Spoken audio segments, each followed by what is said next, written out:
गल होए ने वरिंदर जी, उस बारे सवेरे जिहड़ी सी जी चोण पड़चोल कह दईए जी चर्चा हुई सी जी, विचारां दे उत्ते काफ़ी विचार विमर्श भी होए सीगे। एक बार फिर तो जी तुहाडी सेवा च हाजिर हैगे आ असीं दोने जणे, और हुण जिहड़ा हैगा जी ਜਿਹੜਾ जिन्ना भी समा तुहाडा साडा साथ बनया रहूगा उस दे विच भी साडी कोशिश यही रहूगी जी कि असी होर जिहड़े साडे जिहड़े गैस्ट आ जी जिन्हां चों जिते हुए कुछ नुमाइंदे भी होणगे जी उन्हां दे नाल मुखातिब होवांगे, कुछ विचार चर्चा होर भी ज़्यादा करांगे कि किस तरीके दे रहे ये चोण नतीजे। जी वरिंदर जी। हाँ जी, सत श्री अकाल ਪਹਿਲਾਂ ਤਾਂ ਸਾਰੇ ਸਰੋਤਿਆਂ ਨੂੰ। ਅਸੀਂ ਇੱਕ ਵਾਰੀ ਫਿਰ ਤੁਹਾਡੀ ਕਚਹਿਰੀ ਵਿੱਚ ਹਾਜ਼ਰ ਹਾਂ ਜੀ ਤੇ ਲੈ ਕੇ ਚੋਣ ਦਾ ਦੰਗਲ ਜਿਹੜਾ ਕਿ ਅੱਜ ਬਹੁਤ ਹੀ ਫੇਮਸ ਭਖਿਆ ਹੋਇਆ ਮੁੱਦਾ ਸੀਗਾ ਤੇ ਹਰੇਕ ਪਾਰਟੀ ਆਪਦਾ ਜਸ਼ਨ ਮਨਾ ਰਹੀ ਹੈ, ਹਰੇਕ ਕੈਂਡੀਡੇਟ ਆਪਦਾ ਜਸ਼ਨ ਮਨਾ ਰਿਹਾ ਵਾ ਕਿ ਜਿੱਤ ਦੇ ਜਿਹੜਾ ਜਿੱਤ ਦਾ ਨਿਸ਼ਾਨ ਲਾ ਚੁੱਕੇ ਨੇ ਉਹ। ਤੇ ਇਹਦੇ ਨਾਲ ਆਪਾਂ ਗੱਲਬਾਤ ਦੇ ਸਿਲਸਿਲੇ ਦੇ ਦੌਰਾਨ ਜਿੰਨੇ ਵੀ ਸਾਡੇ ਜਿਹੜੇ ਅੱਜ ਜਿੱਤੇ ਹੋਏ ਕੈਂਡੀਡੇਟਸ ਨੇ ਜਾਂ ਉਸ ਪਾਰਟੀ ਨਾਲ ਸੰਬੰਧਿਤ ਜਿਹੜੇ ਵੀ ਨੁਮਾਇੰਦੇ ਨੇ ਉਹਨਾਂ ਨਾਲ ਗੱਲਬਾਤ ਸ਼ੁਰੂ ਕਰਾਂਗੇ। ਗੱਲਬਾਤ ਸ਼ੁਰੂ ਕਰਨ ਤੋਂ ਪਹਿਲਾਂ ਮੈਂ ਇੱਕ ਵਾਰੀ ਦਰਸ਼ਕੋ ਤੁਹਾਨੂੰ ਦੱਸਦਾ ਕਿ ਸਾਡਾ ਜਿਹੜਾ ਵਿਜ਼ਨ ਲਾਈਵ ਦਾ ਨੰਬਰ ਹੈ, ਫੋਨ ਨੰਬਰ, ਤੁਸੀਂ ਉਹਦੇ ਤੇ ਕਾਲ ਕਰ ਸਕਦੇ ਹੋ ਜਿਹੜਾ ਨੀਚੇ ਬਾਟਮ ਤੇ ਆ ਰਿਹਾ। ਜੇਕਰ ਤੁਸੀਂ WhatsApp ਤੇ ਕੋਈ ਆਪਣਾ ਸੰਦੇਸ਼ ਜਾਂ ਕੋਈ ਆਪਣੀ ਰਾਏ ਦੇਣੀ ਚਾਹੁੰਦੇ ਹੋ ਤਾਂ WhatsApp ਵੀ ਸਾਨੂੰ ਕਰ ਸਕਦੇ ਹੋ। ਸਾਨੂੰ YouTube ਤੇ Facebook ਦੇ ਮਾਧਿਅਮ ਰਾਹੀਂ ਵੀ ਤੁਸੀਂ ਸਾਡੇ ਨਾਲ ਜੁੜ ਸਕਦੇ ਹੋ ਜੀ। ਸੋ ਵਰਿੰਦਰ ਜੀ ਨਾਲ ਦੀ ਨਾਲ ਇਹ ਵੀ ਮੈਂ ਜ਼ਰੂਰ ਜਾਣਕਾਰੀ ਦੇਣਾ ਚਾਹੂੰਗੀ ਕਿ ਜਿਹੜਾ ਸਟੂਡੀਓ ਦਾ ਨੰਬਰ ਹੈ ਜੀ 905 790 90 99 बोल के तां दस्सिया जांदा जी, कई बार ਜਿਹੜਾ ਹੁੰਦਾ ਜੀ ਨਿਗਾਹ ਕਰਕੇ ਕਹ ਲਓ ਜਾਂ ਜਿਸ ਤਰੀਕੇ ਨਾਲ ਨਹੀਂ ਅਗਰ ਸਾਨੂੰ ਪਤਾ ਲੱਗਦਾ ਕਿ ਸਕਰੀਨ ਤੇ ਕੀ ਚੱਲ ਰਿਹਾ ਹੈਗਾ ਜਾਂ ਕਿਹੜਾ ਨੰਬਰ ਚੱਲ ਰਿਹਾ। ਸੋ ਜੇ ਸਟੂਡੀਓ 'ਚ ਤੁਸੀਂ ਸਿੱਧੀ ਕਾਲ ਕਰਨੀ ਆ ਤਾਂ 905 790 90 99 ਨੰਬਰ ਹੈਗਾ ਜੀ, ਜਿਸ ਤੇ ਤੁਸੀਂ ਕਾਲ कर सकते हैगे हो। सो इस दे नाल जी कोशिश असी करांगे कि टोनी जोल जिहड़े जी हैगे उन्हां दे नाल भी राबता कायम किया जा सके, और मैं जरूर जिहड़ा हैगा जी टैक्नीकल डिपार्टमेंट नूं गुजारिश करूँगी कि जेकर वो जुड़ चुके हैं तो जरूर साडे नाल उन्हां नूं कनैक्ट किया जाए जी। टोनी भाजी नाल भी असी जानने की कोशिश करांगे कि किद्दां रहे ओंटारियो दे विच जिहड़े ये चोणां हो निबड़ियां नेगियां जी। टोनी साहब सत श्री अकाल, की हाल ने वीर जी? सत श्री अकाल साडे दोवां वल्लों। टोनी भाजी ਮੈਨੂੰ ਲੱਗ ਰਿਹਾ ਕਿਸੇ ਕਾਰਨ ਹਜੇ ਆਡੀਓ ਨਹੀਂ ਆਪਾਂ ਨੂੰ ਮਿਲ ਪਾਈ। ਆਪਾਂ ਫਿਰ ਦੁਬਾਰਾ ਉਹਨਾਂ ਨਾਲ ਕੰਟੈਕਟ ਜ਼ਰੂਰ ਬਣਾਵਾਂਗੇ। ਪਰ ਆਪਾਂ ਇੱਕ ਚੀਜ਼ ਦੇਖੀਏ ਕਿ ਜਿਵੇਂ ਅੱਜ ਇਲੈਕਸ਼ਨ ਜਾਂ ਕੱਲ ਰਾਤੀ ਵੀ ਕਲੀਅਰ ਤਾਂ ਹੋ ਚੁੱਕਾ ਸੀ ਕੌਣ ਜਿੱਤ ਰਿਹਾ ਵਾ, ਮਿਨੋਰਿਟੀ ਗਵਰਨਮੈਂਟ ਆ ਰਹੀ ਹੈ, ਮੈਜੋਰਿਟੀ ਨਹੀਂ ਬਣ ਪਾਈ ਉਹਨਾਂ ਤੋਂ, ਜਿਹਦੇ ਪਿੱਛੇ ਕਿ ਉਹਨਾਂ ਨੇ ਸਾਰਾ ਘੋਲ ਦੁਬਾਰਾ ਰਚਿਆ ਸੀ ਕਿ ਸ਼ਾਇਦ ਸਾਡੇ ਹੱਥ ਐਗਤੀ ਬਾਜੀ ਆ ਜਾਏ ਕਿ ਅਸੀਂ ਆਉਣ ਵਾਲੇ ਸਮੇਂ ਵਿੱਚ ਆਪਦੀ ਮੈਜੋਰਿਟੀ ਨਾਲ ਆਵਾਂਗੇ। ਪਰ ਉਹ ਗੱਲਬਾਤ ਨਹੀਂ ਹੋ ਪਾਈ ਤੇ 600 ਕਿੰਨੇ ਕਰੋੜ ਲਾ ਕੇ ਗੱਲ ਉੱਥੇ ਦੀ ਉੱਥੇ ਹੀ ਆ ਕਿ ਮੋੜ ਕੋੜ ਬੋਤੀ ਬੋੜ ਥੱਲੇ ਆ ਗਈ। ਉਹ ਵਾਲਾ ਹਿਸਾਬ ਆ ਕਿ ਉਸੇ ਜਗ੍ਹਾ ਤੋਂ ਜਿੱਥੋਂ ਸ਼ੁਰੂ ਹੋਇਆ ਸੀ 1 ਮਹੀਨਾ ਪਹਿਲਾਂ ਕਾਫਲਾ ਵਾਪਸ ਉੱਥੇ ਹੀ ਆ ਗਿਆ ਵਾ। ਪਰ ਜਿਹੜੇ ਹੈਗੇ ਜੀ ਜਿਹੜਾ ਚੋਣਾਂ ਹੋਈਆਂ ਨੇ ਆਈ ਥਿੰਕ ਕੁਛ ਨਾ ਕੁਛ ਜ਼ਰੂਰ ਜਿਹੜੇ ਸਾਡੇ ਮਿਸਟਰ ਪ੍ਰਾਈਮ ਮਿਨਿਸਟਰ ਆ ਜੀ ਉਹਨਾਂ ਨੇ ਵੀ ਸਬਕ ਲਿਆ ਹੋਊਗਾ ਕਿ ਕੁਝ ਫੈਸਲੇ ਜਿਹੜੇ ਆ ਜੀ ਮੇਰੇ ਖਿਆਲ ਨਾਲ ਸੋਚ ਸਮਝ ਕੇ ਲੈ ਲੈਣੇ ਚਾਹੀਦੇ ਹੈਗੇ ਨੇ। ਸੋ ਬਿਲਕੁਲ ਜੀ ਦਰਸ਼ਕ ਦੇਖ ਪਾ ਰਹੇ ਨੇ ਜਿਹੜੇ ਕਹਿੰਦੇ ਕਿ ਦੁਬਾਰਾ ਤੋਂ ਮਿਸਟਰ ਟਰੂਡੋ ਜਿਹੜੇ ਮਿਸਟਰ ਪ੍ਰਾਈਮ ਮਿਨਿਸਟਰ ਹੈਗੇ ਆ ਜੀ ਉਹਨਾਂ ਦੀ ਫੋਟੋ ਜਿਹੜੀ ਹੈ ਜੀ ਦੇਖੀ। ਉਸ ਤੋਂ ਬਾਅਦ ਜਿੰਨੇ ਵੀ ਪ੍ਰਾਈਮ ਮਿਨਿਸਟਰ ਦੇ ਕੈਂਡੀਡੇਟ ਸੀ ਦੇ ਲਈ ਰਨ ਕਰ ਰਹੇ ਸੀ ਸਾਰਿਆਂ ਦੀ ਪੀਸੀ ਪਾਰਟੀ ਤੋਂ ਤੇ ਨਾਲ ਦੀ ਨਾਲ ਜੀ ਰਿਚਰਡ ਲਿਓਕਸ ਦੇਖ ਰਹੇ ਹੋ ਜੀ ਜਿਹੜੇ ਪੀਪੀਸੀ ਪਾਰਟੀ ਨੂੰ ਰਿਪਰੈਜ਼ੈਂਟ ਕਰ ਰਹੇ ਸੀਗੇ। ਸੋ ਕੋਸ਼ਿਸ਼ ਦੇਖੋ ਜੀ ਜਦੋਂ ਕੁਛ ਵੀ ਚੋਣ ਹੁੰਦੀ ਹੈ ਜਾਂ ਕੁਛ ਵੀ ਹੁੰਦਾ ਕੋਸ਼ਿਸ਼ ਸਾਰਿਆਂ ਦੀ ਕਹਿੰਦੇ ਆ ਜੀ ਕਿ ਜਿੱਤਣ ਦੀ ਹੁੰਦੀ ਆ। ਬਿਲਕੁਲ ਬਿਲकुल। ਬਟ ਜਿੱਤਣਾ ਉਸੂਲ ਆ ਜੀ, ਇਹ ਨਿਯਮ ਆ ਕੁਦਰਤ ਦਾ ਕਿ ਜਿੱਤ ਜਿਹੜੀ ਹੈ ਜੀ ਇੱਕ ਨੇ ਹੀ ਹਾਸਲ ਕਰਨੀ ਹੁੰਦੀ ਆ। ਬਾਕੀ ਜਿਹੜੇ ਹੁੰਦੇ ਆ ਜੀ ਉਹ ਜ਼ਰੂਰ ਕਾਮਯਾਬ ਹੁੰਦੇ ਆ ਨਹੀਂ ਹੁੰਦੇ, ਡਿਪੈਂਡ ਕਰਦਾ ਜੀ ਉਹਨਾਂ ਦੇ ਕਿੰਨਾ ਕੁ ਉਹਨਾਂ ਨੇ ਕੋਸ਼ਿਸ਼ ਕੀਤੀ, ਕਿੰਨੇ ਕੁ ਲੋਕਾਂ ਦੇ ਵਿੱਚ ਹਰਮਨ ਪਿਆਰੇ ਸੀਗੇ ਜਾਂ ਹੋਰ ਬਹੁਤ ਸਾਰੇ ਫੈਕਟਰ ਆ ਜਿਹੜੇ ਡਿਸਾਈਡ ਕਰਦੇ ਨੇ ਉਹਨਾਂ ਦੀਆਂ ਕੀ ਕਾਰਜ ਸ਼ੈਲੀਆਂ ਸੀਗੀਆਂ, ਉਹਨਾਂ ਦੀਆਂ ਕੀ ਨੀਤੀਆਂ ਸੀਗੀਆਂ, ਪਾਲਿਸੀ ਦਾ ਕੀ ਮੈਨੀਫੈਸਟੋ ਸੀਗਾ, ਕਿੰਨੇ ਕੁ ਉਹ ਪੁਰਾਣੇ ਕੀਤੇ ਵਾਅਦਿਆਂ ਦੇ ਉੱਤੇ ਖਰੇ ਉਤਰੇ ਨੇ। ਸੋ ਕਾਰਨ ਬਹੁਤ ਸਾਰੇ ਹੁੰਦੇ ਆ ਜੀ, ਸਿਰਫ ਇੱਕ ਕਾਰਨ ਕਰਕੇ ਨਹੀਂ ਇਹ ਚੀਜ਼ ਡਿਸਾਈਡ ਕੀਤੀ ਜਾ ਸਕਦੀ, ਤੈਅ ਕੀਤੀ ਜਾ ਸਕਦੀ ਕਿ ਕਿਹੜੀ ਪਾਰਟੀ ਜਿਹੜੀ ਹੈ ਜੀ ਉਹ ਐਤਕੀ ਬਾਜੀ ਮਾਰ ਕੇ ਲੈ ਕੇ ਜਾਊਗੀ। ਸੋ ਇਸੇ ਚੀਜ਼ ਦੇ ਉੱਤੇ ਜਿਵੇਂ ਕਿ ਆਪਾਂ ਗੱਲ ਪਹਿਲਾਂ ਵੀ ਜੀ ਸਵੇਰ ਦੇ ਸ਼ੋਅ 'ਚ ਵੀ ਅਸੀਂ ਗੱਲ ਕਰ ਚੁੱਕੇ ਸੀਗੇ ਕਿ ਜਿਹੜੀ ਆ ਲਿਬਰਲ ਪਾਰਟੀ ਨੇ ਜਿਹੜੀ ਇਸ ਵਾਰ ਦਾ ਜਿਹੜਾ ਚੋਣ ਇਹਨਾਂ ਨੇ ਜਿਹੜਾ ਕਹ ਲਓ ਜੀ ਜਿੱਤ ਪ੍ਰਾਪਤ ਕੀਤੀ ਹੈ, ਜਾਂ ਫਿਰ ਜੇਕਰ ਗੱਲ ਕਰੀਏ ਜੀ ਕਿਉਂਕਿ ਕਿਤੇ ਨਾ ਕਿਤੇ ਇਹ ਚੀਜ਼ ਵੀ ਦੇਖਣ ਨੂੰ ਮਿਲੀ ਹੈਗੀ ਆ ਕਿ ਜਿਹੜੇ ਇਹ ਚੋਣ ਹੋਏ ਨੇ ਜੀ ਇਸ ਦੇ ਵਿੱਚ ਜੇਕਰ ਅਸੀਂ ਇਹ ਦੇਖੀਏ ਜੀ ਕਿ ਕੋਈ ਬਾਹਲੀ ਪੋਜੀਸ਼ਨ ਬਿਹਤਰ ਨਹੀਂ ਕਰ ਪਾਈਆਂ ਪਾਰਟੀਆਂ ਤਾਂ ਉਹਦੇ ਵਿੱਚ ਇਹ ਵੀ ਕਹਿ ਸਕਦੇ ਕਿ ਲੋਕਾਂ ਨੇ ਕੋਈ ਇੰਟਰਸਟ ਵੀ ਨਹੀਂ ਇੰਨਾ ਕੋਈ ਸ਼ੋਅ ਕੀਤਾ, ਕੋਈ ਮੇਰੇ ਖਿਆਲ ਇੰਨਾ ਐਕਸਾਈਟਮੈਂਟ ਨਹੀਂ ਸੀਗੀ ਇਲੈਕਸ਼ਨ ਨੂੰ ਲੈ ਕੇ, ਕਿਉਂਕਿ ਹਰ ਕੋਈ ਹਰੇਕ ਦੇ ਮੂੰਹ ਤੇ ਇਹ ਸੀਗਾ ਕਿ election why in at this point ਕਿ ਆਪਾਂ ਇਸ ਸਮੇਂ ਕਾਤੋਂ ਕਰ ਰਹੇ ਹਾਂ ਕਿ ਪੈਂਡੈਮਿਕ ਦੇ ਵਿੱਚ ਆਲਰੇਡੀ ਆਪਣੀ ਕੰਟਰੀ ਜਿਹੜੀ ਮਾਰ ਸਹਿ ਰਹੀ ਹੈ, ਰਿਸੈਸ਼ਨ ਆਉਣ ਵਾਲਾ ਵਾ ਜਾਂ ਜੋ ਕਹਿ ਲਈਏ ਕਿ ਇਸ ਵਕਤ ਇਕਨੋਮੀ ਥੱਲੇ ਜਾ ਰਹੀ ਹੈ। ਹਰੇਕ ਦੇ ਇੱਕੋ ਹੀ ਮਨ ਚ ਸੀਗਾ ਕਿ ਲੋੜ ਨਹੀਂ ਸੀ ਹਜੇ ਕਿ ਜਦ ਤੁਹਾਡੀ ਸਰਕਾਰ ਚੱਲ ਰਹੀ ਹੈ ਤੁਹਾਨੂੰ ਆਪੋਜੀਸ਼ਨ ਕੋਈ ਤੰਗ ਨਹੀਂ ਕਰ ਰਹੀ, ਤੁਹਾਡੇ ਜਿਹੜੇ ਨਾਲ ਦੇ ਸੰਬੰਧੀ ਉਹ ਤੁਹਾਨੂੰ ਤੰਗ ਨਹੀਂ ਕਰ ਰਹੇ, ਉਹ ਵੀ ਸੇਮ ਚੱਲ ਰਹੇ ਆ, ਪਰ ਫਿਰ ਵੀ ਤੁਹਾਨੂੰ ਰੀ-ਇਲੈਕਸ਼ਨ ਕਰਾਉਣ ਦਾ ਕੀ ਲੋੜ ਪੈ ਗਈ ਹੈ? ਜੀ ਬਿਲਕੁਲ। ਸੋ ਇਸੇ ਚੀਜ਼ਾਂ ਨੂੰ ਜਦੋਂ ਮੱਦੇਨਜ਼ਰ ਰੱਖਦੇ ਹੈਗੇ ਜੀ ਤਾਂ ਲੋਕਾਂ ਦੀਆਂ ਵੱਖ-ਵੱਖ ਤਰ੍ਹਾਂ ਦੀਆਂ ਪ੍ਰਤੀਕਿਰਿਆਵਾਂ ਆ ਰਹੀਆਂ ਹੈਗੀਆਂ ਨੇ ਔਰ ਉਹਨਾਂ ਚੀਜ਼ਾਂ ਤੋਂ ਮੁਨਕਰ ਵੀ ਨਹੀਂ ਹੋਇਆ ਜਾ ਸਕਦਾ, ਉਹਨਾਂ ਲੋਕਾਂ ਦੇ ਵਿਚਾਰਾਂ ਤੋਂ ਵੀ ਮੁਨਕਰ ਨਹੀਂ ਹੋਇਆ ਜਾ ਸਕਦਾ ਕਿ ਐਡਾ ਕੋਈ ਵੀ ਕਾਰਨ ਨਹੀਂ ਦਿਸ ਰਿਹਾ ਸੀ ਜਿਹਦੇ ਕਰਕੇ ਜਿਹੜੀ ਲਿਬਰਲ ਪਾਰਟੀ ਹੈ, ਸਾਡੇ ਜਿਹੜੇ ਮਿਸਟਰ ਪ੍ਰਾਈਮ ਮਿਨਿਸਟਰ ਸੀ ਜੀ, ਉਹਨਾਂ ਨੇ ਇਲੈਕਸ਼ਨ ਦਾ ਸੱਦਾ ਦੇ ਦਿੱਤਾ। ਪਰ ਮੁੱਖ ਗੱਲ ਇਹ ਹੈ ਵਰਿੰਦਰ ਜੀ ਕਿ ਜਿਹੜੀ ਚੀਜ਼ ਹੁਣ ਹੋ ਨਿਬੜੀ ਤਾਂ ਉਹ ਹੋ ਨਿਬੜੀ ਹੈਗੀ ਆ। ਸੋ ਹੁਣ ਜਿਹੜਾ ਕੁਝ ਵੀ ਜੋ ਵਿੱਚੋਂ ਇਹ ਵੀ ਕਿਹਾ ਜਾ ਰਿਹਾ ਜੀ ਕਿ ਜਿਹੜਾ $600 ਮਿਲੀਅਨ ਦਾ ਜਿਹੜਾ ਦੱਸਿਆ ਜਾ ਰਿਹਾ ਹੈਗਾ ਕਿ ਇਲੈਕਸ਼ਨ ਤੇ ਖਰਚਾ ਸੀ, ਇਹ ਵਿਰੋਧੀ ਪਾਰਟੀਆਂ ਦਾ ਜੀ ਇੱਕ ਸਿਰਫ ਕਹੀ ਹੋਈ ਗੱਲ ਆ ਜੀ, ਇੰਨਾ ਖਰਚਾ ਨਹੀਂ ਹੋਇਆ। ਚਲੋ ਜਿੰਨਾ ਵੀ ਖਰਚਾ ਹੋਇਆ, ਖਰਚਾ ਤਾਂ ਅਖੀਰ ਹੋਇਆ ਹੈਗਾ, ਬਿਨਾਂ ਚੀਜ਼ ਤੋਂ ਤਾਂ ਨਹੀਂ ਹੁੰਦਾ। ਪਰ ਜਿਹੜਾ ਪੈਸੇ ਨਾਲੋਂ ਜ਼ਿਆਦਾ ਸਮਾਂ ਜਿਹੜਾ ਉਹ ਜ਼ਿਆਦਾ ਹੀ ਕੀਮਤੀ ਲੱਗ ਰਿਹਾ ਜਿਹੜਾ ਕਿ ਸਮਾਂ ਖਰਾਬ ਹੋਇਆ ਵਾ ਜੀ। ਸੋ ਇਹ ਦੋਨੇ ਚੀਜ਼ਾਂ ਹੀ ਜਿਹੜੀਆਂ ਨੇ ਜੀ ਮਹੱਤਵਪੂਰਨ ਹੈਗੀਆਂ ਨੇ। ਲੇਕਿਨ ਗੱਲ ਕਰਦੇ ਹਾਂ ਜੀ ਕਿ ਨਾਲ ਦੀ ਨਾਲ ਕੀ ਹੋਰ ਚੀਜ਼ਾਂ ਨੇ ਜਿਨ੍ਹਾਂ ਦੇ ਉੱਤੇ ਗੱਲਬਾਤ ਕੀਤੀ ਜਾ ਸਕਦੀ ਹੈ। ਸੋ ਲਿਬਰਲ ਪਾਰਟੀ ਦੀ ਜੇਕਰ ਗੱਲ ਕਰੀਏ ਜੀ, ਥੋੜੀ ਦੇਰ ਤੱਕ ਸਾਡੇ ਜਿਹੜੇ ਸ਼ਹਿਰ ਦੇ MP ਹੈਗੇ ਨੇ ਜੀ ਕੈਵਨ ਲੈਮਬਰੂਕ, ਸਾਡੇ ਨਾਲ ਕਨੈਕਟ ਹੋਣਗੇ ਔਰ ਉਹਨਾਂ ਤੋਂ ਜਾਣਨ ਦੀ ਕੋਸ਼ਿਸ਼ ਕਰਾਂਗੇ ਕਿ ਕਿਹੜੀਆਂ ਨੀਤੀਆਂ ਜਿਹੜੀਆਂ ਲਿਬਰਲ ਪਾਰਟੀ ਨੇ ਅਨਾਉਂਸ ਕੀਤੀਆਂ ਸੀ, ਕਿੰਨੇ ਕੁ ਖਰੇ ਉਤਰਨ ਦੀ ਇਹ ਕਾਮਯਾਬ ਜਿਹੜੇ ਹੈ ਜੀ ਹੋਣ ਦੀ ਕੋਸ਼ਿਸ਼ ਕਰਨਗੇ ਜਾਂ ਕੀ ਰਣਨੀਤੀਆਂ ਲੈ ਕੇ ਚੱਲਣਗੇ। ਪਰ ਮੇਰੇ ਖਿਆਲ ਨਾਲ ਸਿਟੀ ਆਫ ਬ੍ਰੈਂਪਟਨ ਤੋਂ ਸਾਡੇ ਰੀਜਨਲ ਕਾਉਂਸਲਰ ਗੁਰਪ੍ਰੀਤ ਸਿੰਘ ਸ਼ਾਇਦ ਸਾਡੇ ਨਾਲ ਕਨੈਕਟ ਗੁਰਪ੍ਰੀਤ ਸਿੰਘ ਢਿੱਲੋਂ ਸਾਡੇ ਨਾਲ ਕਨੈਕਟ ਹੋ ਚੁੱਕੇ ਨੇ ਜੀ। ਸੋ ਕੋਸ਼ਿਸ਼ ਕਰਦੇ ਹਾਂ ਜੀ ਉਹਨਾਂ ਦੇ ਨਾਲ ਦੁਬਾਰਾ ਰੀਕਨੈਕਟ ਹੋਣ ਦੀ, ਤਾਂ ਕਿ ਉਹਨਾਂ ਤੋਂ ਜਾਣ ਸਕੀਏ ਜੀ ਕਿ ਕਿਸ ਤਰੀਕੇ ਦੇ ਚੋਣ ਨਤੀਜੇ ਰਹੇ ਹੈਗੇ ਨੇਗੇ।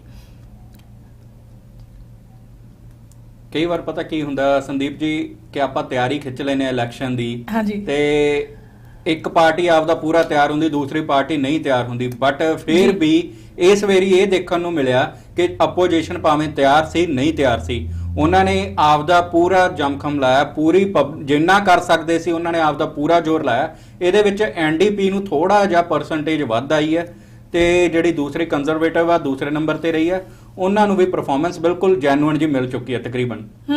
ਸੋ ਬਿਲਕੁਲ ਹੈਗਾ ਜੀ ਇਸ ਚੀਜ਼ ਆਪਣੇ ਨਾਲ ਗੁਰਪ੍ਰੀਤ ਸਿੰਘ ਢਿੱਲੋਂ ਸਿਟੀ ਕਾਉਂਸਲਰ ਜੁੜ ਗਏ ਨੇ ਜੀ। ਸਤਿ ਸ਼੍ਰੀ ਅਕਾਲ ਗੁਰਪ੍ਰੀਤ ਜੀ।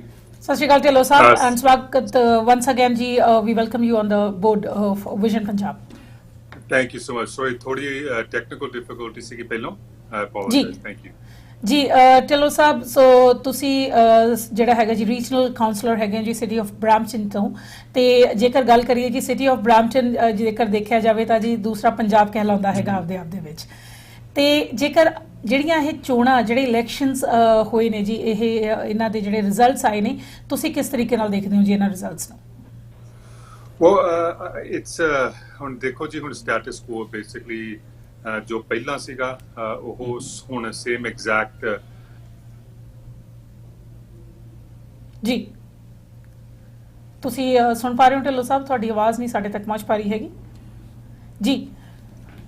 ਮੈਨੂੰ ਲੱਗ ਰਿਹਾ ਕਿ ਕੱਲ ਲਾਈਨ ਡਿਸਕਨੈਕਟ ਉਹਨਾਂ ਦੇ ਹਾਂਜੀ ਸ਼ਾਇਦ ਕੋਈ ਪ੍ਰੋਬਲਮ ਆ ਰਹੀ ਹੈ ਜੀ ਉਹਨਾਂ ਦੇ ਐਂਡ ਦੇ ਉੱਤੇ। ਸੋ ਬਿਲਕੁਲ ਆ ਜੀ, ਇਹ ਜਿਹੜੀਆਂ ਨੇ ਜੀ ਪਰੇਸ਼ਾਨੀਆਂ ਇਹ ਦੂਸਰੇ ਐਂਡ ਤੋਂ ਜਦੋਂ ਕੋਈ ਵੀ, ਕਿਉਂਕਿ ਕੋਵਿਡ ਕਰਕੇ ਜਦੋਂ ਕਹਿੰਦੇ ਨੇ ਜੀ ਵਰਕ ਫਰਮ ਹੋਮ ਬਿਲਕੁਲ ਇਹ ਚੀਜ਼ਾਂ ਹੁੰਦੀਆਂ, ਅਸੀਂ ਆਪਦੇ ਐਂਡ ਤੇ ਜਿਹੜਾ ਹੈਗਾ ਜੀ ਪੂਰੀ ਸਾਡੀ ਕੋਸ਼ਿਸ਼ ਹੁੰਦੀ ਹੈ ਕਿ ਅਸੀਂ ਇਹਨੂੰ ਸੁਚੱਜੇ ਢੰਗ ਨਾਲ ਲੈ ਕੇ ਚੱਲੀਏ। ਲੇਕਿਨ ਜਿਹੜਾ ਦੂਸਰਾ ਐਂਡ ਆ ਜੀ ਜਿੱਥੋਂ ਤੁਹਾਡੇ ਨਾਲ ਗੈਸਟ ਜੁੜਦੇ ਆ, ਉਹ ਚੀਜ਼ਾਂ ਕਈ ਵਾਰ ਸਾਡੇ ਆਪਦੇ ਹੱਥ ਵਸ ਨਹੀਂ ਵੀ ਹੁੰਦੀਆਂ ਵਰਿੰਦਰ ਜੀ। ਸੋ ਉਸ ਦੇ ਉੱਤੇ ਤੁਸੀਂ ਜਿਹੜਾ ਹੈਗਾ ਜੀ ਕੁਛ ਵੀ ਉਸ ਤੇ ਨਹੀਂ ਕੀਤਾ ਜਾ ਸਕਦਾ, ਬਟ ਕੋਸ਼ਿਸ਼ ਕਰਾਂਗੇ ਦੁਬਾਰਾ ਉਹਨਾਂ ਦੇ ਨਾਲ ਕਨੈਕਟ ਹੋਣ ਦੀ।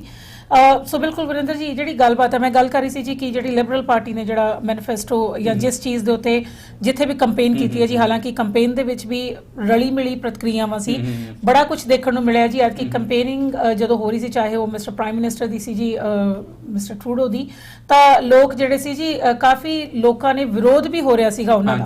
ਸੋ ਜੀ ਢਿੱਲੋਂ ਸਾਹਿਬ, I think there was some another technical difficulty, so again so we'll just pursue from where we left. ਕੀ ਆਂਦੇ ਹੈਗੇ ਜੀ ਚੋਣ ਰਿਜ਼ਲਟਸ ਨੂੰ ਲੈ ਕੇ, ਕੀ ਕਹਿਣਾ ਚਾਹੋਗੇ? I think ਜੋ ਪਹਿਲਾਂ ਮੈਂ ਮੈਂਸ਼ਨ ਕਰਨ ਰਿਹਾ ਸੀਗਾ, ਫॉर ਐਗਜ਼ਾਮਪਲ ਜਿਹੜੀ NDP ਹੈ, they have the exact same popular vote ਜਿੰਨੀ right down to the 100% ਜਿੰਨੀ ਪਿਛਲੀ ਵਾਰੀ ਸੀਗੀ। ਆਪਾਂ ਹੁਣ ਪਿਛਲੀ 19 ਚ ਇਲੈਕਸ਼ਨ ਦੇਖਿਆ ਸੀਗਾ ਕਿ almost 1 million ਵੋਟ ਘੱਟ ਸੀਗੇ ਟੋਟਲ ਆਫ ਲਿਬਰਲਸ ਵਾਸਤੇ। ਹੁਣ ਐਸਟੀਮੇਸ਼ਨ ਇਹ ਹੈ ਕਿ ਹੁਣ 6 ਲੱਖ ਘੱਟ ਹੈ। ਅਸਲ 'ਚ ਜਿਹੜੇ PCs ਨੇ ਉਹ ਪੋਪੂਲਰ ਵੋਟ ਉਹਨਾਂ ਨੇ ਜਿੱਤੀ ਹੈ। So it's really tough to say ਕਿ ਇਹ ਕਿਉਂ ਹੋਇਆ। ਆਈ ਥਿੰਕ ਹੁਣ ਜਦੋਂ ਆਪਾਂ ਹੁਣ डिटेल ਦੇ ਵਿੱਚ ਆਪਾਂ ਇਨਵੈਸਟੀਗੇਟ ਰਿਸਰਚ ਐਨਾਲਿਸਿਸ ਆਪਾਂ ਕਰਾਂਗੇ ਉਹ ਫਾਈਂਡ ਆਊਟ ਪਰ ਜੋ ਇਲੈਕਸ਼ਨ ਤੋਂ ਪਹਿਲਾਂ ਸੀਗੇ ਲੋਕੀ ਅੱਕੇ ਸੀਗੇ ਕੋਵਿਡ ਕਰਕੇ and they wanted to know why we're having an election ਪਰ ਹੁਣ the people spoke ਹੁਣ ਸਾਡੇ ਟਰੂਡੋ ਸਾਹਿਬ ਹੁਣ ਫੇਰ ਦੁਬਾਰਾ ਉਹਨਾਂ ਨੂੰ ਮਾਈਨੋਰਿਟੀ ਗਵਰਨਮੈਂਟ ਮਿਲੀ ਤੇ ਉਮੀਦ ਕਰਦੇ ਆ ਸਪੈਸ਼ਲੀ ਮਿਊਨਿਸਪਲ ਪਰਸਪੈਕਟਿਵ ਤੋਂ ਕਿ ਇਹ ਇਕੱਠੇ ਰਲ ਕੇ ਇਹ ਕੰਮ ਕਰਨਗੇ we put politics aside for 4 years ਕਿ ਜੋ municipalities ਨੂੰ ਲੋੜ infrastructure on healthcare will be able to get that funding ਬਿਲਕੁਲ ਔਰ ਨਾਲ ਦੀ ਨਾਲ ਢਿੱਲੋਂ ਸਾਹਿਬ ਇਹ ਗੱਲ ਕਹੀਏ ਕਿਉਂਕਿ ਇਹ this is an need of an hour ਕਿਉਂਕਿ ਜਦੋਂ ਮਿਊਨਿਸਪੈਲਿਟੀਜ਼ ਦੀ ਗੱਲ ਕਰਦੇ ਹਾਂ ਤਾਂ ਉਹਨਾਂ ਦੀ ਹਰੇਕ ਕੋਈ ਵੀ ਇੰਡੀਵਿਜੂਅਲ ਹੈਗਾ that is a part of one or the other municipality ਤੇ ਉੱਥੇ ਜ਼ਰੂਰਤ ਹੁੰਦੀ ਹੈ ਜੀ ਕਿ ਜਿਹੜੀਆਂ ਲੋੜਾਂ ਹੈਗੀਆਂ ਨੇ ਕਿਸੇ ਵੀ ਮਿਊਨਿਸਪੈਲਿਟੀ ਦੀਆਂ ਉਹਨਾਂ ਨੂੰ ਤੁਸੀਂ ਨਜ਼ਰਅੰਦਾਜ਼ ਨਹੀਂ ਕਰ ਸਕਦੇ ਹੈਗੇ ਸੋ ਆਈ ਥਿੰਕ ਇਹ ਬਹੁਤ ਵਾਜਿਬ ਤੁਸੀਂ ਗੱਲ ਕੀਤੀ ਹੈ ਕਿ ਸਾਰੀਆਂ ਚੀਜ਼ਾਂ you know keep everything aside and let's focus on what we actually need ਸਹੀ ਗੱਲ ਹੈ ਜੀ ਹੁਣ ਦੇਖੋ ਸਾਡੇ $600 ਮਿਲੀਅਨ ਕਾਸਟ ਸੀਗੀ ਇਲੈਕਸ਼ਨ ਦੀ ਔਰ ਆਪਾਂ ਹੁਣ ਇੰਡੀਜੀਨਸ ਲੋਕਾਂ ਵਾਸਤੇ ਉਹਨਾਂ ਦੇ ਬਾਰੇ ਗੱਲ ਕਰਦੇ ਹਾਂ ਰੈਕਨਸੀਲੀਏਸ਼ਨ ਉਹ 600 ਮਿਲੀਅਨ ਉਹਨਾਂ ਦੇ ਕੋਲ ਜਾ ਸਕਦਾ ਸੀ in terms of getting them clean water in terms of educating them and so many other necessities they need and ਦੇਖੋ ਹੁਣ Brampton ਕੱਲਾ ਨਿਗਾ major cities ਹੁਣ Brampton 9th largest city ਹੈ ਪੂਰੇ ਕੈਨੇਡਾ ਦੇ ਵਿੱਚ but we're the same as everybody else ਸਾਨੂੰ ਹੁਣ transit ਚਾਹੀਦਾ ਆਪਾਂ ਹੁਣ ਸਾਡੀ ਮੰਗ $850 ਮਿਲੀਅਨ ਹੈ ਇੱਕ LRT ਵਾਸਤੇ ਲਾਈਟ ਰੇਲ ਟ੍ਰੇਨ ਵਾਸਤੇ we're asking ਜਿਹੜੀ ਬੱਸ ਰੈਪਿਡ ਟ੍ਰਾਂਜ਼ਿਟ $250 ਮਿਲੀਅਨ ਇਦਾਂ ਦੇ ਹੋਰ ਮੰਗਾਂ ਸਾਡੇ ਕੋਲ ਹੈਗੀਆਂ ਨੇ ਸੋ ਡੇ ਟੂ ਡੇ ਜਿਹੜੇ ਕੰਮ ਨੇ ਲੋਕਾਂ ਦੇ ਮਿਊਨਿਸਪਲ ਲੈਵਲ ਤੇ ਹੁੰਦੇ ਪਰ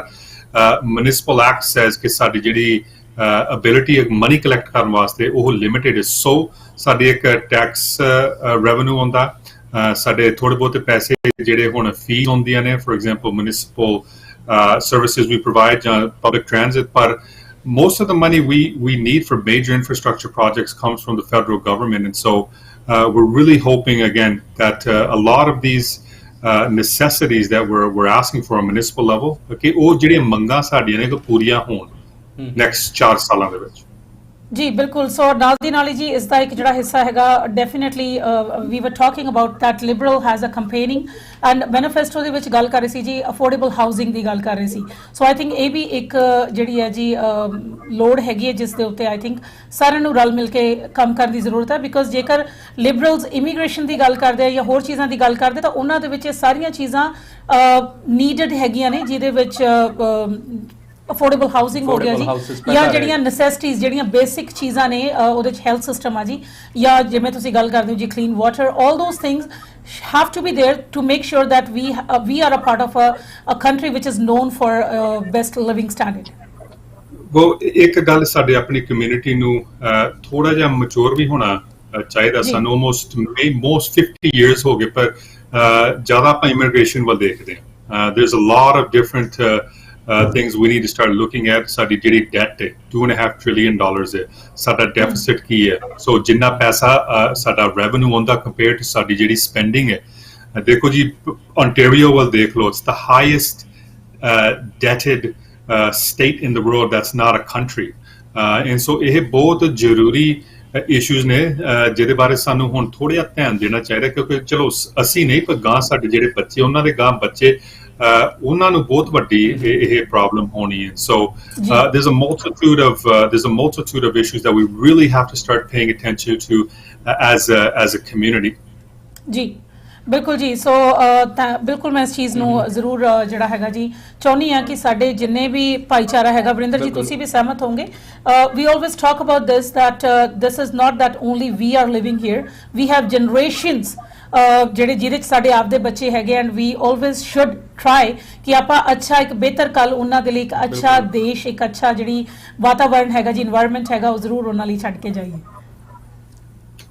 No, absolutely, and I agree 100%. And ਦੇਖੋ ਜੀ ਹੁਣ I mentioned it before. Whether it's healthcare, whether it's key different parties ਉਹ ਕਹਿੰਦੇ ਸੀ ਕਿ we want to have full pharmacare for everybody. Some of them said we want to have university paid free, and some of the things I agree to. But at the end of the day, when money only ਕਿੱਥੋਂ we got to print it, and so we also have to keep in mind ਕਿ ਇਹ ਪੈਸਾ ਕਿਹੜਾ ਕਿੱਥੋਂ ਲੈ ਕੇ ਆਵਾਂਗੇ? Where do we get it from? Are we going to tax people? ਦੇਖੋ day to day live 'ਚ ਅਫੋਰਡੇਬਿਲਿਟੀ ਬਹੁਤ ਹਾਈ ਹੋ ਗਈ ਹੈ, ਲੋਕੀ ਘਰ ਅਫੋਰਡ ਨਹੀਂ ਕਰ ਸਕਦੇ, ਬੱਚਿਆਂ ਦੀ ਗੱਲ ਛੱਡ ਦਿਓ, they can't afford a $1.5 million house, and so we have to really think, do we want our taxes high? If we have our taxes high, are we willing do we trust the government enough to spend it accordingly? ਤੁਹਾਨੂੰ example ਦੇਣਾ, 7 ਸਾਲ ਪਹਿਲਾਂ ਸਾਡੇ province ਦੇ ਵਿੱਚ $1 billion ਇਹਨਾਂ ਨੇ ਗਵਾਇਆ ਸੀਗਾ ਇੱਕ ਗੈਸ ਪਲਾਂਟ ਸਕੈਂਡਲ ਦੇ ਵਿੱਚ, and so ਅਸੀਂ ਗਵਰਨਮੈਂਟ ਦੇ ਵਿੱਚ ਹਮੇਸ਼ਾ ਮੈਂ ਕਹਿੰਦਾ ਲੋਕਾਂ ਦੇ ਪੈਸੇ ਸਪੈਂਡ ਕਰਨੇ ਈਜ਼ੀ ਹੈ, but when it's your hard earned money, then you really start to think about how we should be spending this money.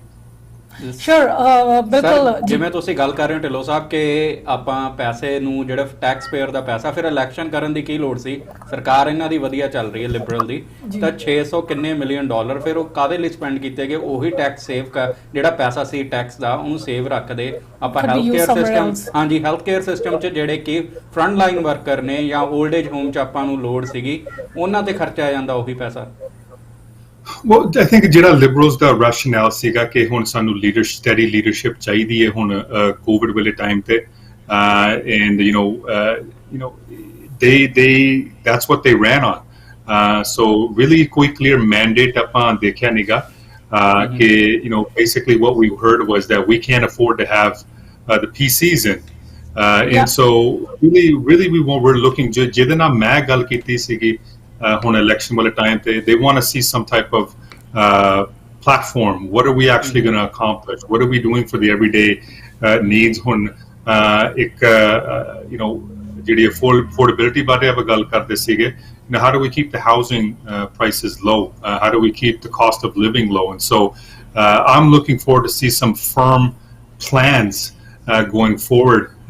It's interesting to see ਕਿ ਕਿਹੜੀ ਪਾਰਟੀ alliance ਬਣਾਉਗੀ ਆਪਣੇ liberals ਦੇ ਨਾਲ to get some of these things accomplished. ਜੀ ਬਿਲਕੁਲ Dhillon Sahib, and we really appreciate ਤੁਸੀਂ ਸਮਾਂ ਕੱਢ ਕੇ ਸਾਡੇ ਨਾਲ ਆਪਦੇ ਵਿਚਾਰ ਸਾਂਝੇ ਕੀਤੇ ਹੈਗੇ ਨੇ। So we were just trying to get everyone's idea, ਤਾਂ ਕਿ ਅਸੀਂ ਆਪਦੇ ਭਾਈਚਾਰੇ ਦੇ ਸਾਹਮਣੇ ਜ਼ਰੂਰ ਇਹ ਚੀਜ਼ ਨੂੰ ਰੱਖ ਸਕੀਏ ਜੀ ਕਿਸ ਤਰੀਕੇ ਨਾਲ ਰਹੀਆਂ ਇਹ ਜਿਹੜੀਆਂ ਚੋਣਾਂ ਸੀ ਤੇ ਨਤੀਜੇ ਜਿਹੜੇ ਆ ਜੀ ਉਹਨਾਂ ਤੋਂ ਕੀ ਸੰਭਾਵਨਾਵਾਂ ਲਾਈਆਂ ਜਾ ਸਕਦੀਆਂ। So once again we really thank you for being here with us. My pleasure, thank you. Thank you ਜੀ, ਸਤਿ ਸ਼੍ਰੀ ਅਕਾਲ ਜੀ।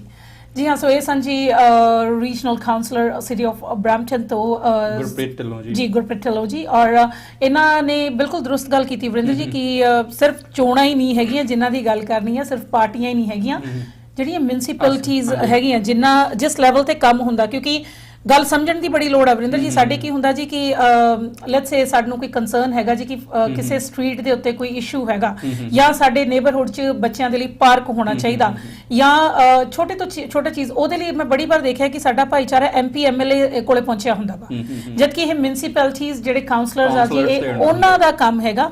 ਲੇਕਿਨ ਉਹਦੀ ਪ੍ਰੋਬਲਮ ਇਹ ਹੁੰਦੀ ਹੈ ਜੀ ਕਿਉਂਕਿ ਸਾਨੂੰ ਜਦ ਪਤਾ ਹੀ ਨਹੀਂ ਹੁੰਦਾ ਤਾਂ ਸਾਨੂੰ ਇਸ ਚੀਜ਼ ਨੂੰ ਇਹ ਨਹੀਂ ਪਤਾ ਵੀ ਪਹੁੰਚ ਕਿੱਥੇ ਕਰੀਏ। ਬਸ ਇੱਕ ਇਹੀ ਗੱਲ ਜਿਵੇਂ ਤੁਸੀਂ ਗੱਲ ਕੀਤੀ ਨਾ ਕਿ ਮੈਂ ਇੱਕ ਜਗ੍ਹਾ ਦੇਖਿਆ ਕਿ ਬੱਸ ਸਟਾਪ ਦੀ ਲੋੜ ਸੀਗੀ, ਕਿ ਬੱਸ ਸਟਾਪ ਚਾਹੀਦਾ ਉਹਨਾਂ ਨੂੰ ਕਿ ਸ਼ੈਲਟਰ ਵਾਲਾ, ਜਿਵੇਂ ਆਪਾਂ ਦੇਖਦੇ ਕਿ ਇੱਥੇ ਮੌਸਮ ਜਿਹੜਾ ਕਾਫੀ ਵੱਧ ਜਾਂਦੀ ਹੈ ਤੇ ਬਜ਼ੁਰਗ ਵੀ ਹੁੰਦੇ, ਬੱਚੇ ਵੀ ਹੁੰਦੇ ਜਿਨ੍ਹਾਂ ਨੇ ਸਕੂਲ ਜਾਣਾ ਹੁੰਦਾ, ਕਾਲਜ ਜਾਣਾ ਹੁੰਦਾ, ਤਾਂ ਜਿਹੜੇ ਉਹ ਏਰੀਆ ਦੇ ਲੋਕ ਸੀ ਉਹਨਾਂ ਨੇ ਪਹਿਲਾਂ MP ਨੂੰ ਅਪਰੋਚ ਕੀਤੀ, MP ਕਹਿੰਦਾ MLA ਕੋਲੇ ਜਾਓ, MLA ਕਹਿੰਦਾ ਸਿਟੀ ਕਾਉਂਸਲਰ ਕੋਲੇ ਜਾਣਾ ਹੁੰਦਾ, ਜਿਹੜਾ ਥੋੜੇ ਪਰ ਉਹ ਕਹਿੰਦੇ ਅਸੀਂ ਰਿਕਮੈਂਡੇਸ਼ਨ ਕਰ ਦਿੰਦੇ ਹਾਂ ਤੁਹਾਡੀ। ਹਾਂਜੀ, ਲੇਕਿਨ ਮੈਂ ਇਹੀ ਕਹੂੰਗੀ ਜੀ ਕਿ ਜੇ ਪਹਿਲੀ ਥਾਂ ਜਿੱਥੇ ਜਿਹੜੇ MLA ਨੇ ਕਹ ਲਓ MP ਨੇ MLA ਕੋਲੇ ਭੇਜਿਆ ਉਹੀ ਉੱਥੋਂ ਗਾਈਡ ਕਰ ਦੇਣ, ਪਰ ਬੜੀ ਵਾਰ ਅਸੀਂ ਜ਼ਰੂਰ ਗੁਜ਼ਾਰਿਸ਼ ਕਰਾਂਗੇ ਵੀ ਜੇਕਰ ਇੱਦਾਂ ਜੋ ਵੀ ਮਸਲਾ ਹੈਗਾ ਸਿਟੀ ਨਾਲ ਰਿਲੇਟਡ, ਤੁਹਾਨੂੰ ਤੁਹਾਡੇ ਜਿਹੜੇ ਕਾਉਂਸਲਰ ਹੈਗੇ ਆ ਜੀ ਤੁਹਾਡੇ ਸਿਟੀ ਦੇ, ਉਹਨਾਂ ਤੱਕ ਪਹੁੰਚ ਕਰਨੀ ਚਾਹੀਦੀ ਆ। ਸੋ ਬਿਲਕੁਲ ਜੀ, ਇਸ ਦੇ ਨਾਲ ਹੀ ਮੈਂ ਟੀਮ ਨੂੰ ਗੁਜ਼ਾਰਿਸ਼ ਕਰੂੰਗੀ ਕਿ ਜਿਹੜੇ ਵਿਜ਼ੂਅਲਸ ਹੈਗੇ ਜੀ ਸਾਡੇ ਜਿਹੜੇ ਨੁਮਾਇੰਦੇ ਜਿਹੜੇ ਜਿਨ੍ਹਾਂ ਨੇ ਐਤਕੀ ਕੀਤਾ ਸੀਗਾ ਜੀ ਉਹਦੇ ਅਕੋਰਡਿੰਗਲੀ ਜ਼ਰੂਰ ਜਿਹੜਾ ਹੈਗਾ ਜੀ ਰਨ ਕਰਨ। ਐਂਡ ਨਾਲ ਦੀ ਨਾਲ ਮੈਂ ਦਰਸ਼ਕਾਂ ਨੂੰ ਦੱਸਦਾ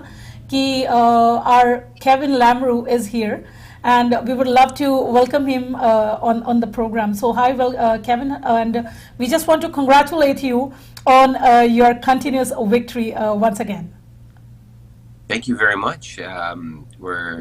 Last night was a special evening for a lot of people, and no matter which political entity you might be a part of, it's great to participate in democracy, but it's always a special night when you come out on top. There's no doubt about that.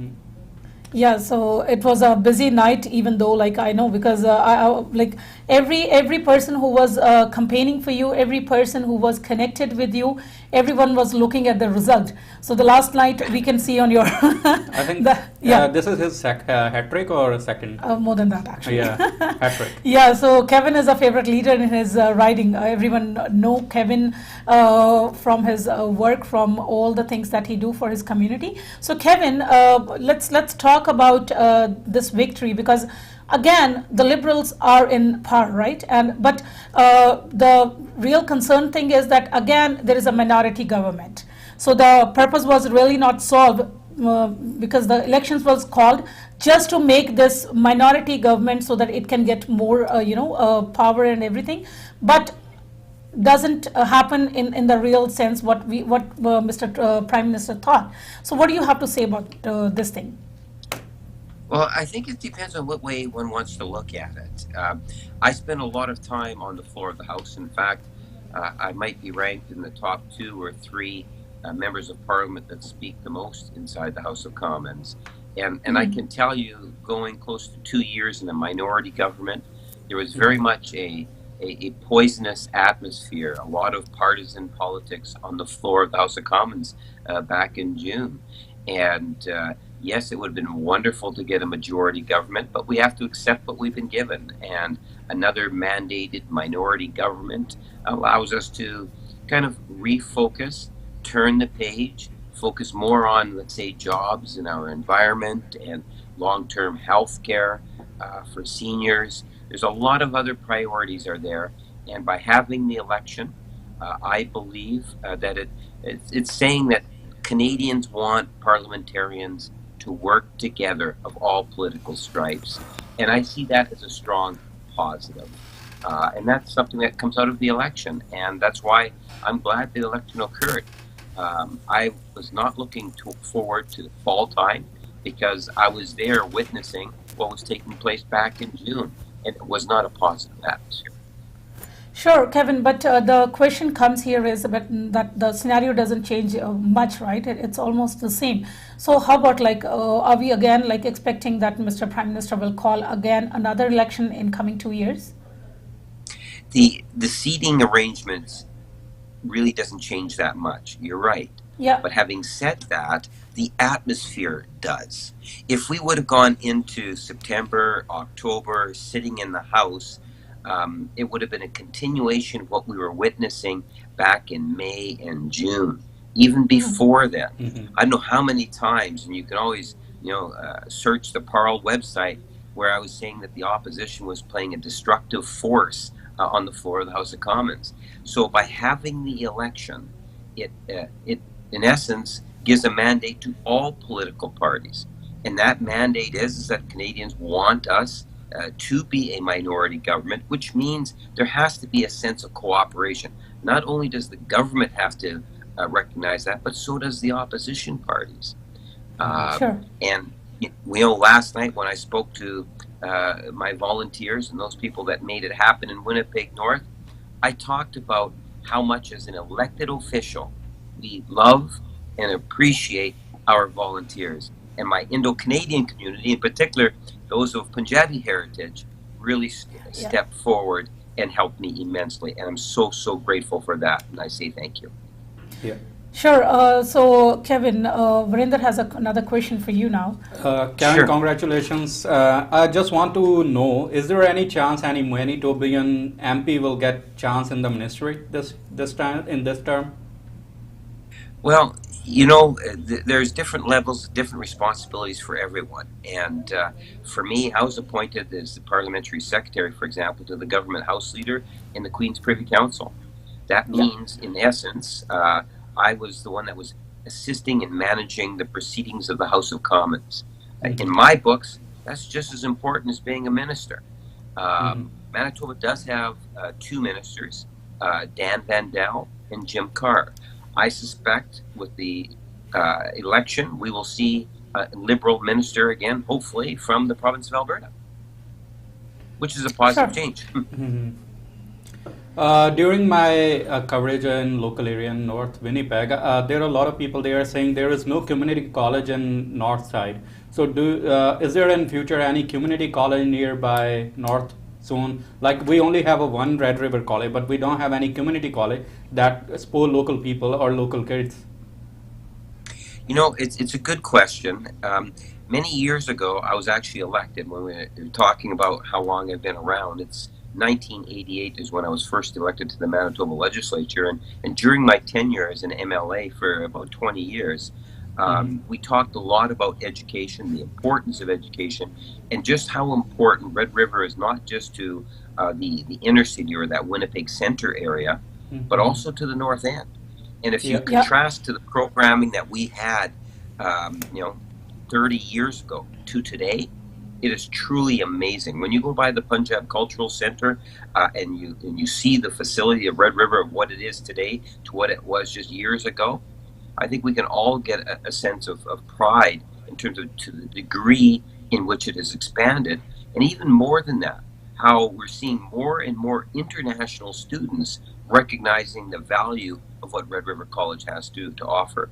And I think that the more we invest in Red River College, the healthier our post-secondary institutions will be. Sure, Kevin. Talking about Liberals' party manifesto, like because this is now like this is a point where everyone is now raising their hands and having questions. So housing is the only point where every Canadian wants an answer. And Mr. Prime Minister was seen saying in his campaigns that they'll be focusing on affordable housing. So what do you think that how soon this program, or how soon will the Liberal Party be working on this policy? Yeah. It's a fairly extensive policy platform, and I don't want to say that I know all the details of the platform, but what I do know is that it is absolutely critical that we deal with the housing in Canada. And one of the things that prior to being elected, I was a big fan of was housing co-ops. And I would love to see an expansion of housing co-ops, because it's very different than a tenant. You're a resident as opposed to in an apartment. You become an owner, a part owner. I think we have to think outside of the box and look at ways in which we can ensure that people are given the same opportunity that I was given years ago in terms of home ownership. Home ownership is so very important, and it's something that we'll continue to put some time on. But for me personally, I hope to be able to meet with community members and see what we can do to enhance those opportunities. Sure. And what about the health system, Kevin? Will there be any policies for the a bill that is being always in demand, pharmacare, right? I know even you were supporting that. So you and Cindy. So just any details on a health system and anything on that too? Wow, the two of you come up with some very good questions. I think that technically the province will say, well, it's provincial jurisdiction and Ottawa just give us money and they're happy with that. I'm a nationalist that believes in our healthcare system. Yes. And we've learned things through the pandemic. One of those is the need for national standards for long-term care. And we can tie, I believe, and should tie money to ensure that provinces ensure that we have better investments in long-term care, including national standards. When we talk about the pharmacare program, you're right. My daughter Cindy, who's the MLA in the Manitoba legislature, we talked about the pharmacare program, and we, I guess it would have been September of last year, in a throne speech, said that we're looking for willing provinces that want to work together to have a truly national program. We need to do exactly what we did with the child care, where here's the idea, here's a program, and provinces bought into it. We need to see provinces not be scared of a national pharmacare program, but to recognize its true value and get behind it. So from my perspective, I think that it would be good to see a stronger presence in the whole healthcare field coming from the Government of Canada. Now, I might not necessarily be of the majority inside the House of Commons, but that's what I advocate. Sure. I have, Kevin, one more question. Is there any chance that there is a delay in Chief Peguis extension that is in your riding? Is that possible that extension will work in this term, or you will work on the project of Chief Peguis? Again, it's another good question. When you look at and you think about the importance of the development economically and socially of the north end of Winnipeg, and it goes beyond the north end of Winnipeg, I would argue that the extension that you're referring, the Chief Peguis, is in the best interest not only of the north end, but the city of Winnipeg and indeed the province. Ottawa has given historical amounts of money towards infrastructure. Money that's never been given before. The problem, as I see it, is that the city council needs to recognize what I have put forward and been advocating for, because what the federal government does is we allocate the money and we look for the partners, because the cities across Canada are in a better position to establish the priorities. So until the city of Winnipeg says that that's its priority, we're not going to see the Chief Peguis. So we need people like Devi Sharma, Vivian Santos, Ross Eady, the mayor, and others to step up and do the right thing and recognize that Chief Peguis needs to be done. The federal dollars are there, but the city's got to establish the priority. Sure, that's all, Kevin. I think because we know you and we know that you have all the answers for the questions that you are expecting, right? So, but anyhow, we wish you good luck for your coming tenure, and really, we are looking forward to see you working as an MP for your riding. Wonderful. Hope to touch base again soon. Take care. Thank you, sir. You as well. Take care. ਜੀ ਹਾਂ ਜੀ, ਸੋ ਇਹ ਸਨ ਜੀ cabin ਲੈਮਰੂ ਜਿਹੜੇ ਕਿ Winnipeg north ਤੋਂ ਜਿਹੜੇ ਹੈਗੇ ਜੀ MP ਦੀ ਪੋਜੀਸ਼ਨ ਤੋਂ ਇੱਕ ਵਾਰ ਫਿਰ ਤੋਂ ਜੇਤੂ ਰਹੇ ਨੇ ਜੀ। ਹਰਮਨ ਪਿਆਰੇ ਨੇਤਾ ਹੈਗੇ ਆ ਜੀ ਨਾਰਥ, ਜੇਕਰ ਗੱਲ ਕਰ ਲਈਏ ਮੇਪਲਸ ਦੇ ਵਿੱਚੋਂ। ਸੋ ਇਹ ਇਹਨਾਂ ਤੋਂ ਜਾਣਨ ਦੀ ਕੋਸ਼ਿਸ਼ ਕੀਤੀ ਜੀ, ਕਿਉਂਕਿ ਇਹਨਾਂ ਦੀ ਆਪਦੀ ਪਾਰਟੀ ਜਿਹੜੀ ਹੈ ਜੀ ਸੱਤਾ ਦੇ ਵਿੱਚ ਹੈਗੀ ਆ। ਪਿਛਲੇ ਹੁਣ ਤੀਜੀ ਟਰਮ ਦੀ ਗੱਲ ਕਰ ਲਈਏ ਜੀ, ਹੈ ਨਾ, ਜਿੱਤ ਕੇ ਅੱਗੇ ਆਏ ਨੇ। ਸੋ ਕੋਸ਼ਿਸ਼ ਇਹੀ ਹੁੰਦੀ ਆ ਵਰਿੰਦਰ ਜੀ ਜਦੋਂ ਵੀ ਗੱਲ ਕਰਦੇ, ਲੇਕਿਨ ਜਦੋਂ ਕਿਸੇ ਵਿਰੋਧੀ ਜਿਹੜੀ ਪਾਰਟੀ ਹੈ ਜੀ ਉਹਨਾਂ ਦੇ ਨੁਮਾਇੰਦਿਆਂ ਨਾਲ ਗੱਲ ਕਰਾਂਗੇ ਜੀ ਤਾਂ ਉਹਨਾਂ ਨੇ ਕਹਿੰਦੇ 36 ਕਮੀਆਂ ਗਣਾ ਦੇਣੀ ਹੈਗੀ। ਬਿਲਕੁਲ ਬਿਲਕੁਲ ਬਿਲਕੁਲ। ਔਰ ਇਸੇ ਤਰੀਕੇ ਦੀ ਸਿਆਸਤ ਜਿਹੜੀ ਹੁੰਦੀ ਹੈ ਜੀ, ਸਿਆਸਤ 'ਚ ਇਹੀ ਕੁਝ ਚੱਲਦਾ ਹੁੰਦਾ ਵਾ। ਜਿੱਤਣ ਵਾਲੇ ਨੇ ਜਿਹੜਾ ਹੈਗਾ ਜੀ ਆਪਦੀਆਂ ਜਿਹੜੇ ਗੁਣ ਨੇ ਜੀ ਉਹ ਦੱਸਣੇ ਹੈਗੇ ਆ, ਹੈ ਨਾ। ਹਾਂਜੀ, ਲੇਕਿਨ ਜਿਹੜੇ ਵਿਰੋਧੀ ਹੈਗੇ ਆ ਜੀ, ਵਿਰੋਧੀ ਧਿਰ ਨੇ ਕੁਛ ਨਾ ਕੁਛ, ਪਰ ਵਿਰੋਧੀਆਂ ਦਾ ਵੀ ਕੰਮ ਹੁੰਦਾ ਜੀ, ਜਿਹੜੇ ਆਪੋਜੀਸ਼ਨ ਹੁੰਦੀ ਆ ਉਹਦੇ ਡਰ ਕਰਕੇ ਜਿਹੜੀ ਸੱਤਾਧਰ ਪਾਰਟੀ ਹੁੰਦੀ ਆ ਜਿਹੜਾ ਕੰਮ ਪਰਫੈਕਟ ਕਰਦੀ ਆ। ਰੋਲ ਆ ਨਾ, ਜਿਹੜਾ ਇੱਕ ਕੰਮ ਕਰਾਉਣ ਦਾ ਵਿਰੋਧੀ ਧਿਰ ਹੋਣਾ ਜ਼ਰੂਰੀ ਹੈ। ਜੇ ਵਿਰੋਧੀ ਧਿਰ ਐਕਟਿਵ ਨਹੀਂ ਹੈਗਾ, ਜਿਵੇਂ ਆਪਾਂ ਦੇਖ ਰਹੇ ਕਿ ਇੰਡੀਆ ਵਿੱਚ ਬੀਜੇਪੀ ਦੇ ਵਿਰੋਧੀ ਧਿਰ 'ਚ ਕੋਈ ਨਹੀਂ ਹੈਗਾ, ਆਪੋਜੀਸ਼ਨ 'ਚ ਕੋਈ ਨਹੀਂ ਵੀ ਬੈਠਦਾ, ਉੱਥੇ ਕੋਈ ਗੱਲ ਨਹੀਂ ਕਰ ਰਿਹਾ, ਤਾਂ ਹਰੇਕ ਮੁੱਦਾ ਕਿਸਾਨਾਂ ਨੂੰ ਲੈ ਕੇ ਆਉਣਾ ਪੈ ਰਿਹਾ। ਉਹੀ ਮੈਨੂੰ ਇਹ ਲੱਗਦਾ ਕਿ ਆਪੋਜੀਸ਼ਨ ਹੋਣਾ ਜ਼ਰੂਰੀ ਹੈ ਤੇ ਉਹਨੂੰ ਐਕਟਿਵ ਵੀ ਹੋਣਾ ਚਾਹੀਦਾ ਮੁੱਦਿਆਂ ਤੇ। ਜੀ ਬਿਲਕੁਲ। ਸੋ ਇੱਕ ਵਿਜ਼ੂਅਲ ਬ੍ਰੇਕ ਲੈਂਦੇ ਆ ਜੀ, ਔਰ ਵਿਜ਼ੂਅਲ ਬ੍ਰੇਕ ਤੋਂ ਬਾਅਦ ਜੀ ਸਾਡੇ ਨਾਲ NDP ਦੇ MP ਡੈਨੀਅਲ ਜੁੜਨਗੇ ਜੀ, ਔਰ ਉਹਨਾਂ ਦੇ ਨਾਲ ਕੁਝ ਇੱਕ ਹੋਰ ਸਵਾਲ ਹੋਣਗੇ, ਕਿਉਂਕਿ ਮੈਂ ਵਿਰੋਧੀ ਧਿਰ ਦੀ ਜੇ ਗੱਲ ਕੀਤੀ ਹੈ ਤਾਂ ਹੀ ਕੀਤੀ ਹੈ ਕਿਉਂਕਿ ਸਾਡੇ ਨਾਲ ਹੁਣ NDP ਦੇ ਕੈਂਡੀਡੇਟ ਜੁੜਨਗੇ ਔਰ ਅਸੀਂ ਕੋਸ਼ਿਸ਼ ਕਰਾਂਗੇ ਉਹਨਾਂ ਦੇ ਵਿਚਾਰ ਜਾਣਨ ਦੀ।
ਬ੍ਰੇਕ ਤੋਂ ਬਾਅਦ ਇੱਕ ਵਾਰ ਫੇਰ ਸਵਾਗਤ ਹੈ ਤੁਹਾਡਾ। ਮੈਂ ਵਰਿੰਦਰ ਰਖੜਾ ਤੇ ਸੰਦੀਪ ਭੱਟੀ ਜੀ ਅੱਜ ਲੈ ਕੇ ਆਏ ਆ ਇਲੈਕਸ਼ਨ ਲਾਈਵ ਤੇ ਆਪਾਂ ਸਵੇਰੇ ਵੀ ਤੁਹਾਡੇ ਨਾਲ ਗੱਲਬਾਤ ਕੀਤੀ ਸੀ ਤੇ ਵਾਅਦਾ ਕੀਤਾ ਸੀ ਸ਼ਾਮ ਨੂੰ ਤੁਹਾਡੇ ਰੂਬਰੂ ਦੁਬਾਰਾ ਹੋਵਾਂਗੇ।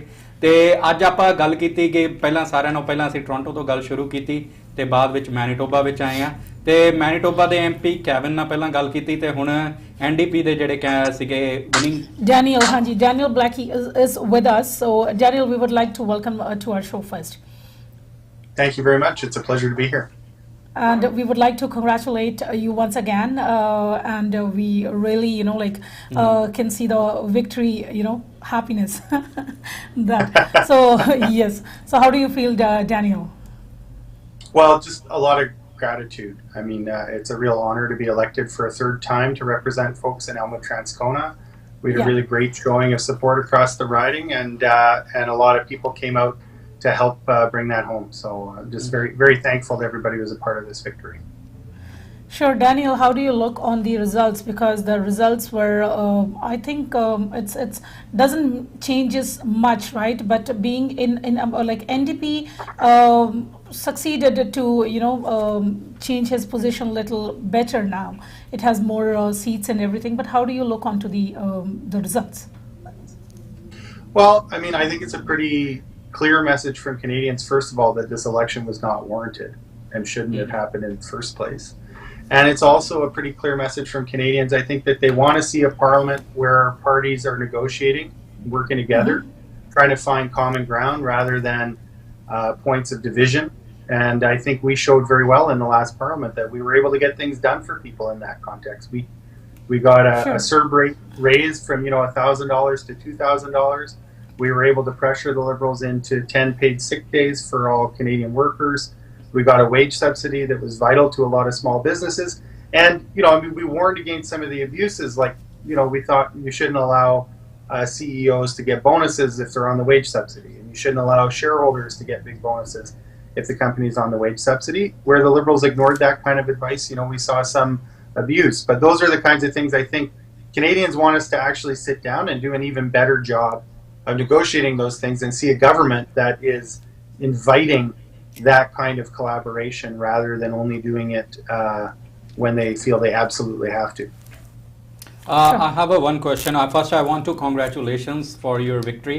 I have a question. Why waste 680 million or what 650 million? Well, there is no need. I don't think so. There is a need of re-election. We still have time, 2 years.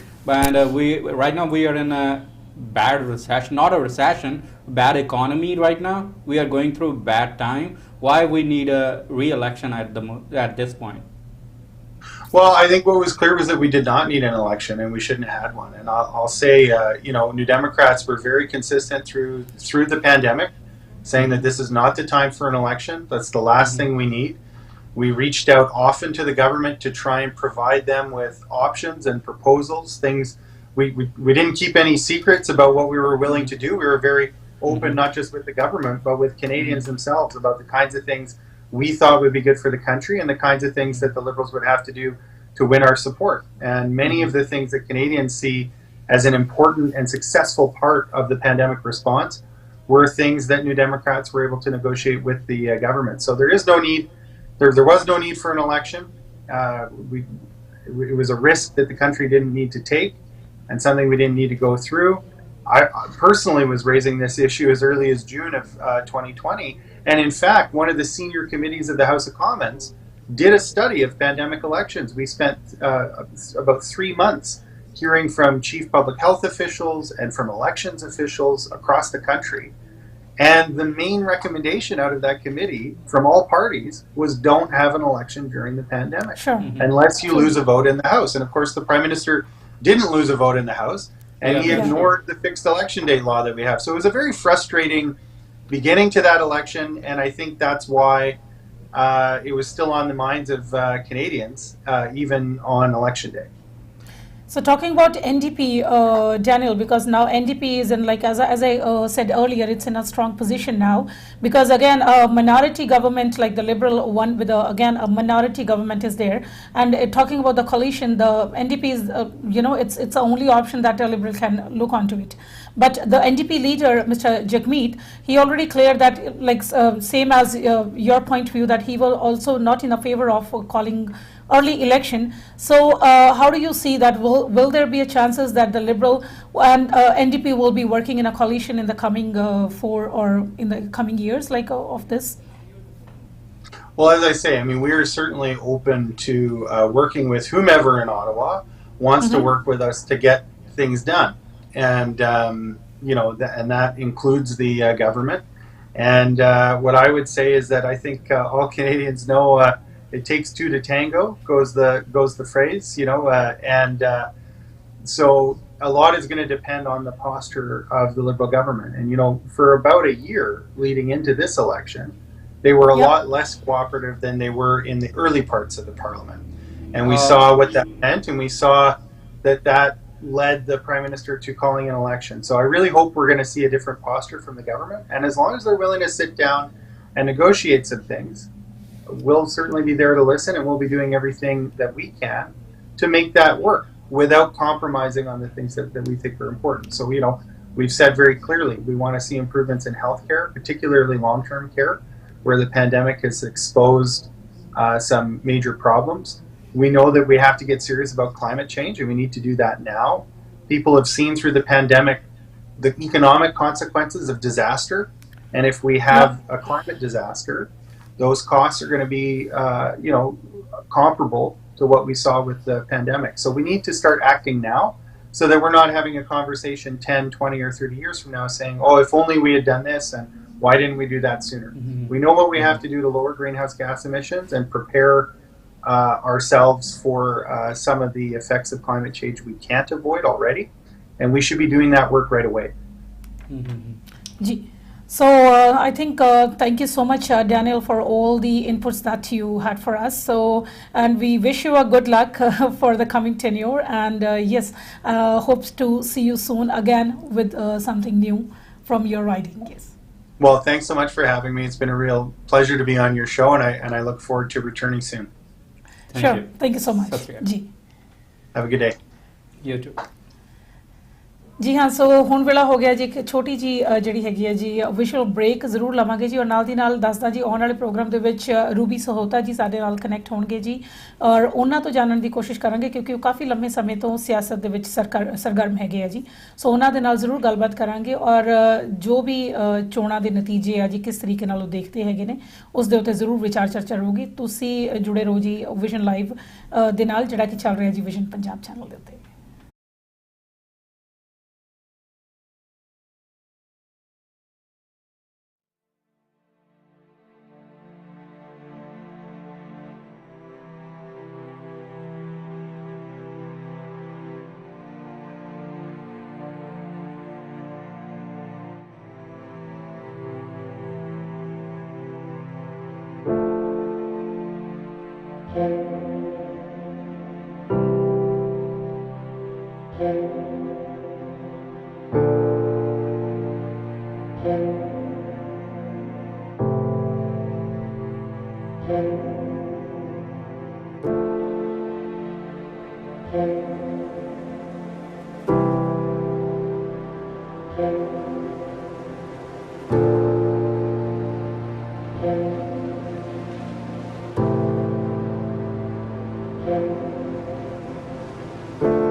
Break ਤੋਂ ਬਾਅਦ ਦੋਸਤੋ ਇੱਕ ਵਾਰ ਫੇਰ ਸਵਾਗਤ ਆ। ਮੈਂ ਵਰਿੰਦਰ ਰਖੜਾ ਤੇ ਮੇਰੇ ਨਾਲ ਕੋ-ਹੋਸਟ ਸੰਦੀਪ ਪੱਟੀ ਜੀ। ਅੱਜ ਆਪਾਂ ਗੱਲ ਕਰ ਰਹੇ ਹਾਂ ਇਲੈਕਸ਼ਨ ਤੇ ਦੋਸਤੋ ਇੱਕ ਵਾਰੀ ਫੇਰ ਮੈਂ ਤੁਹਾਨੂੰ ਦੱਸਦਾ ਕਿ ਸਾਡੀ ਥੱਲੇ ਹੌਟਲਾਈਨ ਨੰਬਰ ਜਿਹਨੂੰ ਕਹਿੰਦੇ ਹੁੰਦੇ ਆ ਕਿ ਹੈਲਪਲਾਈਨ ਨੰਬਰ ਆ, ਸਾਨੂੰ ਜਦੋਂ ਮਰਜ਼ੀ ਇਸ ਤੇ ਫੋਨ ਕਰੋ, ਅਸੀਂ ਤੁਹਾਡੇ ਨਾਲ ਗੱਲਾਂ ਬਾਤਾਂ ਕਰਨ ਲਈ ਬੈਠੇ ਆ। ਤੇ ਨਾਲ ਸਾਡਾ ਥੱਲੇ WhatsApp ਨੰਬਰ ਦਿੱਤਾ, ਜੇਕਰ ਤੁਸੀਂ ਕੋਈ ਕੁਐਸਚਨ ਜਾਂ ਤੁਹਾਡੀ ਕੋਈ ਟਿੱਪਣੀ ਹੈ ਜਾਂ ਕੁਝ ਤੁਸੀਂ ਵਿਚਾਰ ਸਾਂਝਾ ਕਰਨਾ ਚਾਹੁੰਦੇ ਹੋ, ਸਾਨੂੰ WhatsApp ਨੰਬਰ ਤੇ ਵੀ ਸਾਡੇ ਨਾਲ ਸੰਪਰਕ ਕਰ ਸਕਦੇ ਹੋ। ਤੇ ਜੇਕਰ ਤੁਹਾਡੇ ਘਰ ਵਿੱਚ ਕਿਸੇ ਕੋਲੇ ਸੋਸ਼ਲ ਮੀਡੀਆ ਦਾ ਐਕਸੈਸ ਨਹੀਂ ਹੈਗਾ, ਹੁਣ ਸਮਾਰਟਫੋਨ ਤੇ ਸਾਡੀ ਵਿਜ਼ਨ ਪੰਜਾਬ ਦੀ ਜਿਹੜੀ ਐਪ ਆ ਉਹ ਅਵੇਲੇਬਲ ਆ, ਉਹਨੂੰ ਡਾਊਨਲੋਡ ਕਰੋ। 24/7 ਤੁਹਾਡੇ ਲਈ ਵਿਜ਼ਨ ਪੰਜਾਬ, ਵਿਜ਼ਨ ਮਿਊਜ਼ਿਕ ਤੇ ਵਿਜ਼ਨ ਗੁਰਬਾਣੀ ਜਿਹੜਾ ਕਿ ਹਮੇਸ਼ਾ ਚੱਲਦਾ ਰਹੇਗਾ। ਕਿਤੇ ਵੀ ਹੋਵੋ ਤੁਹਾਨੂੰ ਬਿਲਕੁਲ ਵੀ ਮਹਿਸੂਸ ਨਹੀਂ ਹੋਊਗਾ ਤੁਸੀਂ ਪੰਜਾਬ ਤੋਂ ਦੂਰ ਹੋ। ਸਾਰਾ ਦਿਨ ਸਾਡਾ ਜਿਹੜਾ ਚੈਨਲ ਆ ਉਹ ਬਹੁਤ ਵਧੀਆ ਤੇ ਬਹੁਤ ਹੀ ਸੋਹਣੇ ਤਰੀਕੇ ਨਾਲ ਆਪਣਾ ਰਿਪਰੈਜ਼ੈਂਟ ਕਰ ਰਿਹਾ ਪੰਜਾਬ ਨੂੰ। ਤੇ ਇਹਦੇ ਨਾਲ ਹੀ ਜਿਹੜੇ ਦੋਸਤ ਫੇਸਬੁੱਕ ਜਾਂ YouTube ਦੇ ਮਾਧਿਅਮ ਰਾਹੀਂ ਜੁੜੇ ਆ, ਉਹ ਸਾਨੂੰ ਕਮੈਂਟ ਦੇ ਰੂਪ ਵਿੱਚ ਵੀ ਆਪਣੀਆਂ ਕੁਛ ਜੋ ਵੀ ਸੁਝਾਅ ਦੇਣੇ ਚਾਹੁੰਦੇ ਜਾਂ ਕੋਈ ਕੁਐਸਚਨ ਪੁੱਛਣਾ ਚਾਹੁੰਦੇ MP ਸਾਹਿਬ ਜਿਹੜੇ ਵੀ ਸਾਡੇ ਨਾਲ ਜੁੜ ਰਹੇ ਨੇ ਤੇ ਉਹ ਸਾਨੂੰ ਫੇਸਬੁੱਕ ਤੇ ਵੀ ਦੱਸ ਸਕਦੇ। ਹੁਣ ਆਪਾਂ ਗੱਲ ਕਰਦੇ ਹਾਂ ਸੰਦੀਪ ਜੀ ਨਾਲ। ਬਿਲਕੁਲ ਵਰਿੰਦਰ ਜੀ, ਕਿਉਂਕਿ ਅੱਜ ਜਿਹੜਾ ਹੈਗਾ ਜੀ ਮੈਨੂੰ ਲੱਗ ਰਿਹਾ ਕਿ ਆਪਣੇ ਲੋਕਾਂ ਦਾ ਇੱਥੋਂ ਦੀ ਪੋਲਿਟਿਕਸ ਨਾਲੋਂ ਜ਼ਿਆਦਾ ਰੁਝਾਨ ਹੈਗਾ ਜੀ ਪੰਜਾਬ ਦੀ ਪੋਲਿਟਿਕਸ ਦੇ ਉੱਤੇ। ਬਿਲਕੁਲ ਬਿਲਕੁਲ ਬਿਲਕੁਲ। ਤੁਸੀਂ ਤੇ ਮੈਂ ਵੀ ਗੱਲ ਕਰ ਲਈਏ ਤਾਂ ਚਾਹੇ ਸਾਡੀ ਕਰਮ ਭੂਮੀ ਹੈ ਜੀ, ਲੇਕਿਨ ਜਨਮ ਭੂਮੀ ਦੀ ਜਿਹੜੀ ਸਿਆਸਤ ਹੈਗੀ ਆ ਉਸ ਤੋਂ ਇਹ ਨਹੀਂ ਕਹਿ ਸਕਦੇ ਕਿ ਸਾਡਾ ਇੰਟਰਸਟ ਨਹੀਂ ਰਹਿੰਦਾ ਉੱਥੇ। ਉਹ ਥੋੜੀ ਜਿਹੀ ਵੀ ਹਲਚਲ ਹੁੰਦੀ ਹੈ ਜੀ ਸਿਆਸਤ ਦੇ ਵਿੱਚ ਤਾਂ ਮੱਲੋ ਜ਼ੋਰੀ ਜਿਹੜਾ ਹੈਗਾ ਜੀ ਧਿਆਨ ਸਾਰਾ ਜਿਹੜਾ ਹੈਗਾ ਜੀ ਉਧਰ ਲੱਗ ਜਾਂਦਾ ਹੈਗਾ, ਚਾਹੇ ਅਸੀਂ ਮੀਡੀਆ ਨਾਲ ਕਨੈਕਟ ਹੋ ਜਾਈਏ, ਚਾਹੇ ਅਸੀਂ ਸੋਸ਼ਲ ਮੀਡੀਆ ਤੇ ਹੋਈਏ। ਖਬਰਾਂ ਜਿਹੜੀਆਂ ਨੇ ਜੀ ਉਹ ਮਿੰਟਾਂ ਸਕਿੰਟਾਂ ਦੇ ਵਿੱਚ ਕਹਿੰਦੇ ਜੀ ਬੂਹੇ ਬਾਰੀਆਂ ਟੱਪ ਕੇ ਸਾਰੀ ਜਗ੍ਹਾ ਤੇ ਪਹੁੰਚ ਜਾਂਦੀਆਂ ਨੇ। ਸੋ ਜੇਕਰ ਪੰਜਾਬ ਦੀ ਵੀ ਨਾਲ ਦੀ ਨਾਲ ਸਿਆਸਤ, ਕਿਉਂਕਿ ਗੱਲ ਸਿਆਸਤ ਦੀ ਹੋ ਰਹੀ ਹੈ ਜੀ, ਸਿਆਸਤ ਜਿਹੜਾ ਹੈਗਾ ਜੀ ਪਿਛਲੇ ਕੁਝ ਦਿਨਾਂ ਤੋਂ ਜਿਹੜਾ ਸਿਆਸਤ ਦੇ ਵਿੱਚ ਗਰਮਾ ਗਰਮੀ ਹੋਈ ਆ, ਇਹ ਬੜੀ ਰੋਚਕ ਬਣ ਰੱਖੀ ਆ। ਰੋਚਕ ਮੈਂ ਜ਼ਰੂਰ ਇਸ ਚੀਜ਼ ਨੂੰ ਕਹੂੰਗੀ ਕਿਉਂਕਿ ਹੁਣ ਤੱਕ ਜਿਹੜਾ ਸੀ ਜੀ ਸਿਆਸਤਦਾਨ ਮਜ਼ੇ ਲੈਂਦੇ ਰਹੇ ਆ ਜੀ ਵੋਟਰਾਂ ਤੋਂ, ਜਿਹੜਾ ਹੈਗਾ ਜੀ ਵੋਟਾਂ ਪਵਾ ਕੇ ਤੇ ਉਸ ਤੋਂ ਬਾਅਦ 5 ਸਾਲ ਦੱਸਦੇ ਨਹੀਂ ਸੀਗੇ। ਲੇਕਿਨ ਜਿਹੜੀ ਹੁਣ ਤੜਥਲੀ ਮੱਚੀ ਹੋਈ ਹੈ ਜੀ ਪੰਜਾਬ ਦੀ ਸਿਆਸਤ ਦੇ ਵਿੱਚ, ਤਾਂ ਮੇਰੇ ਖਿਆਲ ਨਾਲ ਕਾਬਲੇ ਗੌਰ ਹੈਗੀ ਹੈ ਜੀ ਜਿਹੜਾ ਕੁਝ ਹੋ ਰਿਹਾ ਸੋਸ਼ਲ ਮੀਡੀਆ ਤੇ। ਵਰਿੰਦਰ ਜੀ ਜੇਕਰ ਚੇਤਾ ਹੋਵੇ ਤੁਹਾਨੂੰ ਅੱਜ ਕੱਲ੍ਹ ਦਿਸ ਰਿਹਾ ਹੋਣਾ ਵੀ ਜਿਹੜੇ ਲੋਕ ਅੱਜ ਕੱਲ੍ਹ ਰੈਲੀਆਂ ਤੇ ਜਾ ਰਹੇ ਆ ਉਹਨਾਂ ਦੇ ਨਾਲ ਜਿਹੜਾ ਕੁਝ ਹੁੰਦਾ ਹੈਗਾ ਉਹ ਮੇਰੇ ਖਿਆਲ ਨਾਲ ਉਹਨਾਂ ਨੇ ਕਦੇ ਆਪਦੇ ਸੁਪਨਿਆਂ 'ਚ ਵੀ ਨਹੀਂ ਸੋਚਿਆ ਹੋਣਾ ਕਿ ਜਿੰਨੀ ਮਾੜੀਆਂ ਉਹਨਾਂ ਦੇ ਨਾਲ ਹੋ ਰਹੀਆਂ ਨੇ। ਸ਼ਰਮ ਆਉਂਦੀ ਹੈ ਜੀ ਉਹ ਚਾਹੇ ਸਾਡੇ ਬਜ਼ੁਰਗ ਨੇ ਜਾਂ ਜੋ ਵੀ ਹੈਗੇ ਨੇ, ਲੇਕਿਨ ਇੰਨਾ ਕੁਝ ਚੱਲ ਰਿਹਾ। ਕਿਸਾਨ ਅਸੀਂ ਕਹਿੰਦੇ ਹਾਂ ਜੀ, ਸਾਡੇ ਦਾਦੇ ਪੜਦਾਦੇ ਸਾਡੀਆਂ ਪਿਤਾ ਪੁਰਖੀ ਜਿਹੜਾ ਹੈਗਾ ਜੀ ਕਿੱਤੇ ਤੋਂ ਜੁੜੇ ਹੋਏ ਆ, ਅਸੀਂ ਕਿਸਾਨੀ ਖੇਤੀਬਾੜੀ ਨਾਲ ਅਸੀਂ ਜੁੜੇ ਹਾਂ। ਔਰ ਜਦੋਂ ਅਸੀਂ ਦੇਖਦੇ ਹਾਂ ਜੀ ਕਿ ਸਿਆਣੀ ਉਮਰ ਦੇ ਜਿਹੜੇ ਬਜ਼ੁਰਗ ਨੇ ਜੀ ਜਾਂ ਜਿਹੜੇ ਗੱਲ ਕਰ ਲਈਏ ਜੀ ਨੌਜਵਾਨ ਵੀ ਹੈਗੇ ਨੇ, ਬਟ ਲੇਕਿਨ ਉਹਨਾਂ ਲੋਕਾਂ ਤੋਂ ਜਿਨ੍ਹਾਂ ਤੋਂ ਸਾਨੂੰ ਆਸ ਹੈਗੀ ਹੈ ਕਿ ਕਿਸਾਨੀ ਸੰਘਰਸ਼ ਦੇ ਨਾਲ ਜੁੜੇ ਹੋਣਗੇ, ਉਹਨਾਂ ਨੂੰ ਜਦੋਂ ਅਸੀਂ ਬੱਸਾਂ 'ਚ ਬੈਠ ਕੇ ਜਾਂ ਕਾਰਾਂ 'ਚ ਬੈਠ ਕੇ ਜਾਂਦਾ ਦੇਖਦੇ ਆ ਜੀ, ਚਾਹੇ ਉਹ ਅਕਾਲੀ ਦਲ ਦੀ ਰੈਲੀ ਹੋਵੇ ਜਾਂ ਕਿਤੇ, ਤੇ ਉਸ ਤੋਂ ਬਾਅਦ ਜਿਹੜੀਆਂ ਉਹਨਾਂ ਨੂੰ ਲਾਹਨਤਾਂ ਪੈਂਦੀਆਂ ਨੇ ਜੀ ਉਹਨਾਂ ਲੋਕਾਂ ਤੋਂ, ਉਹ ਦੇਖ ਕੇ ਵੈਸੇ ਹਾਸਾ ਵੀ ਆਉਂਦਾ, ਸ਼ਰਮ ਵੀ ਔਰ ਦੁਰ ਫਿਟੇ ਮੂੰਹ ਕਹਿਣ ਨੂੰ ਵੀ ਜੀ ਕਰਦਾ ਹੈਗਾ ਜੀ ਉਹਨਾਂ ਲੋਕਾਂ ਨੂੰ। ਜਿਵੇਂ ਤੁਸੀਂ ਗੱਲ ਕੀਤੀ ਹੈ ਕਿ ਸਿਆਸਤਦਾਨ ਅੱਗੇ ਆਪਾਂ ਨੂੰ ਨਚਾਉਂਦੇ ਸੀ, ਹੁਣ ਇੱਕ ਇਹੋ ਜਿਹਾ ਯੁੱਗ ਆਇਆ ਵਾ ਇਹ ਪਿਛਲੇ 1-2 ਸਾਲ ਦੇ ਵਿੱਚ ਕਿ ਆਪਾਂ ਸਿਆਸਤਦਾਨਾਂ ਨੂੰ ਵੀ ਨਚਾ ਰਹੇ ਹਾਂ। ਲੋਕ ਉਹਨਾਂ ਨੂੰ ਸਵਾਲ ਕਰ ਰਹੇ, ਉਹਨਾਂ ਨੂੰ ਪੁੱਛ ਰਹੇ ਸਾਡੇ ਹੱਕ ਕਿੱਥੇ ਹੈ, ਸਾਡਾ ਰੋਜ਼ਗਾਰ ਕਿੱਥੇ ਹੈ, ਸਾਡੀ ਆਉਣ ਵਾਲੀ ਪੀੜ੍ਹੀ ਲਈ ਜਿਹੜਾ ਕਿ ਵਿਜ਼ਨ ਕਿੱਥੇ ਆ। ਹਰੇਕ ਜਗ੍ਹਾ ਤੇ ਉਹ ਕੁਐਸਚਨ ਰੇਜ਼ ਕਰਦੇ। ਜਿਵੇਂ ਆਪਾਂ ਵੇਖਿਆ ਕਿ ਸੁਖਬੀਰ ਬਾਦਲ ਨੇ ਰੈਲੀ ਲਈ ਐਲਾਨ ਕੀਤਾ ਸੀ, ਦਿੱਲੀ ਰੈਲੀ ਕਰ ਰਹੇ ਆ, ਬੜੇ ਲੋਕ ਉਹਦੇ ਚੋਂ ਪੰਜਾਬ ਚੋਂ ਮਰੀ ਜ਼ਮੀਰ ਵਾਲੇ ਜਿਨ੍ਹਾਂ ਨੂੰ ਕਿਹਾ ਜਾਂਦਾ ਵਾ ਕਿ ਉਹ ਵੀ ਗਏ ਸੀਗੇ, ਜਿਨ੍ਹਾਂ ਨੇ ਕਿਸੇ ਲਾਲਚ ਨੂੰ ਗਏ ਉਹ ਨਹੀਂ ਪਤਾ, ਪਰ ਜਦੋਂ ਵਾਪਸ ਆ ਰਹੇ ਸੀ ਤਾਂ ਬੜੇ ਲੋਕਾਂ ਨੇ ਉਹਨਾਂ ਦੀਆਂ ਵੀਡੀਓਜ਼ ਪਾਈਆਂ, ਉਹਨਾਂ ਦੀਆਂ ਗੱਡੀਆਂ ਵਿੱਚੋਂ ਕੁਛ ਨਾ ਕੁਛ ਨਿਕਲਿਆ ਤੇ ਬਾਅਦ ਵਿੱਚ ਸ਼੍ਰੋਮਣੀ ਅਕਾਲੀ ਦਲ ਨੇ ਉਹਨਾਂ ਤੇ ਪਰਚਾ ਕੀਤਾ ਕਿ ਸਾਡਾ ਸਮਾਨ ਚੋਰੀ ਕਰ, ਜਦ ਕਿ ਵੀਡੀਓ ਵਿੱਚ ਕੋਈ ਵੀ ਸਮਾਨ ਚੋਰੀ ਨਹੀਂ ਹੋ ਰਿਹਾ ਕਿਉਂਕਿ ਵੀਡੀਓ ਸਾਹਮਣੇ ਸਾਫ਼ ਪਈਆਂ ਸੀ। ਸੋ ਇਸ ਦੇ ਉੱਤੇ ਹੋਰ ਵਿਚਾਰ ਚਰਚਾ ਕਰਾਂਗੇ ਜੀ, ਲੇਕਿਨ ਸਾਡੇ ਮਹਿਮਾਨ ਜਿਹੜੇ ਨੇ ਜੀ ਰੂਬੀ ਸਹੋਤਾ ਜੀ ਉਹ ਆਲਰੇਡੀ ਕਨੈਕਟ ਹੋ ਚੁੱਕੇ ਆ। ਸੋ ਸਮਝ ਸਕਦੇ ਹਾਂ ਦੋਸਤੋ ਕਿ ਇਸ ਸਮੇਂ ਉਹ ਬਹੁਤ ਜ਼ਿਆਦਾ ਮਸਰੂਫ ਆ ਜੀ, ਜਿੱਤ ਪ੍ਰਾਪਤ ਕਰ ਚੁੱਕੇ ਨੇਗੇ ਤੇ ਹੁਣ ਅਸੀਂ ਵੀ ਨਹੀਂ ਚਾਹੁੰਦੇ ਕਿ ਉਹਨਾਂ ਨੂੰ ਫਿਰ ਲੌਂਗ ਵੇਟ ਕਰਾਈਏ। ਸੋ ਰੂਬੀ ਸਹੋਤਾ ਨੂੰ ਜ਼ਰੂਰ ਜਿਹੜੇ ਹੈਗੇ ਜੀ ਤੁਹਾਡੇ ਰੂਬਰੂ ਕਰਾਉਣੇ ਹੈਗੇ। ਸੋ ਮੈਂ ਆਪਣੀ ਟੈਕਨੀਕਲ ਟੀਮ ਨੂੰ ਜ਼ਰੂਰ ਗੁਜ਼ਾਰਿਸ਼ ਕਰੂੰਗੀ ਕਿ ਜੇਕਰ ਰੂਬੀ ਜੀ ਕਨੈਕਟ ਹੋ ਗਏ ਆ। ਸੋ ਜੀ ਰੂਬੀ ਜੀ ਤੁਹਾਡਾ ਬਹੁਤ ਬਹੁਤ ਸਵਾਗਤ ਹੈਗਾ ਜੀ ਪ੍ਰੋਗਰਾਮ ਦੇ ਵਿੱਚ। ਸਤਿ ਸ਼੍ਰੀ ਅਕਾਲ। ਸਤਿ ਸ਼੍ਰੀ ਅਕਾਲ ਜੀ, ਤੁਹਾਨੂੰ ਮੇਰੀ ਆਵਾਜ਼ ਠੀਕ ਸੁਣ ਰਹੀ ਹੈ? ਜੀ ਹਾਂਜੀ ਹਾਂਜੀ ਜੀ ਬਿਲਕੁਲ ਆਵਾਜ਼ ਪਾ ਰਹੀ ਹੈ। ਬੈਕਗ੍ਰਾਉਂਡ ਨੋਇਸ ਹੈਗਾ ਜਿੱਥੇ ਮੈਂ ਹੈਗੀ ਇਸ ਟਾਈਮ ਤੇ, so I apologise for that, but thank you so much for having me on your show today. ਜੀ ਸਭ ਤੋਂ ਪਹਿਲਾਂ ਤਾਂ ਜੀ ਅਸੀਂ ਆਪਦੀ ਸਮੁੱਚੀ ਟੀਮ ਵੱਲੋਂ ਤੁਹਾਨੂੰ ਵਧਾਈ ਦੇਣਾ ਚਾਹਾਂਗੇ ਜੀ, ਜਿਹੜੀ ਤੁਸੀਂ ਜਿੱਤ ਪ੍ਰਾਪਤ ਕੀਤੀ ਹੈਗੀ ਆ ਔਰ ਇਹ ਕੰਟੀਨਿਊਸ ਜਿਹੜੇ ਜਿੱਤਾਂ ਹੈਗੀਆਂ ਨੇ ਜੀ ਇਹ ਦਰਜ ਹੋ ਰਹੀਆਂ ਨੇ ਤੁਹਾਡੇ ਨਾਮ ਤੇ। ਸੋ ਕਿੱਦਾਂ ਦਾ ਮਹਿਸੂਸ ਕਰ ਰਹੇ ਹੋ ਜੀ? Hanji, of course it feels good, and I know the team all feels good as well. So mostly the elections एक वड्डी team ਦੇ ਨਾਲ ਚੱਲਦੀਆਂ ਹੈਗੀਆਂ ਨੇ, ਇੱਕ ਕੱਲਾ candidate ਤਾਂ ਇੱਕ election ਨਹੀਂ ਲੜ ਪਾਉਂਦਾ ਹੈਗਾ। So all the volunteers, the family, the friends, the supporters and the voters that put their faith and trust in me, I know are feeling very good today. So ਬਹੁਤ ਹੀ phone ਆ ਰਹੇ ਹੈਗੇ ਨੇ ਵਧਾਈਆਂ ਦੇ, and lots of people are very happy. ਜੀ Ruby ਜੀ ਬਾਰ-ਬਾਰ ਜਿਹੜਾ ਸਵਾਲ ਉੱਠ ਕੇ ਹੀ ਆ ਰਿਹਾ ਹੈਗਾ ਜੀ ਕਿ ਕਿਸ ਤਰੀਕੇ ਨਾਲ ਜਿਹੜਾ ਜੇਕਰ ਗੱਲ ਕਰੀਏ ਜੀ, ਮਾਫ ਕਰਨਾ ਜੀ ਨਾਲ ਦੀ ਨਾਲ ਜਿਹੜੇ ਕਾਲਰਸ ਆ ਰਹੇ ਨੇ ਉਹ ਵੀ ਮੈਂ ਜ਼ਰੂਰ ਬੇਨਤੀ ਕਰੂੰਗੀ ਜੀ ਕਿ ਇਸ ਵਾਰਤਾਲਾਪ ਤੋਂ ਬਾਅਦ ਅਸੀਂ ਜ਼ਰੂਰ ਤੁਹਾਡੀਆਂ ਕਾਲਸ ਲੈ ਪਾਵਾਂਗੇ। ਸੋ ਰੂਬੀ ਜੀ, ਬੀਇੰਗ ਅ ਲਿਬਰਲ ਕੈਂਡੀਡੇਟ, ਸਭ ਤੋਂ ਪਹਿਲਾਂ ਜਿਹੜਾ ਸਵਾਲ ਹੁਣ ਉੱਠ ਕੇ ਆ ਰਿਹਾ ਕਿਉਂਕਿ ਜੇਕਰ ਤਾਂ ਸਥਿਤੀ ਜਿਹੜੀ ਸੀ ਬਿਹਤਰ ਹੋ ਨਿਬੜਦੀ, ਬਿਹਤਰ ਤੋਂ ਮਤਲਬ ਹੈ ਕਿ ਜਿੰਨੀਆਂ ਸੀਟਾਂ ਲਿਬਰਲ ਪਾਰਟੀ ਨੂੰ ਮਿਲੀਆਂ ਨੇ ਜੇਕਰ ਉਸ ਤੋਂ ਕੁਝ ਵਧੀਆ ਹੋਰ ਸੀਟਾਂ ਮਿਲ ਜਾਂਦੀਆਂ ਜਾਂ ਸਰਕਾਰ ਜਿਹੜੀ ਸੀ ਜੀ ਉਹ ਮਾਈਨੋਰਿਟੀ ਦੀ ਨਾ ਹੋ ਕੇ ਬਹੁਮਤ ਜਿੱਤ ਜਾਂਦੀ ਤਾਂ ਸ਼ਾਇਦ ਅੱਜ ਕੁਝ ਹੋਰ ਹੀ ਜਿਹੜਾ ਸਿਨੈਰੀਓ ਸੀ ਜੀ ਨਿਕਲਦਾ। ਪਰ ਹੁਣ ਇੱਕੋ ਹੀ ਸਵਾਲ ਬਾਰ-ਬਾਰ ਹੋ ਰਿਹਾ ਜੀ ਕਿ ਜੇਕਰ ਆਹੀ ਕੁਝ ਹੀ ਰਿਜ਼ਲਟਸ ਆਉਣੇ ਸੀ ਦੈਨ ਲੋੜ ਵੀ ਕੀ ਸੀਗੀ ਇਲੈਕਸ਼ਨ ਕਰਾਉਣ ਦੀ ਲਿਬਰਲ ਪਾਰਟੀ ਨੂੰ। Anji, that's not really a decision that's up to me. We put the question to people and ਲੋਕਾਂ ਨੇ ਜੋ ਚਾਹੁੰਦੇ ਸੀਗੇ ਉਹ ਉਹਨਾਂ ਨੇ ਸਾਨੂੰ ਦੱਸਿਆ ਹੈਗਾ। We're ready to work hard. Of course, we would have loved to have a majority government so that ਜੋ ਵਾਅਦੇ ਅਸੀਂ ਲੋਕਾਂ ਦੇ ਨਾਲ ਕੀਤੇ ਹੈਗੇ ਆ ਉਹ ਅਸੀਂ ਜਲਦੀ ਤੋਂ ਜਲਦੀ deliver ਕਰ ਸਕੀਏ ਲੋਕਾਂ ਲਈ। But that is not what people have chosen. So they have chosen another minority government and that is fine. We are happy to see, what their decision has been, and we are going to figure out to be ਅਸੀਂ ਫਿਰ ਵੀ ਇੱਕ minority situation ਦੇ ਵਿੱਚ ਕਿਸ ਤਰ੍ਹਾਂ ਲੋਕਾਂ ਲਈ ਜਿਹੜੀਆਂ $10 a day childcare ਦੀਆਂ ਸਹੂਲਤਾਂ ਨੇ, healthcare the increased benefits, how we can deliver all of those things to people. Ruby ਜੀ, ਮੇਰਾ ਇੱਕ ਸਵਾਲ ਤੁਹਾਨੂੰ ਹੈ ਕਿ ਜਿਵੇਂ ਆਪਾਂ ਦੇਖਿਆ ਕਿ ਮੈਨੀਫੈਸਟੋ ਵਿੱਚ ਤੁਸੀਂ ਬਹੁਤ ਚੀਜ਼ਾਂ ਐਡ ਕੀਤੀਆਂ ਸੀ, ਜਿਹੜਾ ਟੌਪ ਪ੍ਰਾਇੋਰਟੀ ਤੇ ਇਸ ਟਾਈਮ ਰਿਹਾ ਸੀ ਅਫੋਰਡੇਬਲ ਹਾਊਸਿੰਗ ਰਿਹਾ ਸੀ। ਤੁਹਾਨੂੰ ਕੀ ਲੱਗਦਾ ਹੁਣ ਤੁਹਾਡੀ ਸਰਕਾਰ ਤਾਂ ਬਣੀ ਚੁੱਕੀ ਇੱਕ ਹਿਸਾਬ ਦੀ, ਤਾਂ ਕੀ ਲੱਗਦਾ ਕਿ ਵਿਦਿਨ ਕਿੰਨੇ ਮੰਥਸ ਤੇ ਸਰਕਾਰ ਇਹੋ ਜਿਹਾ ਕੀ ਕਰੂਗੀ ਕਿਹੜੀ ਪ੍ਰਾਈਸਿੰਗ ਨੂੰ ਕੰਟਰੋਲ ਕੀਤਾ ਜਾਵੇ? ਹਾਂਜੀ, ਸੋ ਸਾਡੇ ਪਲੇਟਫਾਰਮ ਦੇ ਵਿੱਚ ਇੱਕ ਕਲੀਅਰ ਪਲਾਨ ਆਊਟਲਾਈਨ ਕੀਤਾ ਗਿਆ ਹੈਗਾ।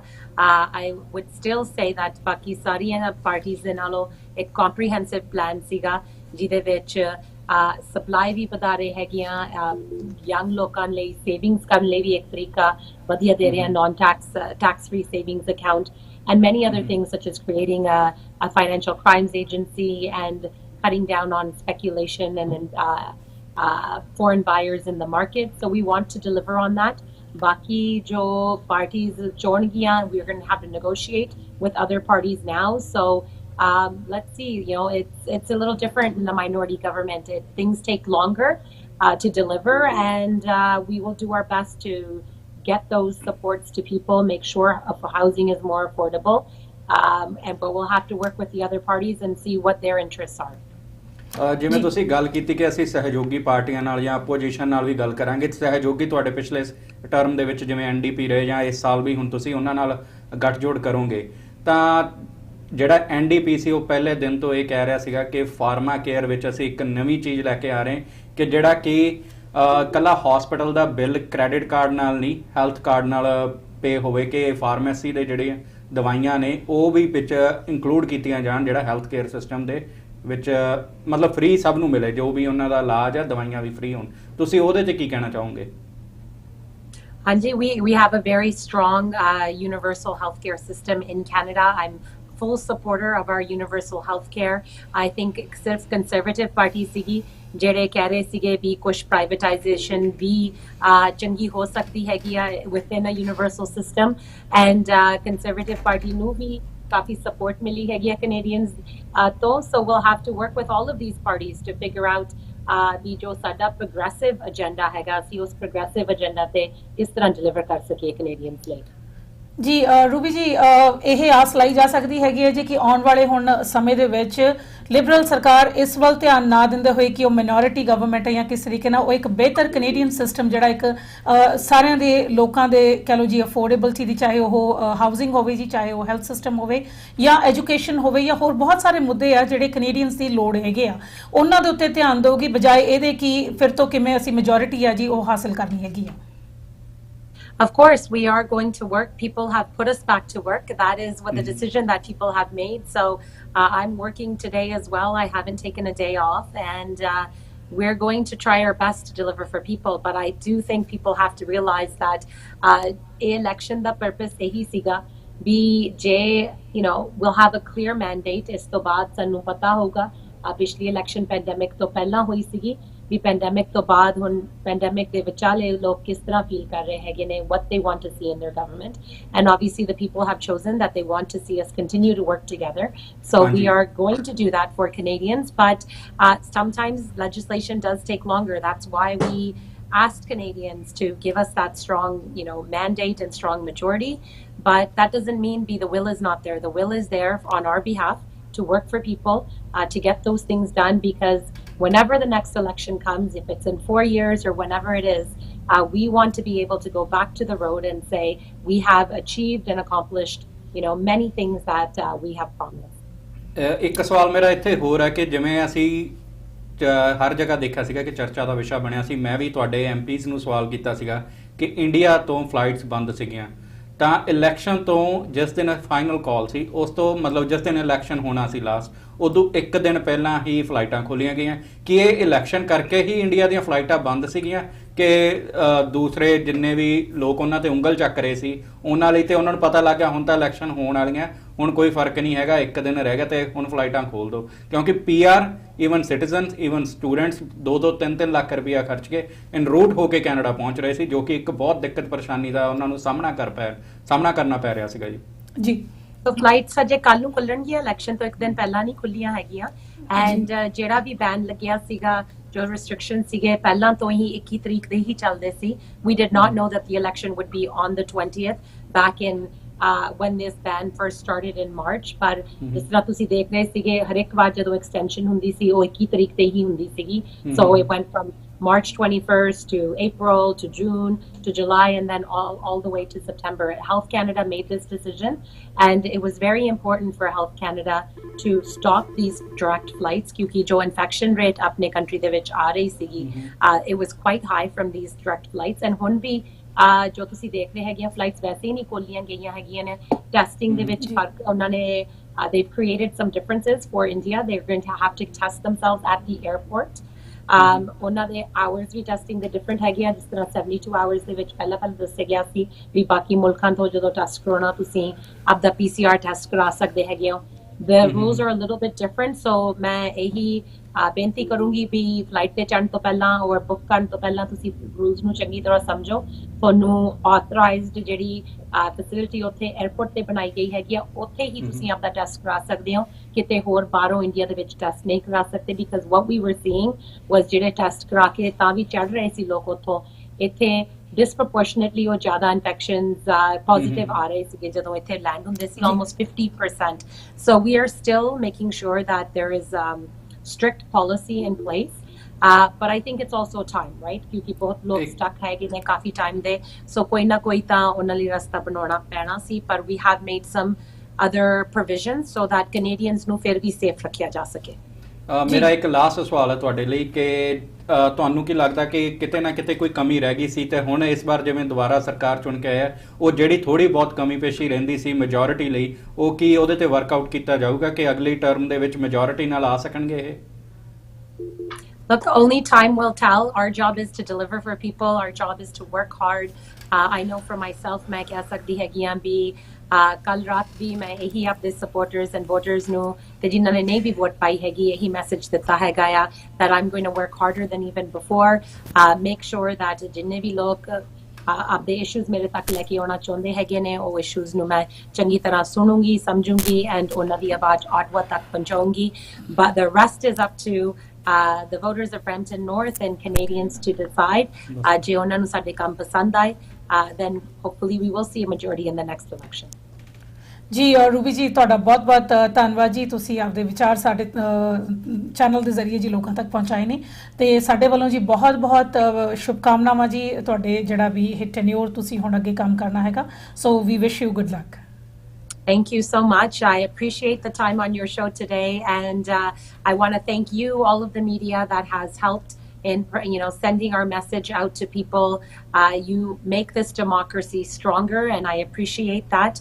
And also Genevi voters, supporters, Genevi thode show nu aj dekh rahe hege a ਉਹਨਾਂ ਦਾ thank you from the bottom of my heart. ਬਹੁਤ ਬਹੁਤ ਧੰਨਵਾਦ ਜੀ। ਥੈਂਕ ਯੂ ਜੀ ਐਂਡ ਸਤਿ ਸ਼੍ਰੀ ਅਕਾਲ ਜੀ। ਹਾਂ ਦੋਸਤੋ, ਸੋ ਇਹ ਸਨ ਜੀ ਰੂਬੀ ਸਹੋਤਾ ਜੀ, ਜਿਨ੍ਹਾਂ ਨੇ ਵੀ ਆਪਦੇ ਜਿਹੜੇ ਵਿਚਾਰਾਂ ਦੀ ਸਾਂਝ ਆ ਜੀ ਉਹ ਰੱਖੀ ਹੈਗੀ, ਔਰ ਹਜੇ ਮੈਨੂੰ ਲੱਗਦਾ ਜੀ ਇਟਸ ਟੂ ਅਰਲੀ ਅਗੇਨ, ਜਦ ਕਿ ਦੇਖਿਆ ਜਾਵੇ ਜੀ ਦੁਬਾਰਾ ਉਹੀ ਸਰਕਾਰ ਜਿਹੜੀ ਹੈਗੀ ਹੈ ਜੀ ਉਹ ਦੁਬਾਰਾ ਪਾਵਰ ਚ ਆਈ ਹੈ। ਸੋ ਮਤਲਬ ਚੱਲ ਰਹੀ ਸਰਕਾਰ ਨੇ ਹੀ ਦੁਬਾਰਾ ਉੱਥੇ ਪਹੁੰਚ ਗਏ ਨੇ, ਲੇਕਿਨ ਫਿਰ ਵੀ ਫਿਰ ਇਹ ਗੱਲ ਆ ਜਾਂਦੀ ਹੈਗੀ ਹੈ ਜੀ ਕਿ it's too early to ask, ਪਰ ਦੇਖਦੇ ਹਾਂ ਜੀ ਕਿ ਢਾਕ ਦੇ 3 ਪਾਤ ਜੀ ਉਸੇ ਤਰੀਕੇ ਨਾਲ ਜਾਂਦੇ ਹੈਗੇ ਕਿ ਕੁਛ ਨਾ ਕੁਛ ਫੇਰ ਬਦਲ ਆਊਗੀ। ਸੋ ਇਹ ਆਉਣ ਵਾਲਾ ਸਮਾਂ ਹੀ ਦੱਸੇਗਾ ਜੀ।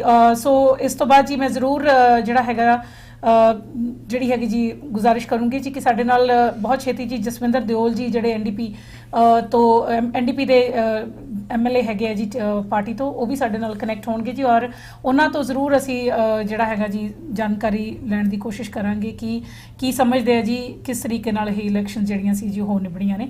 ਸੋ ਲੇਕਿਨ ਹੁਣ ਜਿਹੜਾ ਇੱਕ ਵੇਲਾ ਹੈਗਾ ਜੀ ਇੱਕ ਛੋਟੀ ਜੀ ਵਿਜ਼ੂਅਲ ਬ੍ਰੇਕ ਦਾ ਹੈਗਾ, ਸੋ ਤੁਸੀਂ ਜ਼ਰੂਰ ਜਿਹੜਾ ਹੈਗਾ ਜੀ ਇਹ ਸਾਥ ਬਣਾਈ ਰੱਖੋ।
ਜੀ ਹਾਂ ਦੋਸਤੋ, ਬ੍ਰੇਕ ਤੋਂ ਬਾਅਦ ਇੱਕ ਵਾਰ ਫਿਰ ਤੋਂ ਤੁਹਾਡਾ ਸਵਾਗਤ ਹੈ ਜੀ ਪ੍ਰੋਗਰਾਮ ਦੇ ਵਿੱਚ। ਤੇ ਬ੍ਰੇਕ ਦੇ ਦੌਰਾਨ ਜੀ ਸਾਡੇ ਨਾਲ ਇੱਕ ਕਾਲਰ ਜੁੜੇ ਸੀਗੇ, ਸੋ ਕੋਸ਼ਿਸ਼ ਕਰਦੇ ਹਾਂ ਜੀ ਜਿਹੜੇ ਕਾਲਰਸ ਜੁੜੇ ਸੀ ਉਹਨਾਂ ਦੇ ਨਾਲ ਜ਼ਰੂਰ ਜਿਹੜਾ ਹੈਗਾ ਜੀ ਕਨੈਕਟ ਕਰੀਏ। ਸੋ ਸਵਾਗਤ ਹੈ ਭਾਜੀ ਤੁਹਾਡਾ ਬਹੁਤ ਬਹੁਤ ਜੀ, ਸਤਿ ਸ਼੍ਰੀ ਅਕਾਲ। ਸਤਿ ਸ਼੍ਰੀ ਅਕਾਲ ਜੀ। ਮੈਂ ਤੁਹਾਨੂੰ ਇੱਕ ਹੀ ਮੇਰਾ ਕੁਐਸਚਨ ਸੀ, ਕਿਉਂਕਿ ਮੈਂ ਡਰਾਈਵਰੀ ਚ ਆਈ, ਮੈਂ ਡਰਾਈਵਰ ਹਾਂ, ਕਿ ਇੱਥੇ ਇੱਕ ਪ੍ਰੋਬਲਮ ਆਉਂਦੀ ਹੈ ਵਿਨੀਪੈਗ ਤੋਂ ਜਦੋਂ ਅੰਟਾਰੀਓ ਨੂੰ ਜੋੜਦਾ, ਟੋਰਾਂਟੋ ਨੂੰ ਜੋੜਦਾ, ਤੁਹਾਨੂੰ ਪਤਾ ਹੀ ਹੋਊਗਾ ਇਹ ਹਾਈਵੇ ਬਹੁਤ ਸਿੰਗਲ ਆ ਜੀ, ਇਹਦਾ ਕਿਤੇ ਕੋਈ ਹੋਊਗੀ ਹੱਲ ਇਹਦਾ? ਕਿਉਂਕਿ ਤੁਹਾਨੂੰ ਪਤਾ ਹੀ ਹੈ ਲਾਸਟ ਈਅਰ ਤੇ ਬਹੁਤ ਇੱਥੇ ਐਕਸੀਡੈਂਟ ਹਾਂਜੀ ਕਾਫੀ ਜੀ ਕਾਫੀ ਮਰ ਵੀ ਬਹੁਤ ਗਏ ਹਨ, ਆਪਣੇ ਪੰਜਾਬੀ ਮੁੰਡੇ ਵੀ ਕਾਫੀ ਮਰ ਗਏ। ਜੀ ਇਹਦਾ ਕਿਤੇ ਕੋਈ ਹੋਊਗਾ ਹੱਲ ਜੀ? ਬਿਲਕੁਲ ਜੀ ਜ਼ਰੂਰ, ਇਹ ਵਾਕਈ ਤੁਹਾਡੀ ਗੱਲ ਸਹੀ ਹੈ ਜੀ, ਕਿਉਂਕਿ ਸਾਡਾ ਭਾਈਚਾਰਾ ਕਾਫੀ ਜ਼ਿਆਦਾ ਟਰਾਂਸਪੋਰਟੇਸ਼ਨ ਜਿਹੜੀ ਹੈਗੀ ਜੀ ਟਰੱਕਿੰਗ ਇੰਡਸਟਰੀ ਦੇ ਨਾਲ ਜੁੜਿਆ ਵਾ, ਔਰ ਟਰੱਕਿੰਗ ਜਿਹੜੀ ਹੈ ਵਰਿੰਦਰ ਜੀ ਉਹ ਸਾਡੀ ਇਕਨੋਮੀ ਦੀ ਬੈਕਬੋਨ ਮੰਨੀ ਜਾਂਦੀ ਹੈਗੀ ਹੈ ਜੀ। ਲੇਕਿਨ ਜਦੋਂ ਅਸੀਂ ਹਾਈਵੇਜ਼ ਦੀ ਗੱਲ ਕਰਦੇ ਹਾਂ ਤਾਂ ਬਿਲਕੁਲ ਵਿਨੀਪੈਗ ਤੋਂ ਅੱਗੇ ਜਦੋਂ ਵੀ ਓਨਟਾਰੀਓ ਨੂੰ ਜਿਹੜਾ ਹਾਈਵੇ ਹੈ ਜੀ ਸਿੰਗਲ ਹਾਈਵੇ ਹੈਗਾ, ਸੋ ਉਸ ਦੇ ਉੱਤੇ ਮੇਰੇ ਖਿਆਲ ਕੁਝ ਸਾਈਡ ਕਿਉਂਕਿ ਅਮਰੀਕਾ ਜਾਈਦਾ ਨਾ ਉੱਥੇ ਹਰੇਕ ਦਾ ਰੈਸਟ ਏਰੀਆ ਹੈਗਾ ਵਾਸ਼ਰੂਮ, ਬਟ ਆਈ ਥਿੰਕ ਜਿਵੇਂ ਇੰਡੀਆ ਦੇ ਵਿੱਚ ਲੋਕੀ ਕਿਸਾਨਾਂ ਦੇ ਧਿਆਨ ਨਹੀਂ ਦੇ ਰਹੇ, ਮੇਰੇ ਹਿਸਾਬ ਨਾਲ ਇੱਥੋਂ ਦੀ ਗਵਰਨਮੈਂਟ ਵੀ ਆਈ ਥਿੰਕ ਟਰੱਕਿੰਗ ਤੇ ਕੋਈ ਧਿਆਨ ਨਹੀਂ ਦੇ ਰਹੀ ਜੀ। ਨਹੀਂ ਬਿਲਕੁਲ ਜੀ, ਸੋ ਆਸ ਕਰਦੇ ਹਾਂ ਜੀ ਕਿ ਤੁਹਾਡਾ ਜਿਹੜਾ ਇਹ ਸਵਾਲ ਹੈਗਾ ਜੀ ਕਿਸੇ ਨਾ ਕਿਸੇ ਜਿਹੜਾ ਵੀ ਆਉਣ ਵਾਲੀਆਂ ਸਰਕਾਰਾਂ ਨੇ, ਪਰ ਮੈਂ ਇਹੀ ਗੱਲ ਕਹੂੰਗੀ ਭਾਜੀ ਵੀ ਇਹ ਜਿਹੜੇ ਸਵਾਲ ਨੇ ਨਾ, ਮੈਨੂੰ ਲੱਗਦਾ ਤੁਸੀਂ ਬਿਲਕੁਲ ਇੱਥੇ ਜਿਹੜਾ ਇਹ ਸਵਾਲ ਕੀਤਾ, ਪਰ ਸਾਡਾ ਸਾਰਾ ਭਾਈਚਾਰਾ ਅਸੀਂ ਇਹੀ ਕਹਿੰਦੇ ਹੁੰਦੇ ਹਾਂ ਜੀ ਕਿ ਜਦੋਂ ਅਸੀਂ ਆਪਦੇ ਨੁਮਾਇੰਦਿਆਂ ਨੂੰ ਮਿਲਦੇ ਹਾਂ ਉਹਨਾਂ ਨੂੰ ਇਹ ਸਵਾਲ ਬਾਰ-ਬਾਰ ਕਰੀਏ, ਕਿਉਂਕਿ ਕਿਤੇ ਨਾ ਕਿਤੇ ਤਾਂ ਉਹ ਜਾਂ ਤਾਂ ਉਸ ਸਵਾਲ ਦਾ ਜਵਾਬ ਦੇਣਗੇ ਜਾਂ ਅੱਕੇ ਹੋਏ ਇਹ ਸਵਾਲ ਅੱਗੇ ਤੱਕ ਪਹੁੰਚਾਉਣਗੇ ਜੀ। ਲੇਕਿਨ ਤਰਾਸਦੀ ਇਹ ਭਾਜੀ ਕਿ ਬੜੀ ਵਾਰ ਅਸੀਂ ਸਿਰਫ ਉਹਨਾਂ ਨੂੰ ਆਪਦੇ ਫੈਮਿਲੀ ਫੰਕਸ਼ਨਾਂ ਤੇ ਸੱਦਣ ਜੋਗੀ ਰਹਿ ਜਾਂਦੇ ਹੈਗੇ ਆ। ਸੋ ਮੇਰੀ ਇਹ ਵੀ ਗੁਜ਼ਾਰਿਸ਼ ਹੈ ਜੀ ਭਾਈਚਾਰੇ ਨੂੰ ਕਿ ਜ਼ਰੂਰ ਜਿਹੜੇ ਤੁਹਾਡੀਆਂ, ਕਿਉਂਕਿ ਦੇਖੋ ਜੀ ਜਦੋਂ ਵੀ ਕੋਈ ਐਕਸੀਡੈਂਟ ਹੁੰਦਾ ਜਾਂ ਕੋਈ ਵੀ ਐਸਾ ਜਿਹੜੀ ਘਟਨਾ ਹੈਗੀ ਜੀ ਵਾਪਰਦੀ ਹੈ ਤਾਂ ਉਸ ਦੇ ਵਿੱਚ ਇੱਕ ਪਰਿਵਾਰ ਦਾ ਜੀ ਚਲਿਆ ਜਾਂਦਾ ਹੈਗਾ, ਸੋ ਉਸ ਤੇ ਫਰਕ ਸਿਰਫ ਉਸ ਪਰਿਵਾਰ ਨੂੰ ਪੈਂਦਾ ਵਾ। ਲੇਕਿਨ ਇਹ ਇੱਕ ਜਿਹੜਾ ਮੁੱਦਾ ਸਾਡੇ ਕਾਲਰ ਲੈ ਕੇ ਆਇਆ, ਮੇਰੇ ਖਿਆਲ ਨਾਲ ਐਸੇ ਬਹੁਤ ਸਾਰੇ ਮੁੱਦੇ ਆ ਜਿਨ੍ਹਾਂ ਤੋਂ ਸਾਡੇ ਜਿਹੜੇ ਨੁਮਾਇੰਦੇ ਆ ਜੀ ਉਹਨਾਂ ਨੂੰ ਜਾਣੂ ਕਰਾਇਆ ਜਾਣਾ ਚਾਹੀਦਾ ਹੈਗਾ। ਕਿਉਂਕਿ ਮੈਂ ਇਸ ਫੀਲਡ ਦੇ ਵਿੱਚ ਹੈਗਾ ਤਾਂ ਮੈਨੂੰ ਇਹਦੀਆਂ ਪ੍ਰੋਬਲਮਾਂ ਹੁੰਦੀਆਂ ਨਾ, ਬਹੁਤ ਡਰਾਈਵਰਾਂ ਨੂੰ ਆ ਰਹੀਆਂ, ਮੈਨੂੰ ਨਹੀਂ ਪਤਾ ਕਦੀ, ਕਿਉਂਕਿ ਹਰ ਵਾਰੀ ਅਗਲਾ ਘਰੋਂ ਆਈ ਤੇ ਪਤਾ ਨਹੀਂ ਅਗਲੇ ਗੇੜੇ ਮੁੜ ਕੇ ਜਾਣਾ ਕਿ ਨਹੀਂ ਕਰਾਂਗੇ। ਕਿਉਂਕਿ ਲਾਸਟ ਟਾਈਮ ਮੇਰੇ ਟਰੱਕ ਦਾ ਦੂਜੇ ਟਰੱਕ ਦੇ ਨਾਲ ਸ਼ੀਸ਼ਾ ਟੱਚ ਹੋ ਗਿਆ ਤਾਂ ਮੈਨੂੰ ਲੱਗ ਗਿਆ ਮੇਰਾ ਕਾਫੀ ਦਿਲ ਹੀ ਧੜਕਦਾ ਰਿਹਾ, ਪਤਾ ਨਹੀਂ ਮੈਂ ਘਰੇ ਜਾਊਂਗਾ ਕਿ ਨਹੀਂ ਜਾਊਂਗਾ। ਨਹੀਂ ਜੀ ਬਿਲਕੁਲ ਨਹੀਂ ਭਾਜੀ, ਇਹ ਚੀਜ਼ ਸਮਝ ਸਕਦੇ ਹਾਂ, ਔਰ ਅਸੀਂ ਅਰਦਾਸ ਕਰਦੇ ਹਾਂ ਜੀ ਕਿ ਜਿਹੜੇ ਵੀ ਸਾਡੇ ਜੋ ਵੀ ਭੈਣ ਭਰਾ ਜਿਸ ਵੀ ਕਿੱਤੇ ਨਾਲ ਜੁੜੇ ਆ ਜੀ, ਪ੍ਰਮਾਤਮਾ ਉਹਨਾਂ ਤੇ ਹਮੇਸ਼ਾ ਸਵੱਲੀ ਨਿਗਾਹ ਰੱਖੇ ਔਰ ਹਮੇਸ਼ਾ ਤੰਦਰੁਸਤੀਆਂ ਜਿਹੜੀਆਂ ਨੇ ਜੀ ਮੰਨਦੇ ਰਹੀਏ ਆਪਾਂ। ਪਰ ਬਿਲਕੁਲ ਜੀ ਉਮੀਦ ਕਰਦੀ ਹਾਂ ਜੀ ਆਉਣ ਵਾਲੇ ਸਮੇਂ ਦੇ ਵਿੱਚ ਇਸ ਦੇ ਉੱਤੇ ਵੀ ਜ਼ਰੂਰ ਸਾਡੀਆਂ ਸਰਕਾਰਾਂ ਗੌਰ ਕਰਨਗੀਆਂ। ਮੈਨੂੰ ਇਹ ਲੱਗ ਰਿਹਾ ਸੰਦੀਪ ਜੀ ਕਿ ਇਹਨਾਂ ਨੂੰ ਪਤਾ ਕੀ ਕਰਨਾ ਚਾਹੀਦਾ ਕਿ ਜਿਵੇਂ ਆਪਾਂ ਦੇਖਿਆ ਕਿ ਹੈਸ਼ਟੈਗ ਕਿਸਾਨਾਂ ਦਾ ਚੱਲਿਆ ਸੀ, ਇਹਨਾਂ ਨੂੰ ਸਾਰੇ ਟਰੱਕਰਸ ਨੂੰ ਜਿੰਨੇ ਵੀ ਹੈਗੇ ਨੇ ਨੇਸ਼ਨ ਵਾਈਡ ਸਭ ਨੂੰ ਇੱਕ ਹੈਸ਼ਟੈਗ ਸ਼ੁਰੂ ਕਰਨਾ ਚਾਹੀਦਾ, ਕਿਹੜੀ ਉਹਨਾਂ ਨੂੰ ਪ੍ਰੋਬਲਮਸ ਆ ਰਹੀ ਹੈ ਤਾਂ ਉਹ ਹੈਸ਼ਟੈਗ ਨੂੰ ਟ੍ਰੈਂਡ 'ਚ ਲਿਆਉਣਾ ਚਾਹੀਦਾ ਜਾਂ ਟਵੀਟ ਕਰਨੇ ਚਾਹੀਦੇ ਉਹਨੂੰ ਬਾਰ-ਬਾਰ। ਸਰਕਾਰ ਕਈ ਵਾਰ ਆਪਣੇ ਨੁਮਾਇੰਦੇ ਸਰਕਾਰ ਤੱਕ ਉੱਪਰ ਤੱਕ ਨਹੀਂ ਗੱਲ ਪਹੁੰਚਾ ਪਾਉਂਦੇ। ਅੱਜ ਕੱਲ੍ਹ ਜਿਹੜਾ ਟੈਕਨੀਕਲ ਯੁੱਗ ਆ ਇਹਦੇ ਵਿੱਚ ਟ੍ਰੈਂਡ ਹੈਗੇ ਆ, ਤੁਸੀਂ ਜਸਟਿਨ ਟਰੂਡੋ ਨੂੰ ਟੈਗ ਕਰ ਸਕਦੇ ਹੋ, ਮਿਨਿਸਟਰੀ ਨੂੰ ਟੈਗ ਕਰ ਸਕਦੇ ਹੋ, ਤੁਸੀਂ ਪ੍ਰੋਵਿੰਸ 'ਚ ਜਿਹੜਾ ਵੀ ਉਸ ਪ੍ਰੋਵਿੰਸ ਦਾ MP ਹੈਗਾ ਉਸ ਏਰੀਏ ਦਾ ਉਹਨੂੰ ਟੈਗ ਕਰੋ ਕਿ ਜ਼ਿਆਦਾ ਤੋਂ ਜ਼ਿਆਦਾ ਤੁਹਾਡੀ ਆਵਾਜ਼ ਹੈ ਜਿਹੜੀ ਈਜ਼ੀਲੀ ਪਹੁੰਚ ਸਕੇ। ਜੀ ਬਿਲਕੁਲ ਜੀ, ਸੋ ਉਮੀਦ ਕਰਦੇ ਹਾਂ ਜੀ ਕਿ ਐਸੇ ਜਿਹੜੇ ਮੁੱਦੇ ਆ ਜੀ ਜ਼ਰੂਰ ਅਸੀਂ ਕੋਸ਼ਿਸ਼ ਕਰਿਆ ਕਰੀਏ ਕਿ ਗੱਲ ਰੱਖਿਆ ਕਰੀਏ ਆਪਦੇ ਨੁਮਾਇੰਦਿਆਂ ਦੇ ਮੂਹਰੇ, ਤਾਂ ਕਿ ਅਸੀਂ ਜਿਹੜੇ ਇਹ ਮੁੱਦੇ ਆ ਜੀ ਇਹਨਾਂ ਨੂੰ ਜੇਕਰ ਗੱਲ ਕਰਾਂਗੇ ਤਾਂ ਹੀ ਹੱਲ ਨਿਕਲਣੇ ਜੀ। ਸੁਵਰਿੰਦਰ ਜੀ ਹੁਣ ਜੁੜਦੇ ਹਾਂ ਜੀ ਸਾਡੇ ਜਿਹੜੇ ਨੈਕਸਟ ਗੈਸਟ ਹੈਗੇ ਆ ਜੀ ਉਹਨਾਂ ਦੇ ਨਾਲ, ਜਤਿੰਦਰ ਚੀਮਾ ਜੀ ਜਿਹੜੇ ਕਿ ਪੋਲੀਟੀਕਲ ਐਨਾਲਿਸਟ ਹੈਗੇ ਨੇ ਔਰ ਉਹਨਾਂ ਤੋਂ ਜਾਣਕਾਰੀ ਲੈਣੇ ਜੀ ਕਿ ਉਹ ਕਿਸ ਤਰੀਕੇ ਨਾਲ ਦੇਖਦੇ ਆ ਜਿਹੜੀਆਂ ਇਹ ਚੋਣਾਂ ਕੱਲ ਰਾਤ ਜਿਨ੍ਹਾਂ ਦੇ ਨਤੀਜੇ ਆਏ ਨੇ। ਸੋ ਚੀਮਾ ਸਾਹਿਬ ਬਹੁਤ ਬਹੁਤ ਸਵਾਗਤ ਹੈ ਜੀ, ਸਤਿ ਸ਼੍ਰੀ ਅਕਾਲ। ਥੈਂਕ ਯੂ ਤੁਹਾਡਾ ਬਹੁਤ ਬਹੁਤ ਜੀ ਮੈਨੂੰ ਆਪਣੇ ਸਟੇਸ਼ਨ ਤੇ ਮੌਕਾ ਦੇਣ ਵਾਸਤੇ ਜੀ।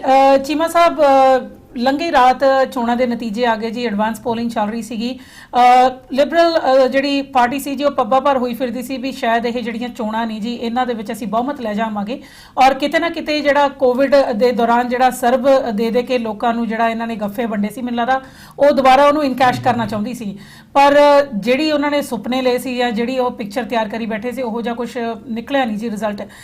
ਤਾਂ ਹੁਣ ਤਾਂ ਜੀ ਦੁੱਧ ਦਾ ਦੁੱਧ ਪਾਣੀ ਦਾ ਪਾਣੀ ਹੋ ਗਿਆ, ਲੇਕਿਨ ਤੁਸੀਂ ਇਹਨੂੰ ਕਿਸ ਤਰੀਕੇ ਨਾਲ ਦੇਖਦੇ ਹੋ ਜੀ ਇਹਨਾਂ ਚੋਣਾਂ ਨੂੰ?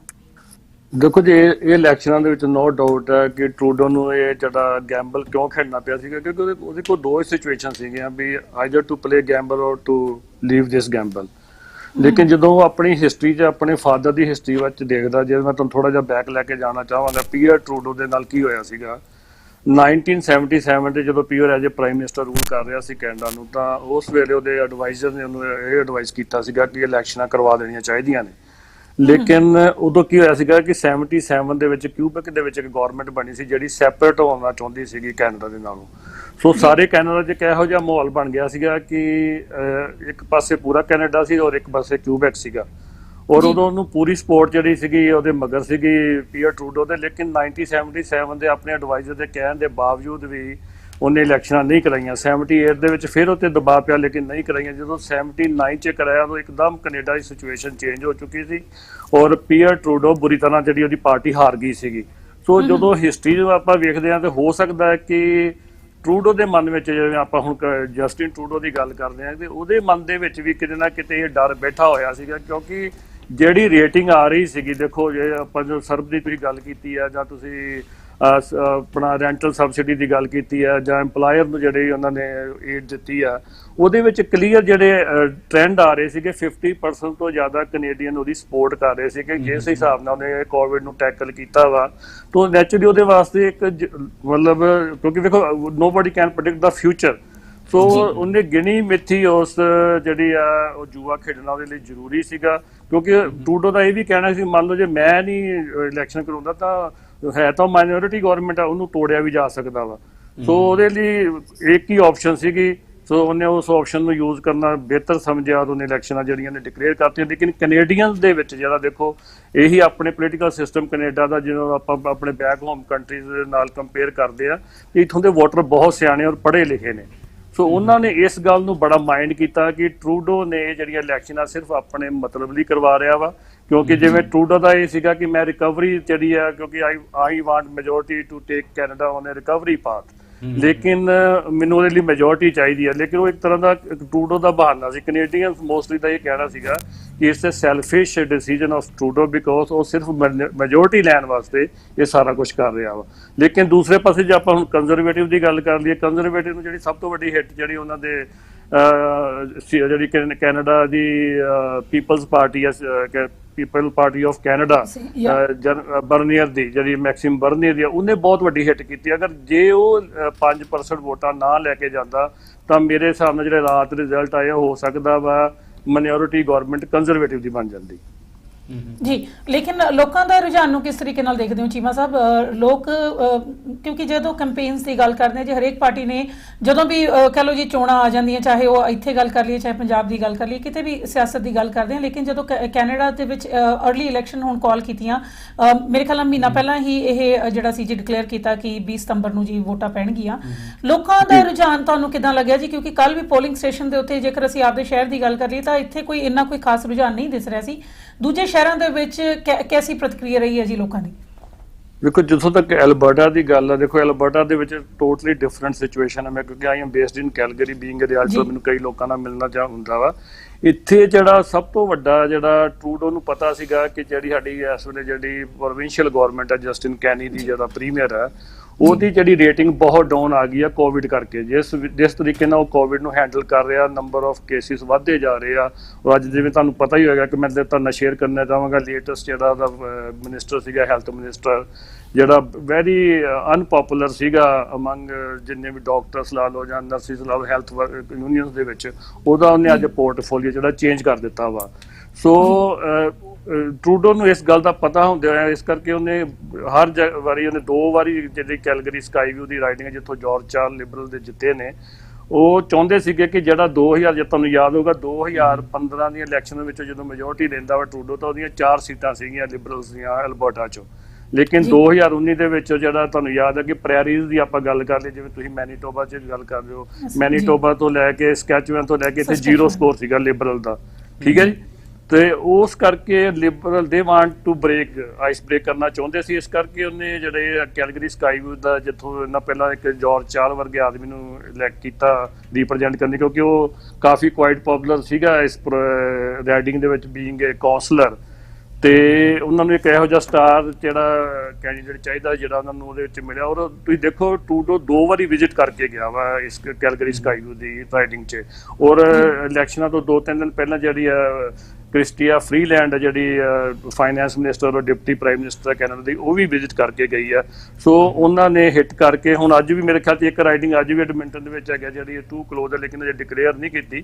ਲੇਕਿਨ ਜਿਹੜੀਆਂ ਰਾਤ ਦੀਆਂ ਕਾਊਂਟਿੰਗ ਦੇ ਹਿਸਾਬ ਨਾਲ 136 ਵੋਟਾਂ ਦੇ ਲਿਬਰਲ ਜਿਹੜੀ ਲੀਡ ਕਰ ਰਹੇ ਆ, ਤਾਂ ਹੋ ਸਕਦਾ ਕਿ ਉਹ ਵੀ ਜਿਹੜੀ ਲਿਬਰਲ ਦੇ ਖਾਤੇ ਵਿੱਚ ਪੈ ਜਾਏਗੀ। ਸੋ ਅਲਟੀਮੇਟਲੀ ਜਿਹੜਾ ਲਿਬਰਲ ਨੂੰ ਜਿਹੜਾ ਓਵਰਆਲ ਤੁਹਾਨੂੰ ਮੈਂ ਦੱਸ ਦਿੰਦਾ ਕਿ 2019 ਦੇ ਮੁਕਾਬਲੇ ਜਿਹੜੀ ਕੰਜ਼ਰਵੇਟਿਵ ਦੀ ਵੋਟ, ਤੁਸੀਂ ਹੈਰਾਨ ਹੋਵੋਗੇ 14% ਵੋਟ ਜਿਹੜੀ ਘਟ ਗਈ ਹੈ ਐਲਬਰਟਾ ਦੇ ਵਿੱਚ। ਜੀ। ਤੇ ਚੀਮਾ ਸਾਹਿਬ ਜਦੋਂ ਗੱਲ ਕਰਦੇ ਹਾਂ ਜੀ ਕਿ ਹੁਣ ਕਿੰਨਾ ਕੁ ਮੁਸ਼ਕਿਲ ਹੋਏਗਾ, ਕਿਉਂਕਿ ਦੁਬਾਰਾ ਹੁਣ ਕੱਲੀ ਆਪਾਂ ਲਿਬਰਲ ਦੀ ਗੱਲ ਨਹੀਂ ਕਰਦੇ ਜੀ, ਕਿਉਂਕਿ ਪਿਛਲੀ ਵਾਰ ਵੀ ਜਦੋਂ ਮਾਈਨੋਰਿਟੀ ਦੀ ਸਰਕਾਰ ਆਈ ਹੈ ਲਿਬਰਲ ਦੀ, ਤਾਂ ਉਸ ਸਮੇਂ ਇਹ ਕਿਤੇ ਨਾ ਕਿਤੇ NDP ਦਾ ਸਹਾਰਾ ਤੱਕ ਦੇ ਨਜ਼ਰ ਆਏ ਨੇ। ਪਰ ਹੁਣ ਦੁਬਾਰਾ ਜਿਹੜਾ ਉਹੀ ਚੀਜ਼ ਉਹੀ ਐਪੀਸੋਡ ਦੁਬਾਰਾ ਹੋਇਆ ਤਾਂ ਜੀ ਦੁਬਾਰਾ ਇਹਨਾਂ ਨੂੰ ਮੈਨੂੰ ਲੱਗਦਾ ਕਿ NDP ਵੱਲ ਇਹਨਾਂ ਨੂੰ ਝਾਕ ਰੱਖਣੀ ਪਏਗੀ। ਲੇਕਿਨ ਤੁਹਾਨੂੰ ਕੀ ਲੱਗਦਾ ਹੈਗਾ ਜੀ ਕਿ NDP ਦੀ ਪੋਜੀਸ਼ਨ ਥੋੜੀ ਜਿਹੀ ਸਟਰੋਂਗ ਨਹੀਂ ਹੋਈ ਹੈਗੀ, ਕਿਉਂਕਿ ਇੱਥੇ ਹੁਣ ਉਹਨਾਂ ਨੂੰ ਦਿਸਦਾ ਹੈਗਾ ਜੀ ਕਿ ਇਹਨਾਂ ਨੇ ਦੁਬਾਰਾ ਕੋਸ਼ਿਸ਼ ਕਰਕੇ ਦੇਖ ਲਈ, ਪਰ ਸਾਡੇ ਬਿਨਾ ਇਹਨਾਂ ਦਾ ਵੀ ਕੁਝ ਜਿਹੜਾ ਹੈਗਾ ਜੀ ਗੁਜ਼ਾਰਾ ਨਹੀਂ ਹੋਣਾ। ਸੋ ਕਿੰਨਾ ਕੁ ਔਖਾ ਰਹੇਗਾ ਜੀ ਲਿਬਰਲ ਦੇ ਲਈ ਕੰਮ ਕਰਨਾ? ਦੇਖੋ ਹਿਸਟਰੀ ਦੇ ਵਿੱਚ ਤਾਂ ਟਰੂਡੋ ਦੀ ਇਸ ਡਿਸੀਜਨ ਨੂੰ ਹਮੇਸ਼ਾ ਜਦੋਂ ਆਪਾਂ ਐਨਾਲਿਸਿਸ ਕਰਾਂਗੇ, ਜਦੋਂ ਹਿਸਟੋਰੀਅਨ ਆਉਣ ਵਾਲੇ ਟਾਈਮ 'ਚ ਕਰਨਗੇ, ਤਾਂ ਉਹ ਕਦੀ ਵੀ ਐਪਰੀਸ਼ੀਏਟ ਨਹੀਂ ਕਰਨਗੇ ਕਿ ਜਿਹੜਾ ਟਰੂਡੋ ਨੇ ਡਿਸੀਜਨ ਲਿਆ ਸੀਗਾ ਕਿ ਉਹ ਠੀਕ ਸੀਗਾ। ਕਿਉਂਕਿ ਦੇਖੋ ਜਦੋਂ ਇਹ ਬਹਾਨੇਬਾਜ਼ੀ ਕਰ ਰਿਹਾ ਸੀ ਟਰੂਡੋ, ਕਿਉਂਕਿ ਟਰੂਡੋ ਨੂੰ ਸ਼ੁਰੂ ਦੇ ਵਿੱਚ ਕੰਪੇਨ ਦੇ ਵਿੱਚ ਲੋਕਾਂ ਦੇ ਸਵਾਲਾਂ ਦੇ ਜਵਾਬ ਦੇਣੇ ਔਖੇ ਹੋਏ ਪਏ ਸੀਗੇ, ਜਦੋਂ ਪੱਤਰਕਾਰ ਬਾਰ-ਬਾਰ ਪੁੱਛ ਰਹੇ ਸੀ ਵੀ ਤੁਸੀਂ ਇਲੈਕਸ਼ਨਾਂ, ਕਿਉਂਕਿ ਨੋਬਡੀ ਨੀਡ ਇਲੈਕਸ਼ਨ, ਨਾ ਤਾਂ ਕੈਨੇਡਾ ਨੂੰ ਇਲੈਕਸ਼ਨ ਦੀ ਲੋੜ ਸੀ ਨਾ ਕੈਨੇਡੀਅਨ ਨੂੰ ਸੀਗੀ, ਇਟਸ ਟੋਟਲੀ ਸੈਲਫਿਸ਼ ਇੰਟਰਸਟ। ਲੇਕਿਨ ਜਦੋਂ ਬਾਰ-ਬਾਰ ਕਹਿ ਰਿਹਾ ਸੀ ਮੈਨੂੰ ਮੈਜੋਰਟੀ ਚਾਹੀਦੀ ਹੈ because I want to take Canadians on the recovery path, ਤਾਂ ਮੈਨੂੰ ਯਾਦ ਹੈ ਕਿ ਜਗਮੀਤ ਸਿੰਘ ਨੇ ਉਹਨੂੰ ਕਿਹਾ ਸੀਗਾ ਕਿ ਅਸੀਂ ਤੇਰੀ ਤਾਂ ਹਰ ਸਟੇਜ ਦੇ ਉੱਤੇ ਤੇਰੀ ਅਸੀਂ ਹੈਲਪ ਕੀਤੀ ਆ। So we supported you wholeheartedly during COVID। ਯਾਦ ਵੀ ਹੈ ਵੀ ਜਗਮੀਤ ਨੇ ਹਰ ਜਗ੍ਹਾ ਤੇ ਉਹਦੀ ਸਪੋਰਟ ਕੀਤੀ ਆ। ਲੇਕਿਨ ਇਹ ਇੱਕ ਸੈਲਫਿਸ਼ ਇੰਟਰਸਟ ਸੀਗਾ। ਲੇਕਿਨ ਮੈਨੂੰ ਆਉਣ ਵਾਲੇ ਟਾਈਮ 'ਚ ਲੱਗਦਾ ਵੀ ਕੋਈ ਇਲੈਕਸ਼ਨਾਂ ਲੜਨੀਆਂ ਕੋਈ ਸੌਖਾ ਕੰਮ ਤਾਂ ਹੈ ਨਹੀਂਗਾ।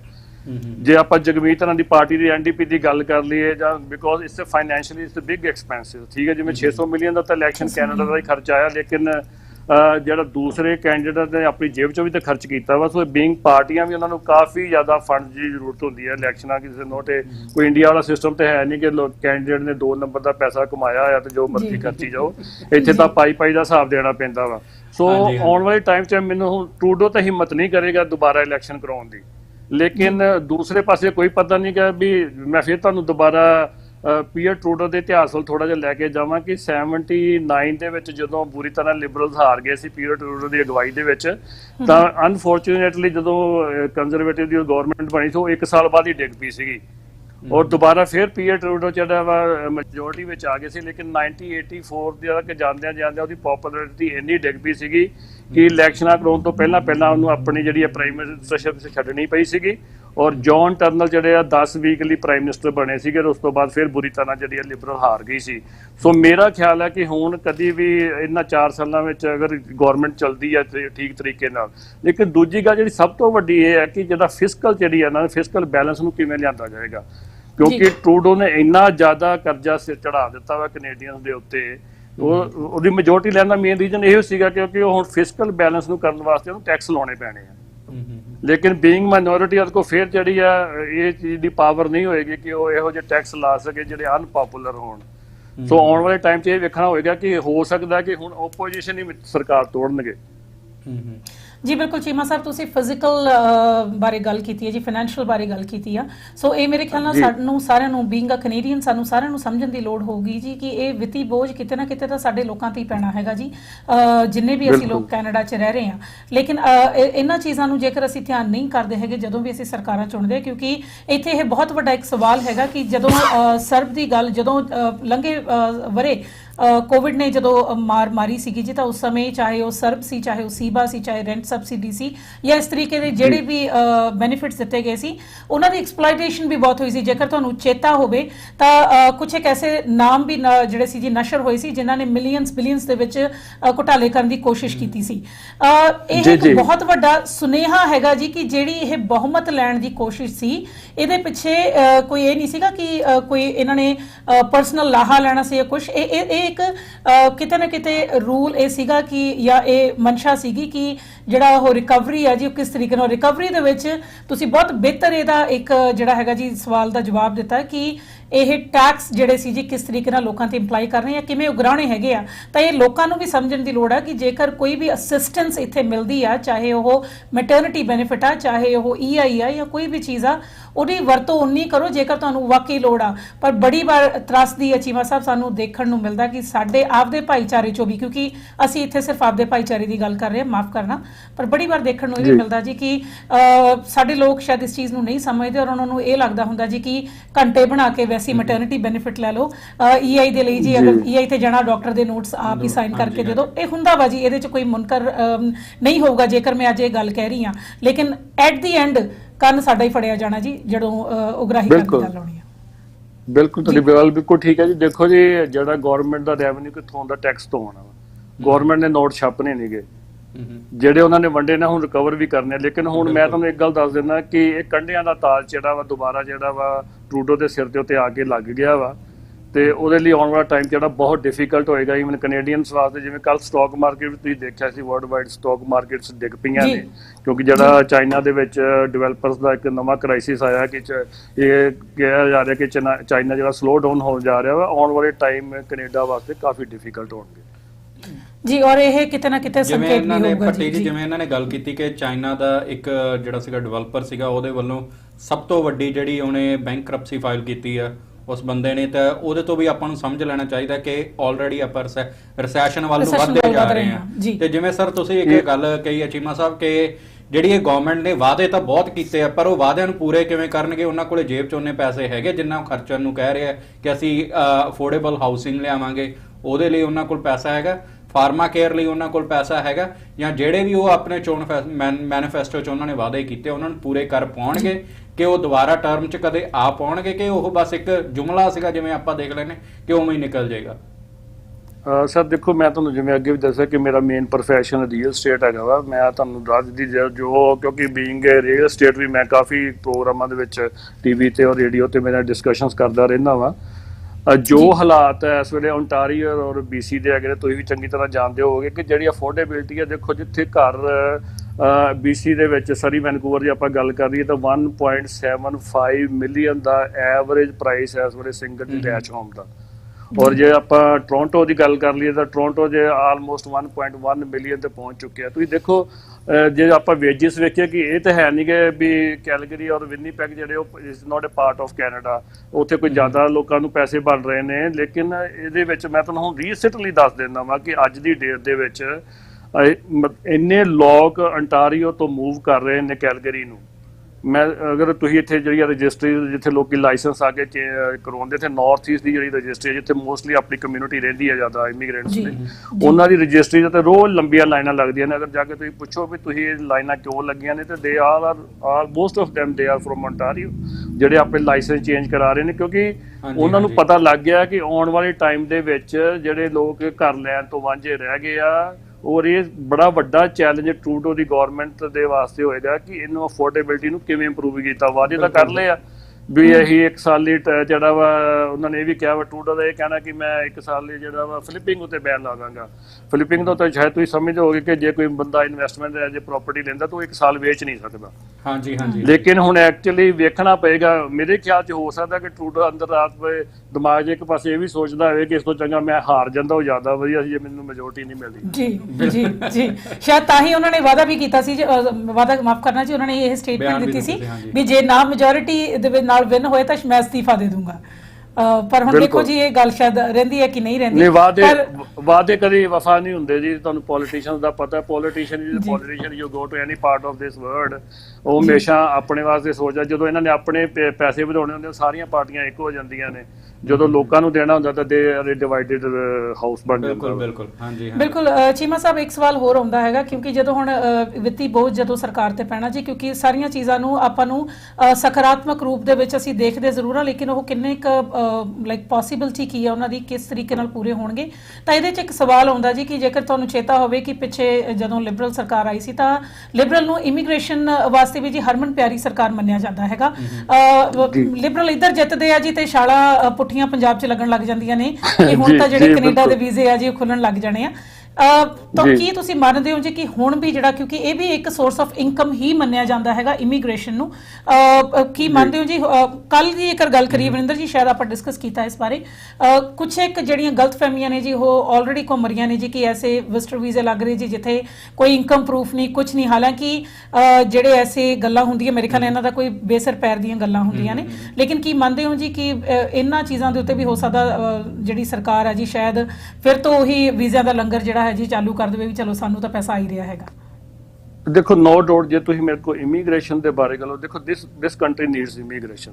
ਦੇਖੋ ਜਦੋਂ ਵੀ ਜੇ ਤੁਸੀਂ ਹਿਸਟਰੀ 'ਚ ਵੇਖੋ ਤਾਂ ਇਮੀਗ੍ਰੈਂਟ ਹਮੇਸ਼ਾ ਆਪਣਾ ਜੌਬ ਲੈ ਕੇ ਆਉਂਦਾ ਵਾ। ਲੇਕਿਨ ਦੂਸਰੇ ਪਾਸੇ ਜਿਹੜਾ ਤੁਸੀਂ ਆਹ ਗੱਲ ਕਹੀ ਹੈ ਕਿ ਜਿਵੇਂ ਮੈਨੂੰ ਵੀ ਉੱਥੋਂ ਇੰਡੀਆ ਤੋਂ ਇੱਕ ਮੇਰੇ ਦੋਸਤ ਦਾ ਫੋਨ ਆਇਆ ਸੀਗਾ, ਉਹ ਇੱਕ ਕਿਉਂਕਿ ਰੀਜ਼ਨ ਇਹ ਹੁੰਦਾ ਵੀ ਇੱਥੇ ਰੂਬੀਸ ਹੋਤਾ ਕੁਛ ਕਹਿੰਦੀ ਆ, ਲੇਕਿਨ ਜਿਹੜਾ ਇੱਥੋਂ ਦਾ ਅਜੀਤ ਦਾ ਪ੍ਰੈਸ ਰਿਪੋਰਟਰ ਆ ਸਟੇਟਮੈਂਟ ਕੁਛ ਬਣਾ ਕੇ ਉੱਥੇ ਇੰਡੀਆ 'ਚ ਪ੍ਰਿੰਟ ਕਰ ਦਿੰਦਾ। ਤੇ ਉਹਨੇ ਮੈਨੂੰ ਉਹਦੀ ਕਟਿੰਗ ਭੇਜੀ ਸੀਗੀ 28 ਜਿਹੜੇ ਆ ਜੀ ਜਿਹੜੇ ਵਿਜ਼ਟਰ ਲਈ ਜਿਹੜਾ ਵਾ ਵਰਕ ਪਰਮਿਟ 28 ਤਰੀਕ ਤੱਕ ਵਧਾ ਦਿੱਤਾ ਗਿਆ ਹੈ ਜੀ। ਬੜੇ ਮੈਂ ਨਾਂ ਨਹੀਂ ਲੈਣਾ ਚਾਹਾਂਗਾ ਉਸ ਪ੍ਰੈਸ ਰਿਪੋਰਟਰ ਦਾ ਜਿਨ੍ਹਾਂ ਨੇ ਉਹ ਨਿਊਜ਼ ਲਾਈ ਸੀਗੀ, ਲੇਕਿਨ ਇਹ ਬੜਾ ਗਲਤ ਮੈਸੇਜ ਆਉਂਦਾ ਵਾ ਇੰਡੀਆ ਦੇ ਖਾਸ ਕਰਕੇ ਆਪਣੇ ਪੰਜਾਬ 'ਚ, ਜਿੱਥੇ ਹਰ ਬੰਦਾ ਇਸ ਵੇਲੇ ਤਿਆਰ ਕਰਕੇ ਬੈਠਾ ਵੀ ਕਿਸੇ ਨਾ ਕਿਸੇ ਬਾਈ ਹੁੱਕ ਔਰ ਕਰੁਕ ਮੈਂ ਕੈਨੇਡਾ ਪਹੁੰਚ ਜਾਵਾਂ। तो लेकिन देखो इमीग्रेशन जरूर नीड हैगी इस कंट्री की, क्योंकि वी नीड इमीग्रेशन क्योंकि इन्ना वास्ट कंट्री हैगा वा, इत्थे पॉपूलेशन की लोड़ पैगी। ईवन मैं अपने कई बारी रेडियो के प्रोग्रामां 'ਚ जिक्र भी किया वा कि आने वाले टाइम 'ਚ ਜਿਹੜਾ वर्ल्ड ਦੇ ਵਿੱਚ ਜਿਹੜਾ क्राइसिस नैक्सट आएगा, जिवें ਤਾਂ पॉपूलेशन घटनी शुरू हो रही है जी, 2060 तो बाद वर्ल्ड की पॉपूलेशन ਜਿਹੜੀ घटनी शुरू हो जाएगी जी। बिल्कुल। सो जे जिवें ਆਪਾਂ बेबी बूमर्स ਦੀ ਗੱਲ ਕਰਦੇ ਆ, ਉਹ ਰਿਟਾਇਰ ਹੋ ਰਹੇ, ਸੋ ਕੈਨੇਡਾ ਨੂੰ ਜਿਹੜੀ ਆ ਯੰਗ ਇਮੀਗ੍ਰੈਂਟਸ ਦੀ ਲੋੜ ਹੈਗੀ ਆ। ਔਰ ਇਹ ਬੜਾ ਵਧੀਆ ਇਹਨਾਂ ਨੇ ਤਰੀਕਾ ਲੱਭਿਆ ਵੀ ਜਿਵੇਂ ਸਟੂਡੈਂਟਸ ਆ ਰਹੇ ਆ, ਉਹ ਇੱਥੇ ਪੜ੍ਹਦੇ ਆ, ਇੱਥੋਂ ਦੇ ਸਿਸਟਮ ਦੇ ਟੈਕਸ ਦਿੰਦੇ ਆ, ਫਿਰ ਉਹ ਪਰਮਾਨੈਂਟ ਰੈਜ਼ੀਡੈਂਟ ਬਣਦੇ ਆ, ਉਹ ਦੇ ਆਰ ਵੈਰੀ ਸਕਸੈਸਫੁਲ, ਠੀਕ ਹੈ ਜੀ। ਲੇਕਿਨ ਉਹਦੇ ਨਾਂ ਤੇ ਜਿਹੜੀਆਂ ਇੱਥੇ ਠੱਗੀਆਂ ਚੱਲਦੀਆਂ ਨੇ, ਜਿਵੇਂ ਇੱਥੇ ਏਜੰਟ ਉਸੇ ਵੇਲੇ ਆ ਫੰਡ ਖੜੇ ਕਰ ਲੈਂਦੇ ਆ ਕਿ ਹਾਂਜੀ ਹਾਂਜੀ ਲਿਆਓ ਅਸੀਂ ਤੁਹਾਡਾ ਕੇਸ ਲਾ ਦਿੰਦੇ ਆ, ਤੇ ਇਹੋ ਜਿਹੀ ਕੋਈ ਗੱਲ ਨਹੀਂ। ਲੇਕਿਨ ਆਉਣ ਵਾਲੇ ਟਾਈਮ 'ਚ ਦੇਖੋ ਜਿਹੜਾ ਊਠ ਕੇਸ ਕਰਵਟ ਬੈਠਦਾ।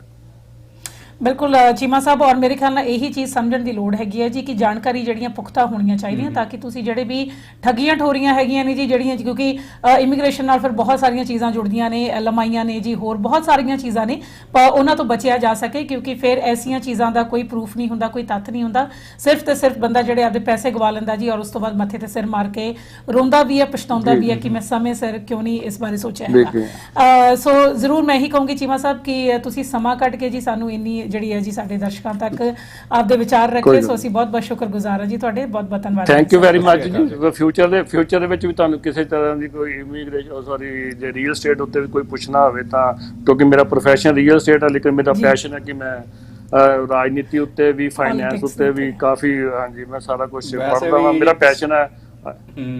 ਪੰਜਾਬੀਆਂ ਨੂੰ ਇੱਕ ਹੈਗਾ ਵਾ ਕਿ ਉਹ ਪੋਲਿਟਿਕਸ 'ਚ ਇਨਵੋਲਵ ਰਹਿੰਦੇ ਆ। ਨਹੀਂ ਬਿਲਕੁਲ ਜੀ, ਅਸੀਂ ਜ਼ਰੂਰ ਜਿਹੜਾ ਹੈਗਾ ਜੀ ਸਮੇਂ ਸਿਰ ਤੁਹਾਡੇ ਨਾਲ ਰਾਬਤਾ ਰੱਖਦੇ ਰਹਾਂਗੇ ਤਾਂ ਕਿ ਹੋਰ ਸਾਡੇ ਦਰਸ਼ਕਾਂ ਨੂੰ ਹੋਰ ਜਾਣਕਾਰੀ ਮਿਲਦੀ ਰਹੇ। ਸੋ ਬਹੁਤ ਬਹੁਤ ਧੰਨਵਾਦ ਜੀ, ਬਹੁਤ ਸ਼ੁਕਰੀਆ ਜੀ ਤੁਹਾਡਾ, ਥੈਂਕ ਯੂ ਵੈਰੀ ਮਚ ਜੀ। ਸਤਿ ਸ਼੍ਰੀ ਅਕਾਲ ਜੀ। ਜੀ ਹਾਂ ਦੋਸਤੋ, ਸੋ ਇਹ ਸੰਜੀਤ ਚੀਮਾ ਸਾਹਿਬ, ਔਰ ਇਹਨਾਂ ਤੋਂ ਜਿਹੜਾ ਸੀਗਾ ਜੀ ਕਾਫੀ ਜ਼ਿਆਦਾ ਗੱਲਾਂ ਤੇ ਚਰਚਾ ਹੋਈ ਹੈਗੀ ਆ। ਔਰ ਨਾਲ ਦੀ ਨਾਲ ਹੁਣ ਮੈਂ ਦੱਸਦਾ ਜੀ ਕਿ ਸਾਡੇ ਕੋਲ ਵੀ ਸਮਾਂ ਜਿਹੜਾ ਹੈਗਾ ਜੀ ਕਾਫੀ ਸੀਮਿਤ ਹੈਗਾ, ਕਿਉਂਕਿ ਹੁਣ ਦਾ ਜਿਹੜਾ ਲਾਈਵ ਹੈਗਾ ਜੀ ਤਕਰੀਬਨ ਆਈ ਥਿੰਕ ਹੋਰ 5-7 ਮਿੰਟ ਦਾ ਆਪਣਾ ਸਮਾਂ ਹੈਗਾ। ਇਸ ਦੇ ਵਿੱਚ ਮੈਂ ਜ਼ਰੂਰ ਜਿਹੜੀ ਚੱਲ ਰਹੀ ਗੱਲ ਸੀ ਜੀ, ਕੋਸ਼ਿਸ਼ ਕਰ ਰਹੇ ਹਾਂ ਜੀ ਜਸਵੀਰ ਦਿਓਲ ਜੀ ਵੀ ਸ਼ਾਇਦ ਸਾਡੇ ਨਾਲ ਕਨੈਕਟ ਹੋਣਗੇ। ਸੋ ਵਨਸ ਹੀ ਇਜ਼ ਹੀਅਰ, ਅਸੀਂ ਜ਼ਰੂਰ ਉਹਨਾਂ ਦੇ ਨਾਲ ਜਿਹੜਾ ਹੈਗਾ ਜੀ ਕੁਝ ਮਿੰਟਾਂ ਦੇ ਲਈ ਉਹਨਾਂ ਨਾਲ ਕਨੈਕਟ ਹੋਵਾਂਗੇ। ਪਰ ਜਿਹੜੀ ਪੰਜਾਬ ਦੀ ਸਿਆਸਤ ਹੋ ਰਹੀ ਸੀ, ਮੇਰੇ ਖਿਆਲ ਨਾਲ ਕੁਝ ਕਾਲਰ ਜ਼ਰੂਰ ਜੁੜੇ ਸੀ ਜਦੋਂ ਪੰਜਾਬ ਦੀ ਸਿਆਸਤ ਦੀ ਗੱਲ ਹੋਈ ਆ। ਸੋ ਕਾਂਗਰਸ ਦੇ ਵਿੱਚ ਜਿਹੜੀ ਤਰਥੱਲੀ ਮੱਚੀ ਸੀ ਜੀ, ਉਹ ਕਿਤੇ ਨਾ ਕਿਤੇ ਹੁਣ ਨਵਾਂ ਹੀ ਰੂਪ ਧਾਰਦੀ ਜਾ ਰਹੀ ਹੈ, ਕਿਉਂਕਿ ਜਿੰਨੇ ਸੀਨੀਅਰ ਲੀਡਰ ਸੀ ਜੀ, ਜਾਖੜ ਸਾਹਿਬ ਹੋ ਗਏ ਜਾਂ ਹੋਰ ਵੀ ਜਿਹੜੇ ਰੰਧਾਵਾ ਸਾਹਿਬ ਹੋ ਗਏ, ਹਨਾ, ਅੰਬਿਕਾ ਸੋਨੀ ਜੀ ਹੋ ਗਏ, ਉਹ ਸਾਰਿਆਂ ਨੂੰ ਮੈਨੂੰ ਲੱਗ ਰਿਹਾ ਕਿ ਸਾਰਿਆਂ ਨੂੰ ਦਰਕਿਨਾਰ ਕਰਕੇ ਜੇ ਇੱਕ ਨਵਾਂ ਹੀ ਰੂਪ ਜਿਹੜਾ ਹੈਗਾ ਜੀ ਕਾਂਗਰਸ ਸਰਕਾਰ ਲੈ ਕੇ ਆ ਰਹੀ ਹੈਗੀ ਆ। ਉਸੇ ਤਰੀਕੇ ਨਾਲ ਆਮ ਆਦਮੀ ਪਾਰਟੀ ਦੀ ਤਾਂ ਹੁਣ ਗੱਲ ਹੀ ਕੀ ਕਰੀਏ ਜੀ ਆਪਾਂ, ਕਿਉਂਕਿ ਮੈਨੂੰ ਲੱਗਦਾ ਨਹੀਂ ਉਹ ਆਮ ਰਹੀ ਨਹੀਂ ਅੱਜ ਕੱਲ, ਖਾਸ ਪਾਰਟੀ ਕਿਹਾ ਜਾ ਸਕਦਾ ਉਹਨਾਂ ਨੂੰ ਜੀ। ਸੋ ਅਕਾਲੀ ਦਲ ਜਿਹੜਾ ਹੈਗਾ ਜੀ, ਉਹਨਾਂ ਦੇ ਆਪਦੇ ਜਿਹੜੇ ਜੁਮਲੇ ਆ ਜੀ ਬਾਦਲ ਸਾਹਿਬ ਦੇ, ਉਹ ਸੋਸ਼ਲ ਮੀਡੀਆ ਦੇ ਉੱਤੇ ਉਹ ਟ੍ਰੋਲ ਹੁੰਦੇ ਹੀ ਰਹਿੰਦੇ ਨੇਗੇ, ਕੁਛ ਨਾ ਕੁਛ ਸੁਣਨ ਨੂੰ ਮਿਲਦਾ ਰਹਿੰਦਾ। ਉਹਦੇ ਨਾਲ ਬਲੱਡ ਆਪਣਾ ਨਾ ਵੱਧਦਾ ਵਾ, ਖੁਸ਼ੀ ਰਹਿੰਦੀ ਹੈ ਤਾਂ ਆਪਾਂ ਖੁਸ਼ ਰਹਿੰਦੇ ਹਾਂ ਤਾਂ ਉਹ ਵਧੀਆ ਲੱਗਦਾ। ਇੱਕ ਜਿਵੇਂ ਤੁਸੀਂ ਗੱਲ ਕੀਤੀ ਨਾ ਸੋਸ਼ਲ ਮੀਡੀਆ ਤੇ ਚੱਲਦਾ ਰਹਿੰਦਾ, ਜਦੋਂ ਹੀ ਉਹ ਕਾਨਫਰੰਸ ਜਿਹੜੀ ਸੀ ਇੰਡੀਆ ਵਿੱਚ, ਜਿੱਥੇ ਕਿ ਉਹਨਾਂ ਨੇ ਸੀਐਮ ਚੁਣਨਾ ਸੀ ਪੰਜਾਬ ਦਾ, ਤਾਂ ਉੱਥੋਂ ਇੱਕ ਪੋਲੀਟੀਕਲ ਲੀਡਰ ਆ ਜਿਹੜੇ ਤੇ ਉਹ ਬਾਹਰ ਨਿਕਲ ਰਹੇ ਸੀ, ਤਾਂ ਮੀਡੀਆ ਕਰਮੀ ਉਹਨਾਂ ਕੋਲੇ ਅਪਰੋਚ ਕੀਤੀ ਕਿ ਜਾ ਕੇ ਮੈਂ ਬਾਈਟ ਲਵਾਂ। ਤੇ ਜਦੋਂ ਬਾਈਟ ਲੈਣ ਲੱਗਾ, ਉਹ ਇੰਨਾ ਕੁ ਗੁੱਸੇ ਸੀਗਾ, ਉਹਦੇ ਨਾਲ ਦਾ ਜਿਹੜਾ ਸਾਥੀ ਸੀ ਕਹਿੰਦਾ ਪਹਿਲਾਂ ਤੂੰ ਬੋਲ ਲੈ। ਮਤਲਬ ਫਰਸਟ੍ਰੇਸ਼ਨ ਆਪਦੀ ਉਹ ਬਿਆਨ ਨਹੀਂ ਕਰ ਪਾ ਰਹੇ ਸੀ ਕਿ ਕਿੰਨੇ ਅੰਦਰੋਂ, ਹਾਂਜੀ, ਕਿ ਉਹ ਇੱਕ ਚਿਹਰਾ ਸੀਗਾ ਜੋ ਕਿ ਮੁੱਖ ਮੰਤਰੀ, ਉਹਨਾਂ ਦੇ ਪਿੰਡ 'ਚ ਵੀ ਢੋਲ ਵਜਾਏ ਗਏ ਸੀ, ਉਹਨਾਂ ਦੇ ਘਰ ਦੇ ਵਿੱਚ ਡੱਬੇ ਵੀ ਵੰਡੇ ਗਏ ਸੀ, ਸਾਰਾ ਕੁਝ ਹੋਇਆ ਸੀ, ਬਟ ਉਹ ਬਣ ਨਹੀਂ ਪਾਇਆ ਐਂਡ ਮੂਮੈਂਟ ਤੇ। ਹਾਂਜੀ, ਸੋ ਇਹ ਜੀ ਸਿਆਸਤ ਆ, ਇੱਥੇ ਬੜੇ ਰੰਗ ਹੁੰਦੇ ਆ। ਸੋ ਬਿਲਕੁਲ ਜੀ, ਜਸਵਿੰਦਰ ਦਿਓਲ ਜੀ ਸਾਡੇ ਨਾਲ ਕਨੈਕਟ ਹੋ ਗਏ ਨੇ। ਸੋ ਜਾਂਦੇ ਜਾਂਦੇ ਜੀ ਉਹਨਾਂ ਦੇ ਨਾਲ ਵੀ 2-4 ਗੱਲਾਂ ਜ਼ਰੂਰ ਕਰ ਲਈਏ। ਦਿਓਲ ਸਾਹਿਬ NDP ਪਾਰਟੀ ਨੂੰ ਰਿਪਰੈਜ਼ੈਂਟ ਕਰਦੇ ਨੇ, ਸੋ ਮੈਂ ਜ਼ਰੂਰ ਰਿਕੁਐਸਟ ਕਰਦੀ ਹਾਂ ਜੀ ਕਿ ਉਹਨਾਂ ਨੂੰ ਜ਼ਰੂਰ ਕਨੈਕਟ ਕੀਤਾ ਜਾਵੇ। ਦਿਓਲ ਸਾਹਿਬ ਸਤਿ ਸ਼੍ਰੀ ਅਕਾਲ। ਸਤਿ ਸ਼੍ਰੀ ਅਕਾਲ ਜੀ ਸੰਦੀਪ ਜੀ, ਸਤਿ ਸ਼੍ਰੀ ਅਕਾਲ ਤੁਹਾਨੂੰ ਵੀ ਤੇ ਪ੍ਰੋਗਰਾਮ ਦੇਖ ਰਹੇ ਸਾਰੇ ਦਰਸ਼ਕ ਜੀ। ਸੋ ਮੇਰੇ ਕੋ-ਹੋਸਟ ਹਾਂਜੀ। ਹੈਗੇ ਜੀ ਵਰਿੰਦਰ ਰਖੜਾ ਜੀ ਜੀ। ਸੋ ਅਸੀਂ ਦੋਨੇ ਸਵਾਗਤ ਕਰਦੇ ਹਾਂ ਜੀ ਤੁਹਾਡਾ ਪ੍ਰੋਗਰਾਮ ਦੇ ਵਿੱਚ।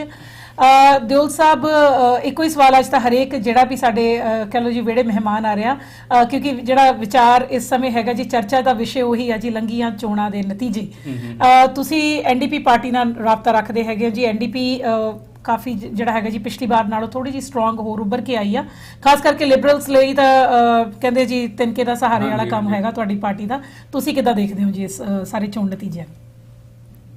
ਬਹੁਤਾ ਕੁਝ ਤਾਂ ਤੁਸੀਂ ਦੇਖੋ ਜੀ ਐਕਸਪਲੇਨ ਕਰ ਦਿੱਤਾ, ਤੇ ਉਹਦੇ ਨਾਲ ਜੇ ਕੁਝ ਹੋਰ ਹੈ ਤੇ ਮੈਂ ਸਕਰੀਨ ਦੇਖ ਰਿਹਾ ਟੀਵੀ ਦੀ, ਉਹ ਆਪਣੇ ਆਪ ਦੇ ਵਿੱਚ ਉਹ ਵੀ ਬਹੁਤ ਇਨਫੋਰਮੇਸ਼ਨ ਦੇ ਰਿਹਾ ਜੀ। ਤੇ ਜਿੱਥੇ ਤੱਕ ਕੈਨੇਡਾ ਦਾ ਸੰਬੰਧ ਹੈ, ਉਹਦੇ ਜਿਹੜੇ ਨਤੀਜੇ ਨੇ ਓਬਵੀਅਸਲੀ ਉਹਦੇ ਤੋਂ ਵੀ ਸਪਸ਼ਟ ਰੂਪ ਦੇ ਵਿੱਚ ਸਾਹਮਣੇ ਆ ਪਈ।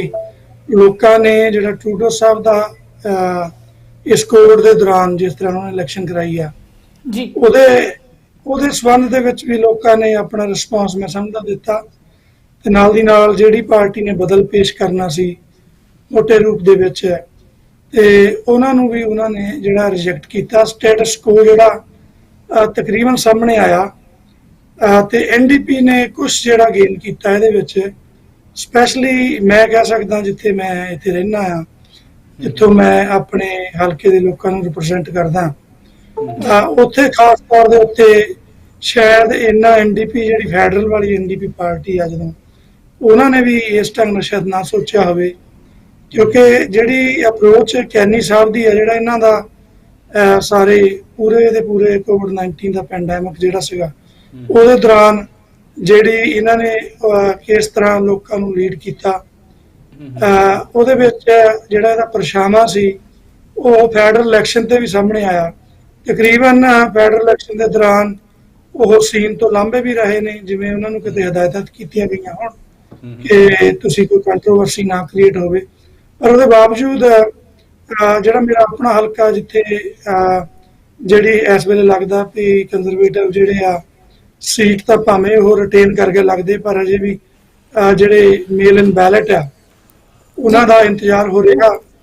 ਪਰ ਇਹਦੇ ਬਾਵਜੂਦ ਜਿਹੜਾ ਲਿਬਰਲਸ ਐਨਡੀਪੀ ਆਪਣੇ ਜਿਹੜੇ ਕੈਂਡੀਡੇਟ ਆ ਉਹਨਾਂ ਨੂੰ ਵੀ ਮੇਰਾ ਮਤਲਬ ਫਾਈਨਲ ਕਰਨ ਦੇ ਵਿੱਚ ਕਾਫੀ ਡਿਲੇ ਕਰ ਗਿਆ ਸੀ। ਪਰ ਵੋਟਾਂ ਦੀ ਗਿਣਤੀ ਜਿਹੜੀ ਲਗਾਤਾਰ ਐਨਡੀਪੀ ਦੀ ਜਿਹੜੀ ਇੱਥੇ ਵਧੀ ਆ। ਸੀਟ ਵੀ ਇੱਕ ਐਡਮਿੰਟਨ ਦੇ ਵਿੱਚ ਅਲਬਰਟਾ ਦੇ ਵਿੱਚ ਪਿਕ ਕੀਤੀ ਆ, ਲਿਬਰਲ ਨੇ ਵੀ ਪਿਕ ਕੀਤੀ ਆ, ਔਰ ਜਿੱਥੋਂ ਐਨਡੀਪੀ ਸੀਟਾਂ ਨਹੀਂ ਵੀ ਜਿੱਤ ਸਕੀ ਉੱਥੇ ਵੀ ਬਹੁਤ ਵੱਡੀ ਮਾਤਰਾ 'ਚ ਅਨਐਕਸਪੈਕਟਡਲੀ ਜਿਹੜਾ ਲੋਕਾਂ ਨੇ ਆ ਉਹ ਐਨਡੀਪੀ ਨੂੰ ਵੋਟਾਂ ਪਾਈਆਂ। ਦੂਜੇ ਨੰਬਰ ਤੇ ਉੱਥੇ ਬਹੁਤ ਪੋਜੀਸ਼ਨਾਂ ਤੇ ਆਏ ਆ, ਤੇ ਇਹ ਸਾਹਮਣਾ ਮੈਨੂੰ ਲੱਗਦਾ ਵੀ ਜਿਹੜਾ ਕੈਨੀ ਦੇ ਖਿਲਾਫ ਵੀ ਲੋਕਾਂ ਨੇ ਇੱਥੇ ਫਤਵਾ ਦਿੱਤਾ ਇਹਨਾਂ ਇਲੈਕਸ਼ਨਾਂ ਦੇ ਵਿੱਚ। ਮੇਰਾ ਇੱਕ ਦਿਓਲ ਸਾਹਿਬ ਤੁਹਾਨੂੰ ਸਵਾਲ ਆ ਕਿ ਜਿਵੇਂ ਆਪਾਂ ਦੇਖ ਰਹੇ ਕਿ ਇਲੈਕਸ਼ਨ ਦੇ ਦੌਰਾਨ ਜਿਹੜੀਆਂ ਥੋੜੇ ਦਿਨ ਪਹਿਲਾਂ ਦੀ ਗੱਲ ਆ, ਕੈਂਪੇਨ ਪੂਰੇ ਜ਼ੋਰਾਂ ਸ਼ੋਰਾਂ ਤੇ ਸੀ, ਪਰ ਕਈ ਪਾਰਟੀਆਂ ਦੇ, ਜਿਵੇਂ ਗੱਲ ਕਰੀਏ ਕੰਜ਼ਰਵੇਟਿਵ ਦੇ ਜਾਂ ਲਿਬਰਲ ਦੇ ਵੀ ਜਾਂ ਐਨਡੀਪੀ ਦੇ, ਉਹਨਾਂ ਨੂੰ ਜਦ ਕੋਈ ਸਵਾਲ ਪੁੱਛਿਆ ਜਾਂਦਾ ਸੀ ਉਹਦਾ ਜਵਾਬ ਗੋਲਮੋਲ ਕਰ ਦਿੱਤਾ ਜਾਂਦਾ ਸੀ ਜਾਂ ਜਵਾਬ ਦੇਣ ਤੋਂ ਕਤਰਾਉਂਦੇ ਸੀ।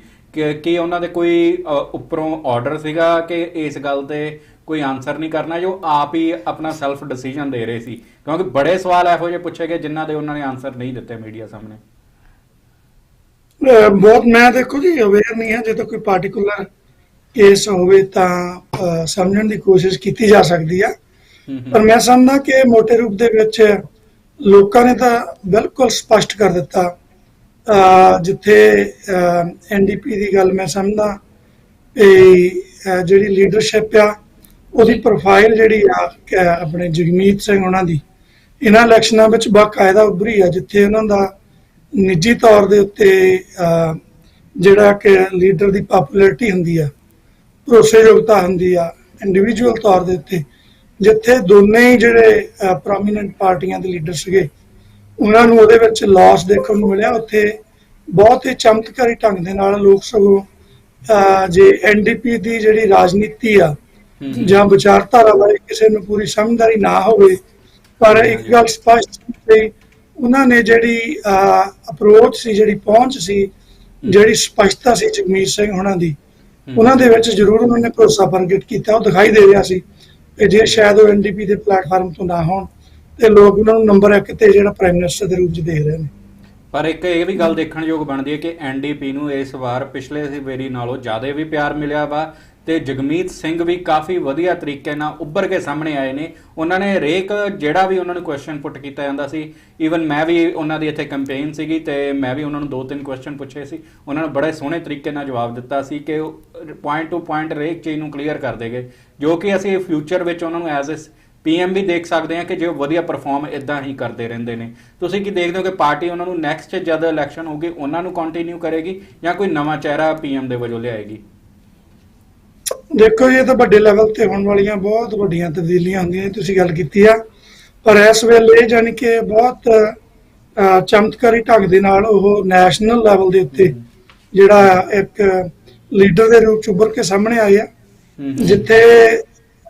ਜਿੱਥੇ ਜਿਹੜੀ ਉਹਨਾਂ ਦੀ ਪਾਰਟੀ ਦੀ ਫਾਲੋਇੰਗ ਨਹੀਂ ਆ, ਬਲਕਿ ਜਿਹੜੇ ਉਹਨਾਂ ਦੇ ਪਾਰਟੀ ਦੇ ਕੇਡਰ ਤੋਂ ਅੱਗੇ ਜਾਂ ਉਹਨਾਂ ਦਾ ਜਿਹੜਾ ਪਾਰਟੀ ਦਾ ਪ੍ਰਭਾਵ ਆ ਉਹਦੇ ਤੋਂ ਵੀ ਅੱਗੇ ਜਿਹੜੇ ਕੈਨੇਡੀਅਨ ਆ ਉਹਨਾਂ ਵੱਲ ਦੇਖ ਰਹੇ ਨੇ ਕਿ ਆਉਣ ਵਾਲੇ ਸਮੇਂ ਦੇ ਵਿੱਚ ਉਹ ਆਪਣਾ ਰੋਲ ਕਿਵੇਂ ਪਲੇ ਕਰਦੇ ਆ। ਔਰ ਡੈਫੀਨੇਟਲੀ ਮਿਨੋਰਿਟੀ ਗਵਰਨਮੈਂਟ ਬਣੀ ਆ, ਬੜੇ ਮੌਕੇ ਆਉਣੇ ਆ NDP ਦੇ ਕੋਲ ਵੀ। ਇਸ ਸਾਰੇ ਸਮੇਂ ਦੌਰਾਨ NDP ਜਿਹੜਾ ਪਾਰਲੀਮੈਂਟ ਨੂੰ ਚਲਾਉਣ ਦੇ ਵਿੱਚ ਤੇ ਲੋਕ ਪੱਖੀ ਫੈਸਲੇ ਕਰਵਾਉਣ ਲਈ ਲਿਬਰਲ ਦੇ ਨਾਲ ਜਿਹੜੀ ਮਿਨੋਰਿਟੀ ਦੀ ਗਵਰਨਮੈਂਟ ਆ ਉਹ ਕਿਸ ਤਰ੍ਹਾਂ ਆਪਣਾ ਰੋਲ ਪਲੇ ਕਰਦੀ ਹੈ, ਆਉਣ ਵਾਲੇ ਸਮੇਂ 'ਚ ਉਹਦਾ ਬਹੁਤ ਵੱਡਾ ਜਿਹੜਾ ਉਹ ਪ੍ਰਭਾਵ ਦੇਖਣ ਨੂੰ ਮਿਲੇਗਾ ਜੀ। ਜੀ ਜਸਵਿੰਦਰ ਜੀ, ਸੋ ਇਹਨੇ ਨਾਲ ਹੀ ਜੀ ਅਸੀਂ ਜ਼ਰੂਰ ਤੁਹਾਨੂੰ ਸ਼ੁਭਕਾਮਨਾ, ਤੁਹਾਡੀ ਪਾਰਟੀ ਨੂੰ ਸ਼ੁਭਕਾਮਨਾਵਾਂ ਦਿੰਦੇ ਹਾਂ ਜੀ ਕਿ ਆਉਣ ਵਾਲੇ ਸਮੇਂ 'ਚ ਜਿਵੇਂ ਤੁਹਾਡੀ ਪਾਰਟੀ ਜੀ ਹਮੇਸ਼ਾ ਦਾਅਵੇ ਕਰਦੀ ਹੈ ਜੀ ਕਿ ਲੋਕ ਹਿੱਤ ਜਿਹੜੇ ਡਿਸੀਜਨ ਆ ਜੀ ਉਹਨਾਂ ਤੇ ਪਹਿਰਾ ਦੇਵਾਂਗੇ। ਸੋ ਸਾਡੀਆਂ ਸ਼ੁਭਕਾਮਨਾਵਾਂ ਨੇ ਜੀ ਸਾਡੀ ਟੀਮ ਵੱਲੋਂ ਕਿ ਆਉਣ ਵਾਲੇ ਸਮੇਂ ਦੇ ਵਿੱਚ ਜੀ ਹੋਰ ਬਿਹਤਰ ਜਿਹੜੇ ਆ ਜੀ ਲੋਕ ਭਲਾਈ ਦੇ ਕੰਮ ਹੋਣ ਤਾਂ ਕਿ ਜਿਹੜੀ ਇਹ ਧਰਤੀ ਹੈ ਜੀ ਕੈਨੇਡਾ ਜਿਹੜਾ ਬਿਊਟੀਫੁਲ ਕੰਟਰੀ ਹੈ ਇਹਨੂੰ ਹੋਰ ਸੁਚੱਜੇ ਢੰਗ ਨਾਲ ਚਲਾਇਆ ਜਾ ਸਕੇ। ਸੋ ਬਹੁਤ ਬਹੁਤ ਧੰਨਵਾਦੀ ਹਾਂ ਜੀ ਤੁਹਾਡਾ ਸਮਾਂ ਕੱਢਣ ਦੇ ਲਈ। ਧੰਨਵਾਦ ਜੀ, ਥੈਂਕ ਯੂ। ਸਤਿ ਸ਼੍ਰੀ ਅਕਾਲ ਜੀ ਅਮਰਿੰਦਰ ਜੀ। ਸੋ ਮੈਨੂੰ ਲੱਗਦਾ ਹੈਗਾ ਜੀ ਅੱਜ ਜਿਹੜੀਆਂ ਹੈਗੀ ਜੀ ਸਵੇਰ ਤੋਂ ਲੈ ਕੇ ਹੁਣ ਤੱਕ ਅੱਜ ਵੱਖ-ਵੱਖ ਪ੍ਰਤੀਕਿਰਿਆਵਾਂ ਜਾਣਨ ਦੀ ਕੋਸ਼ਿਸ਼ ਕੀਤੀ ਆ ਔਰ ਇਸ ਦੇ ਨਾਲ ਹੀ ਜੀ ਜਿਹੜਾ ਇਹ ਚੋਣ ਦੰਗਲ ਸੀਗਾ ਜੀ ਉਹ ਨਿਬੜਿਆ ਤੇ ਇਹਦੇ ਚੋਣ ਨਤੀਜੇ ਆਏ ਨੇ। ਰਹਿ ਹੋ ਕੇ ਉਹ ਗੱਲ ਉੱਥੇ ਆ ਗਈ ਜੀ ਕਿ ਫਿਰ ਉਹੀ ਚੀਜ਼ਾਂ ਹੋ ਕੇ ਜੋ ਕੁਝ ਚੱਲ ਰਿਹਾ ਸੀ ਉਵੇਂ ਹੀ ਚੱਲੀ ਜਾਣਾ ਹੈਗਾ। ਸੋ ਤੁਸੀਂ ਤੇ ਮੈਂ ਕੀ ਕਰਨਾ ਜੀ, ਅਸੀਂ ਜਿਹੜੇ ਵੀ ਅਸੀਂ ਆਪਣੀਆਂ ਜੌਬਸ ਨਾਲ ਹੈਗੇ ਆ ਕਿਉਂਕਿ ਆਪਣਾ ਕੰਮ ਹੈਗਾ ਜੀ ਆਪਦੇ ਜਿਹੜਾ ਵੀ ਰੋਜ਼ਮर्रा ਸਾਡੇ ਰੂਟੀਨ ਬਣੇ ਸੀ ਜੀ ਅਸੀਂ ਉਹਨਾਂ ਨਾਲ ਚੱਲਦੇ ਰਹੀਏ, ਆਪਦੇ ਤੇ ਆਪਦੇ ਪਰਿਵਾਰ ਨੂੰ ਮਹਿਫੂਜ਼ ਰੱਖੀਏ ਜੀ ਕਿਉਂਕਿ ਕੋਵਿਡ ਦੀਆਂ ਜਿਹੜੀਆਂ 4th ਵੇਵ ਦੀ ਗੱਲ ਕਰ ਰਹੀ ਹੈ ਸਰਕਾਰ ਕਿਤੇ ਨਾ ਕਿਤੇ ਉਹ ਉਸ ਦੇ ਉੱਤੇ ਵੀ ਜ਼ਰੂਰ ਧਿਆਨ ਦਈਏ, ਲੇਕਿਨ ਹਾਂਜੀ ਸੁਚੇਤ ਜ਼ਰੂਰ ਰਹੀਏ, ਅਵੇਅਰ ਜ਼ਰੂਰ ਰਹੀਏ ਜੀ। ਜੇ ਦੋਸਤੋ ਹੁਣ ਇੱਕ ਵਾਰੀ ਫਿਰ ਮੈਂ ਤੁਹਾਨੂੰ ਅਵੇਅਰ ਕਰਦਾ ਕਿ ਸਾਡੀ ਜਿਹੜੀ ਐਪ ਵਿਜ਼ਨ ਪੰਜਾਬ TV ਦੀ ਆ ਉਹਨੂੰ ਤੁਸੀਂ ਡਾਊਨਲੋਡ ਕਰ ਸਕਦੇ ਹੋ। ਉਹਦੇ ਤੇ ਵਿਜ਼ਨ ਲਾਈਵ ਵੀ ਦੇਖ ਸਕਦੇ ਹੋ, ਵਿਜ਼ਨ ਮਿਊਜ਼ਿਕ ਵੀ ਸੁਣ ਸਕਦੇ ਹੋ ਤੇ ਵਿਜ਼ਨ ਗੁਰਬਾਣੀ ਵੀ ਸੁਣ ਸਕਦੇ ਹੋ। ਤੇ ਇਹਦੇ ਨਾਲ ਹੀ ਸੰਦੀਪ ਜੀ ਇੱਕ ਜਿਵੇਂ ਦੇਖਣ ਨੂੰ ਮਿਲਿਆ ਕਿ ਇਲੈਕਸ਼ਨ ਦੇ ਦੌਰਾਨ ਜਿਹੜਾ ਮੁੱਦਾ ਸੀਗਾ ਉਹ ਘਰਾਂ ਦਾ ਹੀ ਸੀ। ਮੈਂ ਬਾਰ-ਬਾਰ ਇਸ ਗੱਲ ਤੇ ਤਾਂ ਆ ਰਿਹਾ ਕਿ ਇੱਕ ਨਵੇਂ ਫਸਟ ਟਾਈਮ ਹੋਮ ਬਾਇਰ ਲਈ ਬਹੁਤ ਮੁਸ਼ਕਲ ਹੋ ਗਿਆ। ਜਿਵੇਂ ਉਹਨਾਂ ਨੇ ਗੱਲ ਕੀਤੀ ਕਿ ਲੋਕ ਅਲਬਰਟਾ 'ਚ ਮੂਵ ਹੋ ਰਹੇ ਨੇ ਜਾਂ ਹੋਰ ਆਪਣੇ ਪ੍ਰੋਵਿੰਸ 'ਚ ਵੀ ਲੋਕ ਆਏ ਨੇ, ਆਪਣੇ ਪ੍ਰੋਵਿੰਸ ਤੋਂ ਅੱਗੇ ਵੀ ਮੂਵ ਹੋਏ ਨੇ ਕਿ ਸ਼ਾਇਦ ਕਿਤੇ ਸਸਤਾ ਮਿਲ ਜਾਏ ਜਾਂ ਵਧੀਆ ਮਿਲ ਜਾਏ। ਹਰੇਕ ਜਗ੍ਹਾ ਇਹ ਚੇਂਜਸ ਆਏ ਕੋਵਿਡ ਤੋਂ ਬਾਅਦ। ਜਦੋਂ ਕੋਵਿਡ ਹਿੱਟ ਹੋਇਆ ਹਰੇਕ ਪ੍ਰੋਵਿੰਸ 'ਚ ਹਲਚਲ ਦੇਖਣ ਨੂੰ ਮਿਲੀ ਹੈ। ਕਿ ਲੱਗਦਾ ਤੁਹਾਨੂੰ ਕਿ ਘਰਾਂ ਦੀ ਪ੍ਰਾਈਸ ਜੋ ਕੰਟਰੋਲ 'ਚ ਆਊਗੀ ਜਾਂ ਕੁਝ ਕਰੂਗੀ ਸਰਕਾਰ? ਦੇਖੋ ਜੀ ਇਹਦੇ 'ਚ ਬਹੁਤ ਮਤਲਬ ਕਿਉਂਕਿ ਮੈਨੂੰ ਚੇਤਾ ਹੈਗਾ ਜੀ ਇੱਥੇ ਹੀ ਤੁਸੀਂ ਇੱਕ ਸੈਗਮੈਂਟ ਕੀਤਾ ਸੀ ਜਿਹਦੇ 'ਚ ਕੁਝ ਰੀਅਲਟਰਸ ਜੁੜੇ ਸੀ ਸਾਡੇ ਨਾਲ, ਬਟ ਬਹੁਤ ਸਾਰੇ ਫੈਕਟਰਸ ਹੁੰਦੇ ਆ ਜਿਹੜੇ ਕਿ ਡਿਸਾਈਡ ਕਰਦੇ ਆ ਜੀ ਘਰਾਂ ਦੀ ਪ੍ਰਾਈਸ। ਕਿਉਂਕਿ ਜੇਕਰ ਤੁਸੀਂ ਦੇਖੋ ਜੀ ਅਫੈਕਟ ਸਭ ਤੋਂ ਜ਼ਿਆਦਾ ਫਰਸਟ ਹੋਮ ਬਾਇਰ ਹੀ ਹੁੰਦਾ ਹੈਗਾ, ਲੇਕਿਨ ਜਿਹੜੀ ਮਾਰਕੀਟ ਦੇ ਵਿੱਚ ਉਛਾਲ ਆਉਂਦੇ ਆ ਉਹ ਕਈ ਹੋਰ ਲੋਕਾਂ ਕਰਕੇ ਵੀ ਆਉਂਦੇ ਆ ਕਿਉਂਕਿ ਬਹੁਤ ਐਸੇ ਲੋਕ ਹੁੰਦੇ ਆ ਜਿਨ੍ਹਾਂ ਨੇ ਸਿਰਫ ਇਨਵੈਸਟਮੈਂਟ ਪਰਪਸ ਲਈ ਪ੍ਰਾਪਰਟੀਆਂ ਲੈਣੀਆਂ ਹੁੰਦੀਆਂ ਨੇ, ਫਲਿੱਪਿੰਗ ਕਰਨੀਆਂ ਹੁੰਦੀਆਂ ਨੇ, ਹਨਾ। ਸੋ ਉਹ ਚੀਜ਼ਾਂ ਕੀ ਹੁੰਦਾ ਜੀ, ਹਾਲਾਂਕਿ ਉਹਨਾਂ ਲਈ ਇਹ 2nd 3rd ਜਾਂ 4th ਪ੍ਰਾਪਰਟੀ ਹੁੰਦੀ ਹੈ ਜਿਹੜੀ ਇਨਵੈਸਟਮੈਂਟ ਲਈ ਲੈਣੀ ਆ, ਲੇਕਿਨ ਕਹ ਲਓ ਜੀ ਮਾਰਿਆ ਕੌਣ ਜਾਂਦਾ ਹੈਗਾ, ਉਹ ਪਰਿਵਾਰ ਜਾਂ ਉਹ ਫੈਮਿਲੀ ਜਿਹੜੇ ਆਪਦੇ ਲਈ ਇੱਕ ਰਹਿਣ ਬਸੇਰਾ ਲੱਭ ਰਹੇ ਹੁੰਦੇ ਨੇ। ਹਾਂਜੀ, ਲੇਕਿਨ ਸਾਰੇ ਪਾਸੇ ਹੁਣ ਜਿਵੇਂ ਮੈਂ ਕੱਲ ਵੀ ਕਿਸੇ ਹੋਰ ਕਮਿਊਨਿਟੀ ਦੇ ਲੋਕਾਂ ਨਾਲ ਜੀ ਗੱਲਬਾਤ ਕਰ ਰਹੀ ਸੀ, ਸੋ ਉਹਨਾਂ ਦਾ ਵੀ ਕੰਸਰਨ ਇਹੀ ਸੀਗਾ ਕਿ ਕੀ ਇਹ ਜਿਹੜਾ ਵਾਅਦਾ ਹੈਗਾ ਜੀ, ਕਿਉਂਕਿ ਚੀਮਾ ਸਾਹਿਬ ਦੀ ਜੇਕਰ ਗੱਲ ਕਹੀਏ ਤਾਂ ਜੀ ਇਹ ਕੋਈ ਲੱਗ ਨਹੀਂ ਰਿਹਾ ਜੀ ਕਿ ਇਹ ਪੋਸੀਬਲ ਸੌਖਾ ਹੋਊਗਾ ਟਰੂਡੋ ਸਾਹਿਬ ਲਈ ਇਸ ਨੂੰ ਸਹੀ ਅਰਥਾਂ ਦੇ ਵਿੱਚ ਇਹਨੂੰ ਜਿਹੜਾ ਹੈਗਾ ਜੀ ਸੱਚ ਕਰ ਦਿਖਾਉਣਾ। ਪਰ ਫਿਰ ਵੀ ਜੀ ਸਰਕਾਰਾਂ ਜਦੋਂ ਵਾਅਦੇ ਕਰਦੀਆਂ ਨੇ ਤਾਂ ਕੁਛ ਨਾ ਕੁਛ, ਕਿਉਂਕਿ ਜੇਕਰ ਯਾਦ ਕਰੀਏ ਰੂਬੀ ਜੀ ਕਹਿ ਕੇ ਗਏ ਕਿ ਬਹੁਤ ਕੰਪਰੀਹੈਂਸਿਵ ਪਲਾਨ ਹੈਗੇ ਆ ਜੀ ਉਹਨਾਂ ਦੀ ਪਾਰਟੀ ਵੱਲੋਂ। ਸੋ ਦੇਖਦੇ ਹਾਂ ਜੀ ਕਿ ਆਉਣ ਵਾਲੇ ਸਮੇਂ ਵਿੱਚ ਉਹ ਕੰਪਰੀਹੈਂਸਿਵ ਪਲਾਨਸ ਜਿਹੜੇ ਨੇ ਜੀ ਕਿਸ ਤਰੀਕੇ ਨਾਲ ਲੇਆਊਟ ਹੁੰਦੇ ਨੇ ਔਰ ਕਿਸ ਤਰੀਕੇ ਨਾਲ ਕੈਨੇਡੀਅਨਸ ਨੂੰ ਇੱਕ ਅਫੋਰਡੇਬਲ ਹਾਊਸਿੰਗ ਮਿਲ ਪਾਉਂਦੀ ਆ, ਕਿਸ ਤਰੀਕੇ ਨਾਲ ਇੱਕ ਬਿਹਤਰ ਹੈਲਥ ਸਿਸਟਮ ਮਿਲ ਪਾਉਂਦਾ, ਕਿਸ ਤਰੀਕੇ ਨਾਲ ਸਾਡੇ ਬੱਚਿਆਂ ਦੇ ਐਜੂਕੇਸ਼ਨ ਜਿਹੜੇ ਸਿਸਟਮ ਆ ਜੀ ਉਹਨਾਂ ਨੂੰ ਹੋਰ ਬਿਹਤਰ ਕੀਤਾ ਜਾ ਸਕਦਾ ਹੈਗਾ। ਸਵਾਲ ਬਹੁਤ ਨੇ, ਲੇਕਿਨ ਅਮਰਿੰਦਰ ਜੀ ਜੇਕਰ ਯਾਦ ਰੱਖੀਏ ਪਾਰਟੀ ਕੋਈ ਵੀ ਹੋਵੇ ਸੱਤਾ 'ਚ, ਅੱਜ ਲਿਬਰਲ ਆ, ਕੱਲ ਨੂੰ ਪੀਸੀ ਹੋ ਸਕਦੀ ਹੈ ਜੀ, ਐਨਡੀਪੀ ਹੋ ਸਕਦੀ ਆ, ਮੁੱਦੇ ਉਹੀ ਰਹਿ ਜਾਣੇ ਆ ਜੀ। ਅਸੀਂ ਇਦਾਂ ਹੀ ਵਿਚਾਰ ਚਰਚਾ ਕਰਦੇ ਰਹਿ ਜਾਣਾ। ਜੇਕਰ ਇੱਥੇ ਕੋਈ ਹੋਰ ਪਾਰਟੀ ਵੀ ਹੋਊਗੀ ਤਾਂ ਤੁਸੀਂ ਯਕੀਨ ਕਰ ਲਓ ਜੀ ਇਹੀ ਮੁੱਦੇ ਹੋਣੇ ਆ। ਹੱਲ ਜਿਹੜੇ ਆ ਜੀ ਉਹ ਜੁਮਲਿਆਂ ਤਰ੍ਹਾਂ ਬੋਲੇ ਜਾਣੇ ਆ। ਕਿਸੇ ਵੀ ਚੀਜ਼ ਦੇ ਉੱਤੇ ਜੀ ਅਮਲ ਉਦੋਂ ਹੁੰਦਾ ਜਦੋਂ ਇਲੈਕਸ਼ਨਾਂ 'ਚ ਸਾਲ ਰਹਿ ਜਾਂਦਾ, ਬਸ ਹਾਂਜੀ, ਉਦੋਂ ਜਿਹੜੀ ਹੈ ਜੀ ਕਾਰਗੁਜ਼ਾਰੀ ਕਰਕੇ ਦਿਖਾਈ ਜਾਂਦੀ ਆ। ਪਰ ਚਲੋ ਫਿਰ ਵੀ ਸ਼ੁਕਰ ਕਰਦੇ ਆ ਕਿ ਕੈਪਟਨ ਅਮਰਿੰਦਰ ਸਿੰਘ ਵਾਂਗੂ ਚੇਤੇ ਨਹੀਂ ਭੁਲਾਏ ਜਾਂਦੇ, ਘੱਟੋ ਘੱਟ ਉਹਨਾਂ ਦੇ ਉੱਤੇ ਕੁਛ ਨਾ ਕੁਛ ਕੀਤਾ ਜਾਂਦਾ ਹੈਗਾ। ਸੋ ਇਹਨਾਂ ਆਸ ਉਮੀਦਾਂ ਨਾਲ ਵਰਿੰਦਰ ਜੀ ਮੈਨੂੰ ਲੱਗਦਾ ਹੈ ਕਿ ਅੱਜ ਦਾ ਪ੍ਰੋਗਰਾਮ ਜਿਹੜਾ ਹੈਗਾ ਜੀ ਆਪਾਂ ਇੱਥੇ ਹੀ ਨੇਪਰੇ ਚਾੜੀਏ। ਤੇ ਦਰਸ਼ਕਾਂ ਨੂੰ ਗੁਜ਼ਾਰਿਸ਼ ਹੈਗੀ ਹੈ ਜੀ ਕਿਸੇ ਵੀ ਤਰੀਕੇ ਦੀ ਤੁਸੀਂ ਫੀਡਬੈਕ ਸਾਨੂੰ ਈਮੇਲ ਕਰ ਸਕਦੇ ਹੈਗੇ ਹੋ। ਤੁਹਾਡੀ ਈਮੇਲਸ ਦੀ ਸਾਨੂੰ ਉਡੀਕ ਰਹਿੰਦੀ ਹੈ ਜੀ, ਤੁਹਾਡੇ ਫੀਡਬੈਕ ਦੀ ਵੀ ਸਾਨੂੰ ਉਡੀਕ ਰਹਿੰਦੀ ਹੈ ਤਾਂ ਕਿ ਇਸ ਨੂੰ ਪ੍ਰੋਗਰਾਮ ਨੂੰ ਅਸੀਂ ਹੋਰ ਬਿਹਤਰ ਕਰ ਸਕੀਏ ਜੀ। ਮੇਰਾ ਇੱਕ ਹੋਰ ਵੀ ਸੀਗਾ ਕਿ ਜੇਕਰ ਕਿਸੇ ਨੇ ਆਪਣੇ ਬਿਜ਼ਨਸ ਨੂੰ ਜਾਂ ਕਾਰੋਬਾਰ ਨੂੰ ਦਿਨ ਦੁੱਗਣਾ ਰਾਤ ਚੌਗਣਾ ਵਧਾਉਣਾ ਤਾਂ ਤੁਸੀਂ ਵਿਜ਼ਨ ਪੰਜਾਬ ਤੇ ਆਪਣੀ ਐਡ ਵੀ ਦੇ ਸਕਦੇ ਹੋ।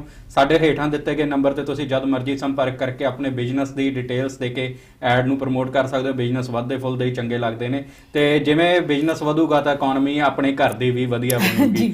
ਤੇ ਇਹਦੇ ਨਾਲ ਹੀ ਹੁਣ ਦੋਸਤੋ ਸਮਾਂ ਹੋ ਗਿਆ ਤੁਹਾਡੇ ਤੋਂ ਇਜਾਜ਼ਤ ਲੈਣ ਦਾ। ਮਿਲਾਂਗੇ ਅਗਲੇ ਹਫਤੇ, ਤਦ ਤੱਕ ਲਈ ਮੈਨੂੰ ਤੇ ਸੰਦੀਪ ਜੀ ਨੂੰ ਦਿਓ ਇਜਾਜ਼ਤ। ਸਤਿ ਸ੍ਰੀ ਅਕਾਲ। ਸਤਿ ਸ੍ਰੀ ਅਕਾਲ ਜੀ।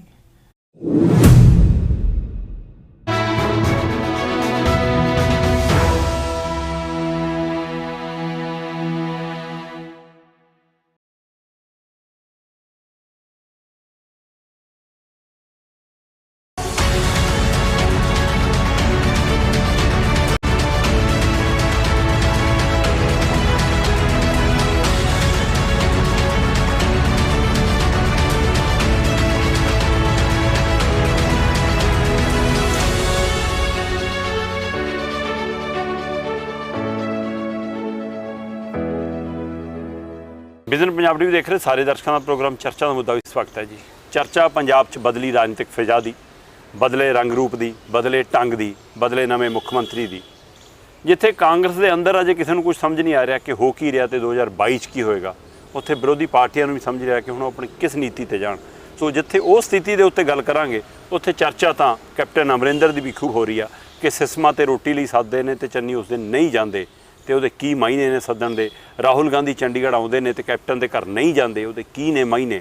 ਤੇ ਕੈਪਟਨ ਅਮਰਿੰਦਰ ਅਗਲਾ ਰਣਨੀਤੀ ਕਿਹੜੀ ਅਪਣਾ ਰਹੇ ਨੇ। ਸੋ ਪੰਜਾਬ ਨੂੰ ਲੈ ਕੇ, ਪੰਜਾਬ ਦੇ ਮੁੱਦਿਆਂ ਨੂੰ ਲੈ ਕੇ ਤੇ ਕਿਸਾਨੀ ਅੰਦੋਲਨ ਨੂੰ ਲੈ ਕੇ ਸਾਰੀਆਂ ਰਾਜਨੀਤਿਕ ਪਾਰਟੀਆਂ ਕਹਿੰਦੀਆਂ ਜ਼ਰੂਰ ਨੇ ਕਿਸਾਨਾਂ ਦੇ ਨਾਲ ਆ, ਖੇਤੀ ਕਾਨੂੰਨਾਂ ਦੇ ਵਿਰੁੱਧ ਆ, ਪਰ ਪੰਜਾਬ ਦੇ ਵਿੱਚ ਉਹੋ ਜਿਹਾ ਹੁਣ ਕੰਮ ਹੁੰਦਾ ਨਜ਼ਰ ਨਹੀਂ ਆ ਰਿਹਾ। ਕਿਸਾਨਾਂ ਦੇ ਮਸਲੇ ਹੱਲ ਕਰਨ ਵੱਲ ਕੋਈ ਤੁਰਦਾ ਨਜ਼ਰ ਨਹੀਂ ਆ ਰਿਹਾ। ਗੱਲ ਸਿਰਫ ਰਾਜਨੀਤੀ ਦੀ, ਅਗਲੇ ਮੁੱਖ ਮੰਤਰੀ ਦੀ, ਮੰਤਰੀਆਂ ਦੀ, ਅਗਲੀ ਵਾਰ ਚੋਣ ਵਾਅਦਿਆਂ ਦੀ, ਉਹਦੀ ਹੋਣ ਲੱਗੀ ਆ। ਸੋ ਪਹਿਲੂ ਤੇ ਖੁੱਲ੍ਹੀ ਜਿਹੀ ਗੱਲਬਾਤ ਕਰਾਂਗੇ। ਗੱਲਬਾਤ ਕਰਨੀ ਸਾਡੇ ਸੀਨੀਅਰ ਪੱਤਰਕਾਰ ਜੈ ਸਿੰਘ ਛਿੱਬਰ ਜੀ ਨਾਲ ਛਿੱਬਰ ਭਾਈ ਸਵਾਗਤ ਕਰਦੇ ਹਾਂ। ਧੰਨਵਾਦ। ਛਿੱਬਰ ਭਾਜੀ, ਜਿੱਦਣ ਦੇ ਚਰਨਜੀਤ ਚੰਨੀ ਨੂੰ ਮੁੱਖ ਮੰਤਰੀ ਦਾ ਉਹਦਾ ਮਿਲਿਆ ਉਦੋਂ ਤੋਂ ਚਰਚਾ ਚੱਲ ਰਹੀ ਹੈ ਜੀ ਕਿ ਵੋਟ ਬੈਂਕ ਦੀ ਖੇਡ ਸੀ ਜੀ, ਦਲਿਤ ਭਾਈਚਾਰੇ ਦੀ ਵੋਟ ਖਿੱਚਣ ਦੀ ਤਿਆਰੀ ਸੀ, ਦੂਜੀ ਪਾਰਟੀਆਂ ਦੇ ਮੁੱਦੇ ਹਥਿਆਉਣ ਦੀ ਤਿਆਰੀ ਸੀ ਜੀ, ਪਾਰਟੀ ਦਾ ਕਲੇਸ਼ ਨਿਬੇੜਤਾ ਜੀ, ਆਹ ਹੋ ਗਿਆ। ਮੈਂ ਕਹਿੰਦਾ ਕਾਂਗਰਸ ਦੀ ਰੋਜ਼ ਚਰਚਾ ਹੋ ਰਹੀ ਹੈ, ਆਪਾਂ ਉਹ ਚਰਚਾ ਵੀ ਕਰ ਲਾਂਗੇ, ਪਰ ਮੈਂ ਦੂਜੀਆਂ ਪਾਰਟੀਆਂ ਦੀ ਅੱਜ ਗੱਲ ਕਰਨਾ ਚਾਹੁੰਦਾ ਕਿ ਬੀਜੇਪੀ ਐਲਾਨ ਚੁੱਕੀ ਸੀ ਪੰਜਾਬ ਦੇ ਵਿੱਚ ਕਿ ਅਸੀਂ ਦਲਿਤ ਚਿਹਰੇ 'ਚੋਂ ਮੁੱਖ ਮੰਤਰੀ ਬਣਾਵਾਂਗੇ।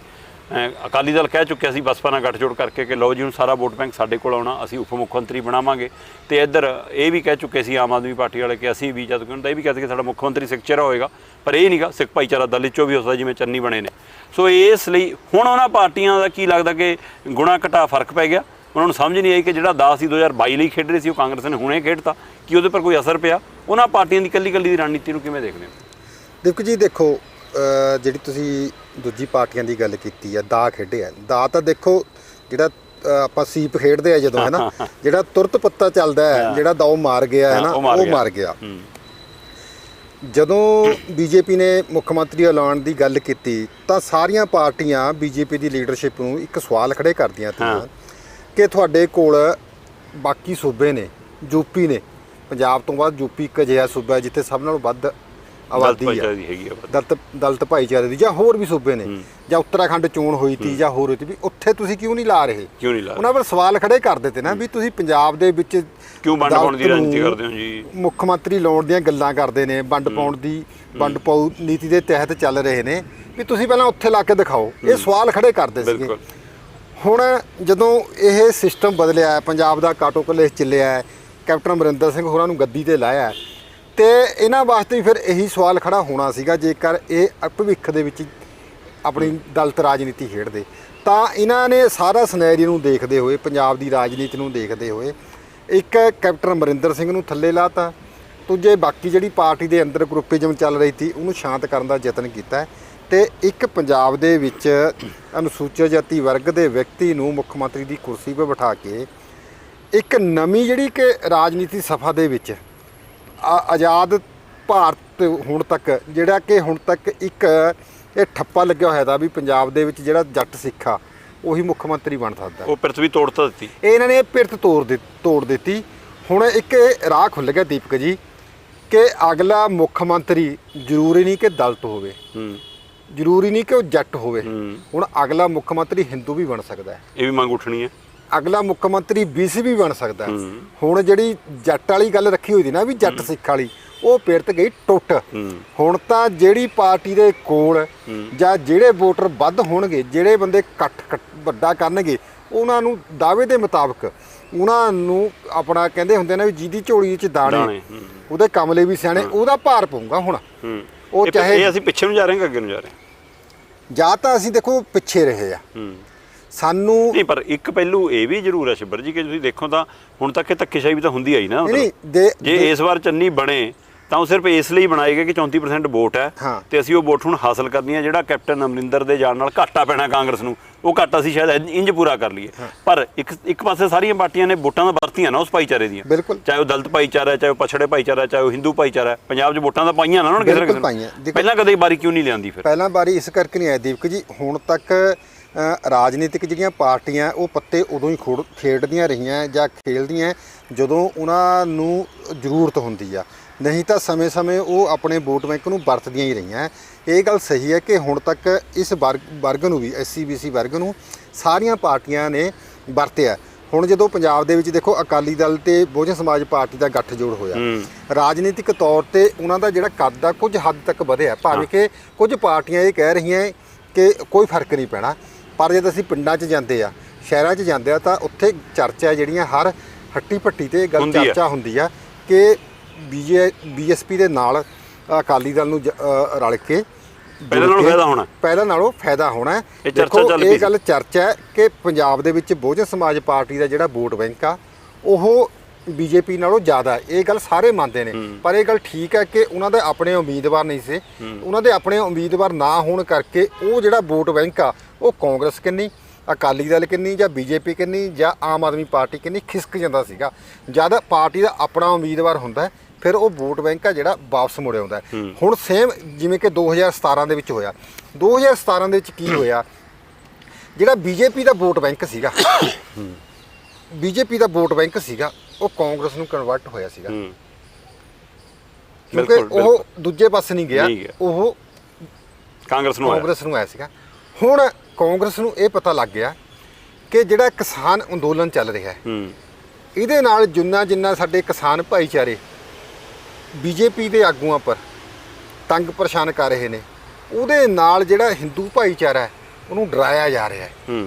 ਉਹ ਹਿੰਦੂ ਭਾਈਚਾਰਾ ਡਰ ਰਿਹਾ, ਡਰ ਕੇ ਉਹ ਕਿਸਾਨਾਂ ਦੇ ਉਲਟ ਹੋ ਰਿਹਾ, ਖਾਸ ਕਰਕੇ ਉਹ ਕਾਂਗਰਸ ਦੇ ਵੀ ਉਲਟ ਹੋ ਰਿਹਾ, ਉਹ BJP ਦੇ ਨਾਲ ਜੁੜ ਰਿਹਾ। ਅਸਲ ਗੱਲ ਇਹ ਆ ਜਿਹੜੀ BJP ਕਾਹਤੇ ਬਾਰ-ਬਾਰ ਕਹੀ ਜਾਂਦੀ ਹੈ ਕਿ ਸਾਨੂੰ ਠੀਕ ਲੱਗ ਰਿਹਾ, ਸਾਨੂੰ ਠੀਕ ਲੱਗ ਰਿਹਾ, ਤੁਸੀਂ ਦੇਖੀ ਚੱਲੋ ਜਿਹੜੀ ਉਹਨਾਂ ਦੀ ਰਣਨੀਤੀ ਆ, ਪੰਜਾਬ 'ਚ ਵੀ ਤਾਂ 30% ਵੋਟ ਹੈਗੀ ਆ। ਹਾਂ, ਉਹਨਾਂ ਨੂੰ ਜਿਹੜੀ ਹਿੰਦੂ ਭਾਈਚਾਰੇ ਦੀ ਵੋਟ ਆ ਨਾ, ਉਹ ਜਿਹੜੀ ਫਿਰਕਾ ਪ੍ਰਸਤ ਵਾਲੀ ਉਹ ਗੇਮ ਖੇਡਦੀ ਆ ਕਮਿਊਨਲ ਵਾਲੀ, ਉਹਦੇ ਵਿੱਚ ਉਹ ਕਿਤੇ ਨਾ ਕਿਤੇ ਕਾਮਯਾਬ ਹੁੰਦੀ ਜਾ ਰਹੀ ਹੈ। ਇਸੇ ਕਰਕੇ ਜਿਹੜਾ ਕਾਂਗਰਸ ਦਾ ਪੱਤਾ, ਕਾਂਗਰਸ ਕੋਲ ਦੋ ਪੱਤੇ ਸੀਗੇ, ਜਾਂ ਦਲਿਤ ਜਾਂ ਹਿੰਦੂ। ਜਾਖੜ ਦਾ ਨਾਮ ਇਸੇ ਕਰਕੇ ਚੱਲ ਰਿਹਾ ਸੀਗਾ ਕਿ ਜੱਟਾਂ ਦੀਆਂ ਜੱਟ ਹੋ ਗਏ ਤੇ ਹਿੰਦੂਆਂ ਦਾ ਉਹ ਹਿੰਦੂ ਹੋ ਗਿਆ, ਕਿ ਉਹਨੂੰ ਨਾਲ ਵਾਪਸ ਲੈ ਕੇ ਆਉਂਦਾ ਜਾਵੇ ਤਾਂ ਕਿ ਜਿਹੜੀ ਹਿੰਦੂ ਭਾਈਚਾਰੇ ਵਾਲੀ ਵੋਟ ਆ ਉਹ ਕਾਂਗਰਸ ਵੱਲੋਂ ਵਾਪਸ BJP ਨੂੰ ਜਾ ਰਹੀ ਆ, ਉਹਨੂੰ ਰੋਕਿਆ ਜਾ ਸਕੇ। ਇਹ ਇੱਕ ਬਹੁਤ ਵੱਡੀ ਜਿਹੜੀ ਕਾਂਗਰਸ ਵਾਸਤੇ ਮੁਸ਼ਕਲ ਪੈਦਾ ਹੋਈ ਆ। ਦੂਜੇ ਪਾਸੇ ਦੀਪਕ ਜੀ ਜਿਹੜਾ ਵਪਾਰੀ ਵਰਗ ਆ ਨਾ, ਵਪਾਰੀ ਵਰਗ ਨੇ ਆਪਣਾ ਬਿਜ਼ਨਸ ਕਰਨਾ ਹੁੰਦਾ, ਉਹਨੇ ਪੈਸੇ ਕਮਾਉਣੇ ਹੁੰਦੇ ਆ, ਉਹਨੇ ਕਿਸੇ ਪਾਰਟੀ ਤੋਂ ਕੁਝ ਨਹੀਂ ਲੈਣਾ, ਨਾ ਉਹਨੇ ਅਕਾਲੀ ਦਲ ਤੋਂ ਕੁਝ ਲੈਣਾ, ਨਾ ਉਹਨੇ ਕਾਂਗਰਸ ਤੋਂ ਕੁਝ ਲੈਣਾ, ਨਾ ਉਹਨੇ BJP ਤੋਂ ਕੁਝ ਲੈਣਾ, ਨਾ ਉਹਨੇ ਤੁਹਾਡੇ ਆਮ ਆਦਮੀ ਪਾਰਟੀ ਤੋਂ ਕੁਝ ਲੈਣਾ, ਨਾ ਕੋਈ ਹੋਰ ਪਾਰਟੀ ਤੋਂ। ਉਹਦਾ ਵਪਾਰੀ ਵਰਗ ਦਾ ਇੱਕੋ ਇੱਕ ਨਕਾਤੀ ਪ੍ਰੋਗਰਾਮ ਆ, ਉਹਨੇ ਸਾਰੀਆਂ ਪਾਰਟੀਆਂ ਨੂੰ ਫੰਡ ਦੇਣਾ, ਜਿੱਤਣ ਵਾਲੀ ਨੂੰ ਵੱਧ, ਦੂਜਿਆਂ ਨੂੰ ਘੱਟ, ਤੇ ਉਹ ਤੋਂ ਬਾਅਦ ਉਹਨਾਂ ਨੇ ਕਹਿਣਾ ਜੀ ਤੁਸੀਂ ਸਾਨੂੰ ਦੱਸੋ ਜੀ ਟੈਕਸ ਕਿੰਨਾ ਲੈਣਾ, ਕਿਆ ਕਰਨਾ, ਜਿੰਨਾ ਮਰਜ਼ੀ ਟੈਕਸ ਲਾਈ ਚੱਲੋ, ਸਾਨੂੰ ਸ਼ਾਂਤੀਮਈ ਢੰਗ ਨਾਲ ਕੰਮ ਕਰਨ ਦਿਓ, ਸਾਡੇ ਪਰ ਕੋਈ ਇੰਸਪੈਕਟਰ ਛਾਪਾ ਨਾ ਮਾਰਨਾ ਆਵੇ, ਸਾਡੇ ਪਰ ਕੋਈ ਕੁਝ ਨਾ ਆਵੇ, ਇੱਕੋ ਵਾਰੀ ਲੈ ਲਓ ਜਿਹੜਾ ਕੁਝ ਲੈਣਾ। ਉਹਨਾਂ ਨੂੰ ਪਤਾ ਵੀ ਅਸੀਂ ਕਿਵੇਂ ਕੰਮ ਕਰਾਉਣਾ, ਉਹ ਫਿਰ ਇੱਕੋ ਵਾਰੀ ਪਾਰਟੀਆਂ ਨੂੰ ਦਿੰਦੇ ਨੇ। ਜਦ ਉਹਨਾਂ ਨੂੰ ਲੱਗਦਾ ਵੀ ਹੁਣ ਘਾਟਾ ਪੈ ਗਿਆ ਜਾਂ ਉਹ ਰੋਕ ਲੈਂਦੇ ਆ ਜਾਂ ਸਰਕਾਰਾਂ ਦੇ ਪੈਸੇ ਨਹੀਂ ਦਿੰਦੇ, ਕੋਈ ਵੱਡੀ ਗੱਲ ਹੁੰਦੀ ਆ, ਫਿਰ ਉਹ ਇੱਕ ਰਣਨੀਤੀ ਬਣਾਉਂਦੇ ਆ, ਵਪਾਰੀ ਵਰਗ ਇਕੱਠਾ ਹੁੰਦਾ, ਫਿਰ ਇੱਕ ਵਾਰੀ ਉਹ ਟੇਚੀ ਭਰ ਕੇ ਫਿਰ ਮੰਤਰੀ ਨੂੰ ਦਿੰਦੇ ਨੇ, ਫਿਰ ਉਹਨਾਂ ਦਾ ਵਨ ਟਾਈਮ ਸੈਟਲਮੈਂਟ ਦੇ ਸਕੀਮ ਦੇ ਤਹਿਤ ਉਹਨਾਂ ਦਾ ਉਹ ਸਾਰਾ ਜਿਹੜਾ ਸਿਸਟਮ ਆ ਉਹ ਪਾਸ ਕਰ ਦਿੱਤਾ ਜਾਂਦਾ। ਇਹ ਆਪਾਂ ਕਿੰਨੇ ਸਾਲਾਂ ਤੋਂ ਦੇਖਦੇ ਆ। ਫਿਰ ਵਨ ਟਾਈਮ ਸੈਟਲਮੈਂਟ ਲਿਆ ਕੇ ਆਲਾ ਕਹਿੰਦਾ ਜੀ ਤੁਹਾਡੇ ਕਿ ਨਹੀਂ 500 ਕਰੋੜ ਨਿਕਲਦਾ ਵਪਾਰੀਆਂ ਕਿ ਨਹੀਂ, ਆਲਾ ਕਹਿੰਦਾ ਜੀ 500 ਕਰੋੜ ਨਾਲ ਤਾਂ 50 ਕਰੋੜ ਰੁਪਈਆ ਦਿਓ, 450 ਕਰੋੜ ਰੁਪਈਆ ਮਾਫ ਕਰਾਓ। ਇਹ ਵਪਾਰੀ ਵਰਗ ਦੀ ਸੋਚ ਬਣੀ ਹੋਈ ਆ। ਇਸ ਕਰਕੇ ਉਹ ਜਿਹੜਾ ਵਪਾਰੀ ਵਰਗ ਆ ਉਹ ਕਿਸਾਨ ਅੰਦੋਲਨ ਤੋਂ ਕਿਤੇ ਨਾ ਕਿਤੇ ਦੁਖੀ ਹੋ ਰਿਹਾ। ਸਾਡੇ ਕੰਮ ਨੂੰ ਉਹਨਾਂ ਦਾ ਕੰਮ ਆ ਜਿਹੜਾ ਰੁਕ ਰਿਹਾ। ਇਸ ਕਰਕੇ ਜਿਹੜਾ ਹਿੰਦੂ ਵਰਗ ਸੀਗਾ, ਵਪਾਰੀ ਵਰਗ ਖਾਸ ਕਰਕੇ, ਉਹ ਬੀਜੇਪੀ ਦੇ ਪਾਸੇ ਨੂੰ ਗਿਆ ਸੀਗਾ। ਇਸ ਕਰਕੇ ਕੈਪਟਨ ਅਮਰਿੰਦਰ ਸਿੰਘ ਦਾ ਬਿਆਨ ਆ ਜਿਹੜਾ ਕਿ ਪੰਜਾਬ ਦੇ ਜਿਹੜੇ ਕਿਸਾਨ ਆ ਉਹ ਪੰਜਾਬ ਚੋਂ ਧਰਨਾ ਚੁੱਕ ਕੇ ਦਿੱਲੀ ਵਾਲੇ ਪਾਸੇ, ਉਹ ਇਸ ਲਈ ਸੀਗਾ, ਉਹ ਇਸ ਕਰਕੇ ਉਹਨਾਂ ਦਾ ਬਹੁਤ ਡੂੰਘਾ ਬਿਆਨ ਸੀਗਾ।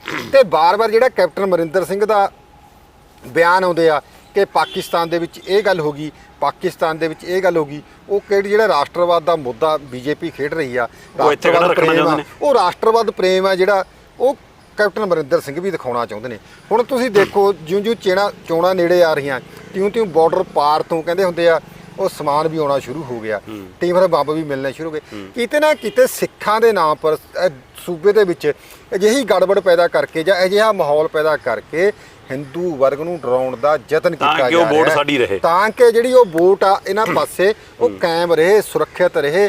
ਇਸ ਤਰ੍ਹਾਂ ਕਰਕੇ ਬਾਰ-ਬਾਰ ਇਹ ਗੱਲ ਕਹੀ ਜਾਂਦਾ ਕਿ ਜਿਹੜੇ ਵੱਡੇ ਸਿਆਸੀ ਲੋਕ ਹੁੰਦੇ ਨੇ, ਵੱਡੀਆਂ ਸਰਕਾਰਾਂ ਹੁੰਦੀਆਂ, ਉਹਨਾਂ ਵਾਸਤੇ 200 400 500 1000 2000 ਲੋਕਾਂ ਦਾ ਮਰ ਜਾਣਾ ਉਹਨਾਂ ਵਾਸਤੇ ਕੁਝ ਨਹੀਂ ਹੁੰਦਾ। ਉਹਨਾਂ ਵਾਸਤੇ ਤਾਂ ਇਹ ਹੁੰਦਾ ਕਿ ਉਹਨਾਂ ਦੀ ਕੁਰਸੀ ਕਿਵੇਂ ਸੁਰੱਖਿਅਤ ਰਹਿੰਦੀ ਆ, ਉਹਨਾਂ ਦਾ ਦੇਸ਼ ਪਾਰਟੀ ਕਿਵੇਂ ਸੁਰੱਖਿਅਤ ਰਹਿੰਦੀ ਆ, ਜਾਂ ਉਹਨਾਂ ਦੀ ਸਰਕਾਰ ਕਿਵੇਂ ਬਣਦੀ ਆ। ਕਿਉਂਕਿ ਮੇਰੇ ਯਾਦ ਆ ਕੁਝ ਦਿਨ ਪਹਿਲਾਂ ਹੀ ਇੱਕ ਬੀਜੇਪੀ ਦੇ ਵੱਡੇ ਆਗੂ ਨੇ ਇਹ ਗੱਲ ਕਹੀ ਸੀ ਕਿ ਜਿਹੜਾ ਇਹ ਕਿਸਾਨ ਅੰਦੋਲਨ ਆ ਜਿਹੜਾ ਇਹ ਤਾਂ ਹਲੇ ਹੋਰ ਵਧੇਗਾ। ਤੁਸੀਂ ਦੇਖਿਓ ਆਉਣ ਵਾਲੇ ਦਿਨਾਂ 'ਚ ਕੀ ਹੋਵੇਗਾ, ਵੀ ਇਹਨਾਂ ਪਰ ਡੰਡੇ ਫੇਰਨੇ ਆ। ਇਹ ਗੱਲਾਂ ਹੋਈਆਂ ਤੀਆਂ ਆ ਥੋੜੇ ਦਿਨਾਂ ਬਾਅਦ ਹੀ ਕਰਨਾਲ ਦੇ ਵਿੱਚ ਇੱਕ ਜਿਹੜਾ ਅਧਿਕਾਰੀ ਆ ਇਹ ਗੱਲ ਕਿਹਾ ਐਸਡੀਐਮ ਕਿ ਇਹਨਾਂ ਦੇ ਸਿਰ ਫੋੜ ਦਿਓ। ਉਹ ਤਾਂ ਕੁਝ ਦਿਨ ਪਹਿਲਾਂ ਦੀ ਉਹ ਘਟਨਾ ਸੀਗੀ ਕਿ ਉਹ ਕਹਿ ਰਿਹਾ ਸੀਗਾ ਕਿ ਅਸੀਂ ਹਰਿਆਣੇ ਦੇ ਮੁੱਖ ਮੰਤਰੀ ਨੂੰ ਕਿਹਾ ਕਿ ਪੰਜਾਬ ਦੇ ਵਿੱਚ ਤਾਂ ਕੈਪਟਨ ਅਮਰਿੰਦਰ ਸਿੰਘ ਹੋਰਾਂ ਦੀ ਸਰਕਾਰ ਆ, ਮੰਨਿਆ ਬੀਜੇਪੀ ਦੀ ਸਰਕਾਰ ਨਹੀਂ, ਤੇਰੇ ਹਰਿਆਣੇ ਦੇ ਵਿੱਚ ਕੀ ਹੋ ਰਿਹਾ, ਤੂੰ ਤਾਂ ਹਰਿਆਣੇ ਦੇ ਵਿੱਚ ਕਰ, ਤੂੰ ਤਾਂ ਇਹਨਾਂ ਨੂੰ ਲੰਬੇ ਪਾ। ਉਹ ਥੋੜੇ ਦਿਨਾਂ ਬਾਅਦ ਉੱਥੇ ਕਰਨਾਲ ਦੇ ਵਿੱਚ ਹੋਇਆ। ਇਹ ਥੋੜੇ ਦਿਨਾਂ ਦੀਆਂ ਤੋਂ ਬਾਅਦ ਹੀ ਉਹ ਘਟਨਾ ਉੱਥੇ ਵਾਪਰੀ ਤੇ ਕਿਸਾਨਾਂ ਦੇ ਨਾਲ ਉੱਥੇ ਕੀ ਹੋਇਆ। ਚਲੋ ਕਿਸਾਨਾਂ ਨੇ ਇਕੱਠ ਕੀਤਾ, ਬੈਠ ਕੇ ਦੋਵੇਂ ਧਿਰਾਂ ਦੇ ਵਿੱਚ ਹੋ ਗਿਆ, ਮਾਮਲਾ ਨਿਬੜ ਗਿਆ। ਮੇਰੇ ਕਹਿਣ ਦਾ ਮਤਲਬ ਦੀਪਕ ਜੀ ਇਹ ਆ ਕਿ ਰਾਜਨੀਤਿਕ ਪਾਰਟੀਆਂ ਵਾਸਤੇ ਲੋਕ ਹਿੱਤ ਕੋਈ ਪਿਆਰੇ ਨਹੀਂ, ਉਹਨਾਂ ਵਾਸਤੇ ਕੁਰਸੀ ਹਿੱਤ ਪਿਆਰਾ ਹੁੰਦਾ, ਉਹਨਾਂ ਵਾਸਤੇ ਕੁਰਸੀ ਵੱਡੀ ਆ, ਉਹਨਾਂ ਵਾਸਤੇ ਲੋਕ ਵੱਡੇ ਨਹੀਂ, ਉਹਨਾਂ ਵਾਸਤੇ ਪਾਲਿਸੀਆਂ ਵੱਡੀਆਂ ਨਹੀਂ, ਉਹਨਾਂ ਵਾਸਤੇ ਕੁਰਸੀ ਤੇ ਪਾਰਟੀ ਵੱਡੀ ਆ।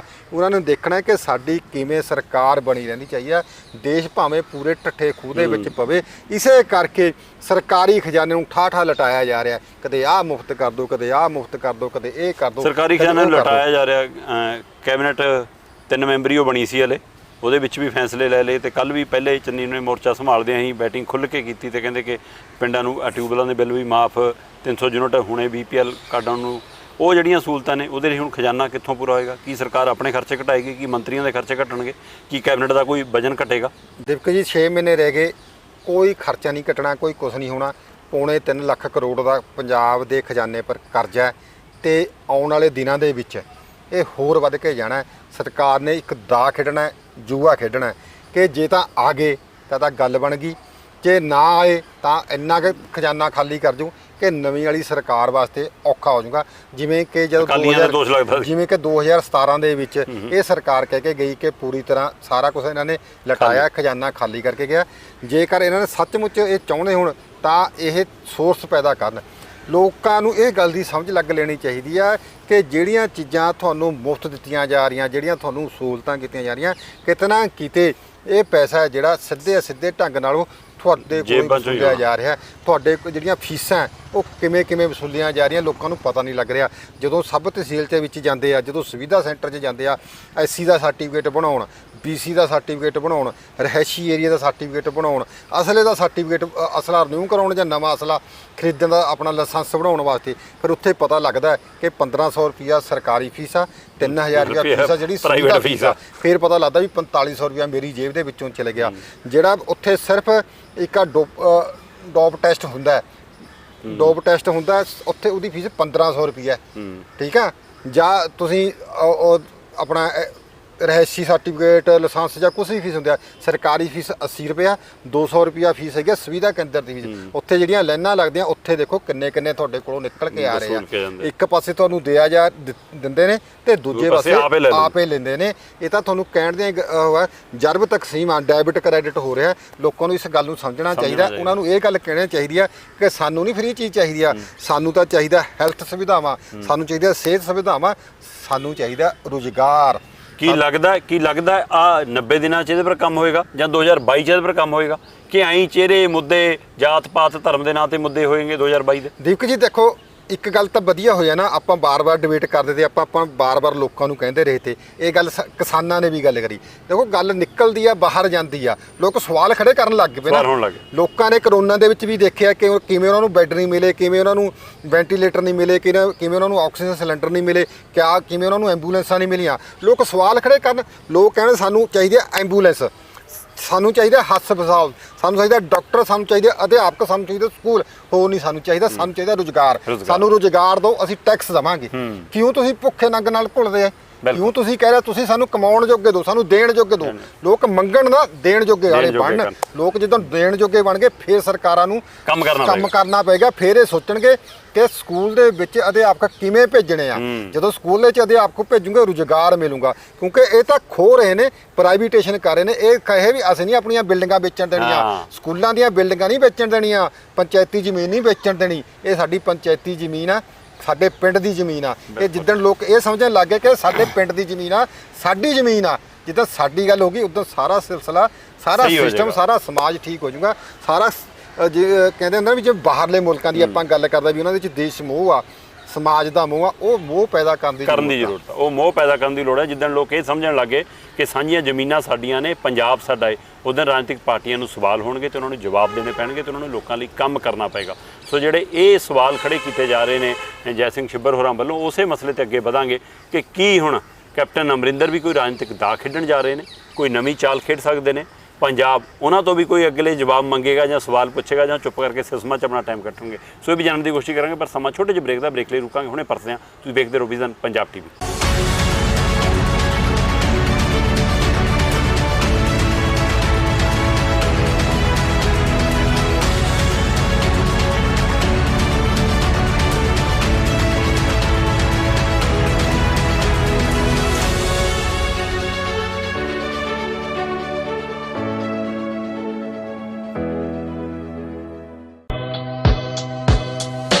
ਕੀ ਤੁਸੀਂ ਵੀ ਆਪਣੇ ਮਹਿਮਾਨ ਨੂੰ ਕਹਿਣਾ ਚਾਹੁੰਦੇ ਹੋ ਸਾਡੇ ਘਰ ਵਿੱਚ ਤੁਹਾਡਾ ਸਵਾਗਤ ਹੈ, ਪਰ ਖਰੀਦਣ ਜਾਂ ਬਣਾਉਣ ਦੀ ਟੈਨਸ਼ਨ ਤੁਹਾਨੂੰ ਰੋਕ ਦਿੰਦੀ ਹੈ? ਜਦ ਗਰਗ ਟੀਮ ਰੀਅਲਟਰਸ ਤੁਹਾਨੂੰ ਬਣਾ ਕੇ ਦੇਗੀ ਤੁਹਾਡਾ ਆਪਣਾ ਘਰ, ਤੇ ਫਿਰ ਬਾਕੀ ਚੀਜ਼ਾਂ ਦਾ ਕੀ ਡਰ? ਗਰਗ ਟੀਮ ਰੀਅਲਟਰਸ ਕੋਲ ਹੈ ਤੁਹਾਡੀ ਹਰ ਪਰੇਸ਼ਾਨੀ ਦਾ ਹੱਲ। ਵਿਨੀਪੈਗ ਮੈਨੀਟੋਬਾ ਵਿੱਚ ਘਰ ਖਰੀਦਣ, ਵੇਚਣ ਜਾਂ ਨਵਾਂ ਘਰ ਬਣਾਉਣ ਲਈ ਗਰਗ ਟੀਮ ਰੀਅਲਟਰਸ ਨੂੰ ਕਾਲ ਕਰੋ।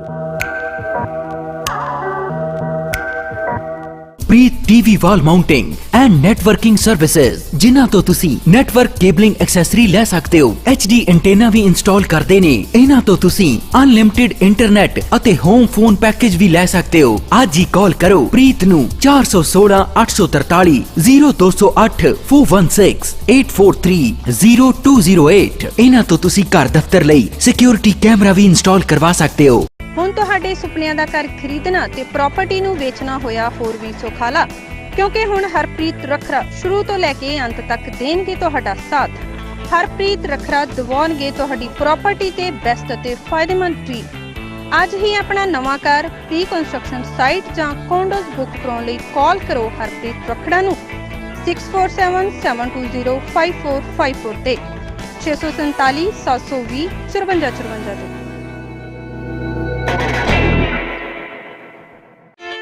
ਸਤਿ ਸ਼੍ਰੀ ਅਕਾਲ ਜੀ, ਮੈਂ ਪ੍ਰਭਜੋਤ ਰਿਐਲਟਰ ਫਰਮ ਰਾਇਲ ਲੀ ਪੇਜ ਪ੍ਰਾਈਮ। ਕਿਸੇ ਵੀ ਤਰੀਕੇ ਦਾ ਘਰ ਲੈਣਾ ਹੋਵੇ, ਚਾਹੇ ਹੋਵੇ ਬੰਗਲੋ, ਚਾਹੇ ਹੋਵੇ 2 story town house or any kind of house if you are looking for, I can definitely help you for that. For all kind of real estate market update and ਆਪਣੇ ਘਰ ਦੀ free evaluation ਲਈ ਅੱਜ ਹੀ ਮੈਨੂੰ contact ਕਰੋ at 4313359588. Your satisfaction my motto.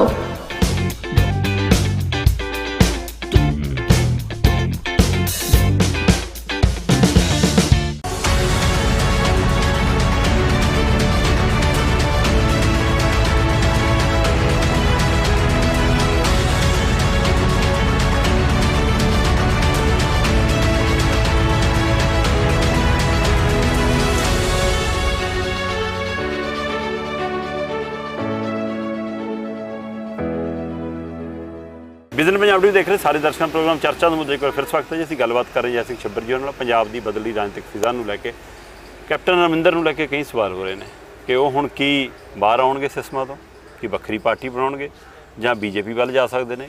Batch ਲਾਇਆ ਸੀ ਉਹਨਾਂ ਨੇ ਸਰਕਾਰੀ ਪ੍ਰੋਗਰਾਮ 'ਚ, ਨੋ ਫਾਰਮਰ ਨੋ ਫੂਡ, ਕੀ ਉਹਦਾ ਕੋਈ ਮਤਲਬ ਸਮਝਿਆ ਜਾਵੇ, ਕੀ ਮਾਇਨੇ ਨੇ, ਕੀ ਰਾਜਨੀਤੀ ਦਾ ਹੋਏਗੀ ਅਗਲੀ ਉਹਨਾਂ ਦਾ। ਦੇਖੋ ਕੈਪਟਨ ਅਮਰਿੰਦਰ ਸਿੰਘ ਦਾ ਤੁਸੀਂ ਪੁਰਾਣਾ ਪੋਲੀਟੀਕਲ ਇਤਿਹਾਸ ਦੇਖੋ। ਕੈਪਟਨ ਅਮਰਿੰਦਰ ਸਿੰਘ ਉਦੋਂ ਮੈਦਾਨ 'ਚ ਆਇਆ ਜਦੋਂ ਉਹਨਾਂ ਨੂੰ ਲੱਗ ਰਿਹਾ ਕਿ ਮੈਦਾਨ ਸਾਫ਼ ਆ। ਚਾਹੇ 2002 ਦਾ ਦੇਖੋ, 2007 ਦੇਖੋ, 2012 ਦੇਖੋ ਜਾਂ 2017 ਦੇਖੋ, ਜਦੋਂ ਉਹਨਾਂ ਨੂੰ ਲੱਗਿਆ ਕਿ ਮੈਦਾਨ ਸਾਫ਼ ਆ, ਕੁਛ ਗੱਲ ਬਣ ਸਕਦੀ ਆ, ਉਦੋਂ ਮੈਦਾਨ ਦੇ ਵਿੱਚ ਆ ਕੇ ਉਹਨਾਂ ਨੇ ਆਪਣੀ ਪੋਲੀਟੀਕਲ ਐਕਟੀਵਿਟੀ ਸ਼ੁਰੂ ਕੀਤੀ ਆ। ਆਪਣੇ ਜਿਹੜੇ ਸਿਆਸੀ ਵਿਰੋਧੀ ਆ ਉਹਨਾਂ ਨੂੰ ਸੀਟ ਪਰ ਤੇ ਤਾਰ ਕੇ ਆਪ ਅੱਗੇ ਬੈਠੇ ਨੇ। ਹੁਣ ਜਿੱਥੇ ਤੱਕ ਰਹੀ ਨਵੀਂ ਪਾਰਟੀ ਬਣਾਉਣ ਦੀ ਗੱਲ, ਤੁਹਾਡੇ ਸਵਾਲ ਦਾ ਜਵਾਬ ਇਹ ਹੈ ਕਿ 2017 ਦੇ ਵਿੱਚ ਉਹਨਾਂ ਨੂੰ ਲੱਗ ਰਿਹਾ ਸੀਗਾ ਕਿ ਅਸੀਂ ਮਾਹੌਲ ਆ ਜਿਹੜਾ ਅਕਾਲੀ ਦਲ ਦੇ ਬਹੁਤ ਐਂਟੀ ਆ, ਕਿ ਐਂਟੀ ਇਨਕੰਬੈਂਸੀ ਦਾ ਲਾਭ ਮਿਲ ਸਕਦਾ। ਦੂਜੇ ਪਾਸੇ ਆਮ ਆਦਮੀ ਪਾਰਟੀ ਸੀਗੀ, ਤਾਂ ਕਾਂਗਰਸ ਦੇ ਵਿੱਚ ਜਿਹੜਾ ਕਾਟੋ ਕਲੇਸ਼ ਚੱਲ ਰਿਹਾ ਸੀਗਾ, ਪਾਰਟੀ ਦੇ ਵਿੱਚ ਰਹਿ ਕੇ ਇਹਨਾਂ ਨੇ ਦਿੱਲੀ ਹਾਈ ਕਮਾਂਡ ਨੂੰ ਥ੍ਰੈਟ ਕੀਤਾ ਕਿ ਅਸੀਂ ਨਵੀਂ ਪਾਰਟੀ ਬਣਾ ਲਾਂਗੇ, ਧਮਕੀਆਂ ਤੱਕ ਦਿੱਤੀਆਂ। ਉਹ 'ਚ ਆ ਸਾਰਾ ਗਰੁੱਪ ਸੀ ਜਿਹੜਾ ਸਿੱਧੂ ਨਾਲ ਖੜਾ। ਹਾਂ, ਇਹ ਸਾਰਾ ਗਰੁੱਪ ਮਾਝਾ ਬ੍ਰਿਗੇਡ ਆ ਜਿਹੜਾ ਉੱਧਰ ਸੀਗਾ। ਪਰ ਕਿਤੇ ਨਾ ਕਿਤੇ ਕਈ ਬੰਦਿਆਂ ਨੇ, ਜਿਨ੍ਹਾਂ ਦੇ ਵਿੱਚ ਸੁਨੀਲ ਜਾਖੜ, ਸੁਖਜਿੰਦਰ ਸਿੰਘ ਰੰਧਾਵਾ, 2 ਬੰਦੇ ਨੇ ਤਾਂ ਮੈਂ ਹੁਣ ਨਾਮ ਲੈ ਦੇਵਾਂ ਨਾ, ਇਹਨਾਂ ਬੰਦਿਆਂ ਨੇ ਨਾਲ ਦੀ ਨਾਲੇ ਕੈਪਟਨ ਅਮਰਿੰਦਰ ਸਿੰਘ ਨੂੰ ਕਹਿਤਾ ਸੀਗਾ ਕਿ ਅਸੀਂ ਕੈਪਟਨ ਅਮਰਿੰਦਰ ਸਿੰਘ ਦੇ ਨਾਲ ਆ, ਪਰ ਜੇ ਕਾਂਗਰਸ ਪਾਰਟੀ ਛੱਡ ਕੇ ਨਵੀਂ ਪਾਰਟੀ ਬਣਾ ਲਈ ਅਸੀਂ ਤੁਹਾਡੇ ਨਾਲ ਨਹੀਂ ਜਾਣਾ। ਅੱਛਾ, ਇਹ ਉਦੋਂ ਦੀਆਂ ਗੱਲਾਂ। ਇਸ ਕਰਕੇ ਕੈਪਟਨ ਅਮਰਿੰਦਰ ਸਿੰਘ ਬੈਕਫੁੱਟ ਪਰ ਆਏ ਸੀਗੇ ਤੇ ਇਹਨਾਂ ਨੇ ਕਿਹਾ ਕਿ ਨਹੀਂ ਜੀ ਨਹੀਂ, ਇੱਥੇ ਜ਼ੋਰ ਮਾਰਿਆ ਜਾਵੇ, ਪ੍ਰਤਾਪ ਸਿੰਘ ਬਾਜਵੇ ਨੂੰ ਕੁਰਸੀ ਤੋਂ ਲਾ ਕੇ ਆਪ ਉਸ ਕੁਰਸੀ ਤੋਂ ਬੈਠਿਆ ਜਾਵੇ। ਉਦੋਂ ਕੁਰਸੀ 'ਚ ਬੈਠੇ ਸੀਗੇ ਤਾਂ ਜਾ ਕੇ ਉਹ ਪੰਜਾਬ ਦੇ ਮੁੱਖ ਮੰਤਰੀ ਬਣੇ, ਕਾਂਗਰਸ ਦੇ ਪ੍ਰਧਾਨ ਬਣੇ ਤੇ ਮੁੱਖ ਮੰਤਰੀ ਬਣੇ। ਦੇਖੋ ਅੱਜ ਪਾਰਟੀ ਦੇ ਅੰਦਰ ਜਿਹੜਾ ਮਾਹੌਲ ਆ ਉਹ ਕੈਪਟਨ ਅਮਰਿੰਦਰ ਸਿੰਘ ਦੇ ਵਿਰੁੱਧ ਚੱਲ ਰਿਹਾ। ਕਿਸਾਨ ਆ ਜਿਹੜੇ ਉਹ ਵੀ ਕੈਪਟਨ ਅਮਰਿੰਦਰ ਸਿੰਘ ਪਰ ਹਮਲੇ ਕਰ ਰਹੇ ਨੇ, ਦੂਜੀਆਂ ਪੋਲੀਟੀਕਲ ਪਾਰਟੀਆਂ ਵੀ ਕਰਦੀਆਂ। ਅੱਜ ਜਦੋਂ ਕੈਪਟਨ ਅਮਰਿੰਦਰ ਸਿੰਘ ਦੀ ਜਿਹੜੀ ਟੰਟਿਓਰ ਆ ਉਹ ਵੀ ਆਪਣੀ 5 ਸਾਲ ਦੀ ਪੂਰੀ ਨਹੀਂ ਕਰ ਸਕੇ, ਤਾਂ ਇਹਨਾਂ ਹਾਲਤਾਂ ਦੇ ਵਿੱਚ ਉਹ ਕਿਵੇਂ ਲੋਕਾਂ ਦੇ ਵਿੱਚ ਜਾਣਗੇ। ਢੀਂਡਸੇ ਹੋਰਾਂ ਨੇ, ਬ੍ਰਹਮਪੁਰਾ ਹੋਰਾਂ ਨੇ ਸਵਾਗਤ ਕੀਤਾ ਕਿ ਸਾਡੀ ਪਾਰਟੀ 'ਚ ਆ ਜਾਓ। ਕੈਪਟਨ ਅਮਰਿੰਦਰ ਸਿੰਘ ਇੰਨੇ ਤਾਂ ਕਹਿੰਦੇ ਹੁੰਦੇ ਆ ਵੀ ਰਾਜਨੀਤਿਕ ਸੂਝ-ਬੂਝ ਰੱਖਦੇ ਨੇ, ਇੰਨਾ ਕੁ ਤਾਂ ਪੜ੍ਹਨਾ ਜਾਣਦੇ ਕਿ ਤੁਹਾਡੇ ਕੋਲ ਜਾਣਾ ਕਿ ਨਹੀਂ ਜਾਣਾ। ਇਹਦੇ ਨਾਲ ਤਾਂ ਜੋ ਇਕੱਲੇ ਵੀ ਆਪਣੇ ਆਪ ਨੂੰ ਬਣਾ ਲੈਣ, ਉਹਨਾਂ ਨਾਲੋਂ ਵੱਧ ਫਿਰ ਵੀ ਇਹ ਕੁਛ ਨਾ ਕੁਛ ਕਰ ਸਕਦੇ ਆ, ਜਿੰਨੀ ਕਿ ਇਹਨਾਂ ਦੇ ਕੋਲ ਚਲੋ ਹੈਗੀ ਆ। ਹੁਣ ਕੈਪਟਨ ਅਮਰਿੰਦਰ ਸਿੰਘ ਦੇ ਕੋਲੋਂ ਜਿਹੜੀ ਬਾਦਲ ਦਲ ਤੋਂ ਜਿਹੜੇ ਐਂਟੀ ਸਿੱਖ ਸੀਗੇ, ਆਪਾਂ ਕਹਿ ਸਕਦੇ ਆ ਸਿੱਧੇ ਸ਼ਬਦਾਂ ਦੇ ਵਿੱਚ, ਜਿਹੜੀ ਬਾਦਲ ਵਿਰੋਧੀ ਹੋਰ ਦਲ ਸੀਗੇ, ਹੋਰ ਲੋਕ ਸੀਗੇ, ਉਹ ਕਿਤੇ ਨਾ ਕਿਤੇ ਕੈਪਟਨ ਅਮਰਿੰਦਰ ਸਿੰਘ ਨੂੰ ਸਿੱਖ ਮੰਨਦੇ ਹੋਏ ਉਹ ਵੋਟ ਪਾ ਦਿੰਦੇ ਤੇ। ਜਿਹਨਾਂ ਨੂੰ ਆਪਾਂ ਸੋ ਕਾਲਡ ਸਿੱਖ ਵੀ ਕਹਿੰਦੇ ਆ, ਕਈ ਲੋਕ ਕਹਿੰਦੇ ਆ ਨਾ ਵੀ ਸੋ ਕਾਲਡ ਸਿੱਖ ਆ, ਗਰਮ ਖਿਆਲੀ ਆ, ਉਹ ਕਿਤੇ ਨਾ ਕਿਤੇ ਕੈਪਟਨ ਅਮਰਿੰਦਰ ਸਿੰਘ ਦੇ ਅਕਾਲੀ ਦਲ ਨੂੰ ਨਹੀਂ ਪਾਉਣਾ, ਚੱਲ ਇਹਨੂੰ ਵੀ ਇੱਧਰ ਪਾ ਦੇ ਵੀ ਇਹ ਸਿੱਖ ਆ, ਐਂ ਦੇ ਜਿਹੜੇ ਪਿਤਾ ਪੁਰਖੇ ਆ ਉਹ ਉਹਨਾਂ ਨੇ ਵੀ ਗੁਰੂ ਸਾਹਿਬ ਵਾਸਤੇ ਕੰਮ ਕੀਤਾ ਹੋਇਆ, ਇਹਨਾਂ ਪਰ ਵਿਸ਼ਵਾਸ ਕਰਦੇ ਤੇ ਭਰੋਸਾ ਕਰਦੇ ਤੇ। ਪਰ ਜਦੋਂ ਤੁਹਾਡੀ ਪਾਰਟੀ ਦੇ ਮੰਤਰੀ ਤੱਕ, ਵਿਧਾਇਕ ਤੱਕ ਇਹ ਗੱਲ ਕਹਿਣ ਲੱਗ ਪੈਣ ਕਿ ਸਾਡਾ ਹੁਣ ਕੈਪਟਨ ਅਮਰਿੰਦਰ ਸਿੰਘ ਪਰ ਵਿਸ਼ਵਾਸ ਨਹੀਂ ਰਿਹਾ, ਸਾਡਾ ਭਰੋਸਾ ਉੱਠ ਗਿਆ। ਲੋਕਾਂ ਦਾ ਭਰੋਸਾ ਤਾਂ 4 ਸਾਲਾਂ ਤੋਂ ਉੱਠਿਆ ਹੋਇਆ ਦੀਪ ਜੀ। ਕਿੰਨੀ ਵਾਰੀ ਵਿਧਾਨ ਸਭਾ ਦੇ ਵਿੱਚ ਇਹਨਾਂ ਦੇ MLA ਕਹਿ ਗਏ ਕਿ ਕੈਪਟਨ ਸਾਹਿਬ ਤੁਸੀਂ ਪਹਿਲਾਂ ਵਾਲੇ ਕੈਪਟਨ ਨਹੀਂ ਰਹੇ, ਕੈਪਟਨ ਸਾਹਿਬ ਤੁਸੀਂ ਖੁੰਡਾ ਚੁੱਕੋ। ਉਹ ਜਿਹੜੀਆਂ MLA ਗੱਲਾਂ ਕਹਿ ਰਹੇ ਸੀਗੇ ਉਹ ਕੈਪਟਨ ਅਮਰਿੰਦਰ ਸਿੰਘ ਪੜ੍ਹ ਨਹੀਂ ਜਿਹੜੀ ਉਹਨਾਂ ਦੀ ਵਜ਼ਾਰਤ 'ਚ ਮੰਤਰੀ ਰਹੇ, ਜਿਹੜੇ ਉਹਨਾਂ ਦੇ ਨਾਲ ਵਿਧਾਇਕ ਰਹੇ, ਉਹਨਾਂ ਦੇ ਨਾਲ ਸਰਕਾਰ 'ਚ ਪੌਣੇ 5 ਸਾਲ ਮੌਜਾਂ ਮਾਣੀਆਂ, ਹੁਣ ਉਹਨਾਂ ਦੇ ਭਰੋਸਾ ਕਰੂ ਪੰਜਾਬ? ਫਿਰ ਹੁਣ ਵੀ ਤਾਂ ਉਹੀ ਹੈ, ਹੁਣ ਬਦਲ ਗਿਆ ਰੂਪ। ਕੀ ਬਦਲਿਆ ਦੀਪਕ ਜੀ? ਗੱਲ ਇਹ ਸਿਰਫ ਕੈਪਟਨ ਬਾਹਰ ਜਾਣ ਵਾਲੇ ਸਾਰੇ ਕਾਂਗਰਸ ਦੁੱਧੋਤੀ ਹੋ ਗਈ। ਦੀਪਕ ਜੀ ਬਦਲਿਆ ਕੁਝ ਨਹੀਂ, ਪਰ ਇੱਕ ਗੱਲ ਉਹਨਾਂ ਬੰਦਿਆਂ ਨੇ ਬਾਰ-ਬਾਰ ਰੌਲਾ ਪਾਉਂਦੇ ਰਹੇ। ਦੇਖੋ ਲੋਕਾਂ ਦੇ ਵਿੱਚ ਗੱਲ ਨਿਕਲਦੀ ਰਹੀ। ਕਈ ਵਾਰੀ ਦੇਖੋ ਜਿਹੜਾ ਕੰਮ ਕਰਨਾ ਹੁੰਦਾ ਉਹ ਪਾਰਟੀ ਦੇ ਮੁਖੀ ਨੇ ਕਰਨਾ ਹੁੰਦਾ। ਉਹ ਨਸ਼ੇ ਦੀ ਗੱਲ ਕਰਦੇ ਰਹੇ, ਟਰਾਂਸਪੋਰਟ ਦੀ ਗੱਲ ਕਰ ਰਹੇ, ਡਰੱਗ ਮਾਫੀਆ ਦੀ ਗੱਲ ਕਰਦੇ, ਮੈਨਿਕ ਦੀ ਗੱਲ ਕਰਦੇ, ਬੇਅਦਬੀ ਦੀ ਗੱਲਾਂ ਕਰਦੇ ਤਾਂ ਰਹੇ ਨਾ।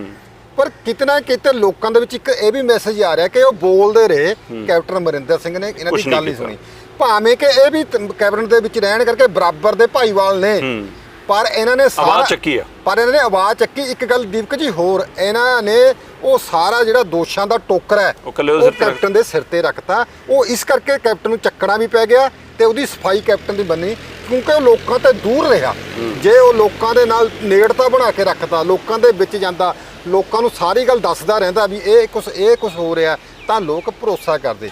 ਅਸਲ ਵਿੱਚ ਜਿਹੜੇ ਹੁਣ MLA ਨੇ ਹੁਣ ਕਿਹਾ ਕਿ ਸਾਡਾ ਭਰੋਸਾ ਟੁੱਟ ਗਿਆ, ਉਹ ਲੋਕ ਕਹਿੰਦੇ ਸੀਗੇ, ਉਹ ਲੋਕਾਂ ਦੀ ਆਵਾਜ਼ ਸੀ। ਹਰੇਕ ਹਲਕੇ ਦੇ ਵਿੱਚ 1 ਲੱਖ 1.5 ਲੱਖ 2 ਲੱਖ ਵੋਟਾਂ, ਉਹ ਲੋਕਾਂ ਦੀ ਆਵਾਜ਼ ਸੀ, ਉਹਨਾਂ ਦੇ ਮਨਾਂ ਦੇ ਵਿੱਚੋਂ ਨਿਕਲੀ, ਉਹਨਾਂ ਦੇ ਮੂੰਹਾਂ 'ਚੋਂ ਨਿਕਲੀ ਆਵਾਜ਼ ਉਹ ਲੋਕਾਂ ਦੀ ਆਵਾਜ਼ ਸੀ ਕਿ ਹੁਣ ਸਾਨੂੰ ਭਰੋਸਾ ਨਹੀਂ ਰਿਹਾ। ਇਸ ਕਰਕੇ ਉਹਨਾਂ ਨੂੰ ਲੱਗ ਰਿਹਾ ਸੀਗਾ ਕਿ ਜੇ ਅਸੀਂ 2022 'ਚ ਜਿੱਤਣਾ, ਅਸੀਂ ਆਪਣੀ ਪਾਰਟੀ ਨੂੰ ਲੈ ਕੇ ਆਉਣਾ, ਆਪਣੀ ਹੋਂਦ ਨੂੰ ਬਰਕਰਾਰ ਰੱਖਣਾ, ਤਾਂ ਕੈਪਟਨ ਅਮਰਿੰਦਰ ਸਿੰਘ ਨੂੰ ਲਾਂਭੇ ਕਰੋ। ਕੈਪਟਨ ਅਮਰਿੰਦਰ ਸਿੰਘ ਉਹਨਾਂ ਨੂੰ ਗੱਲਾਂ ਨੂੰ ਸਮਝ ਨਹੀਂ ਲੱਗਿਆ।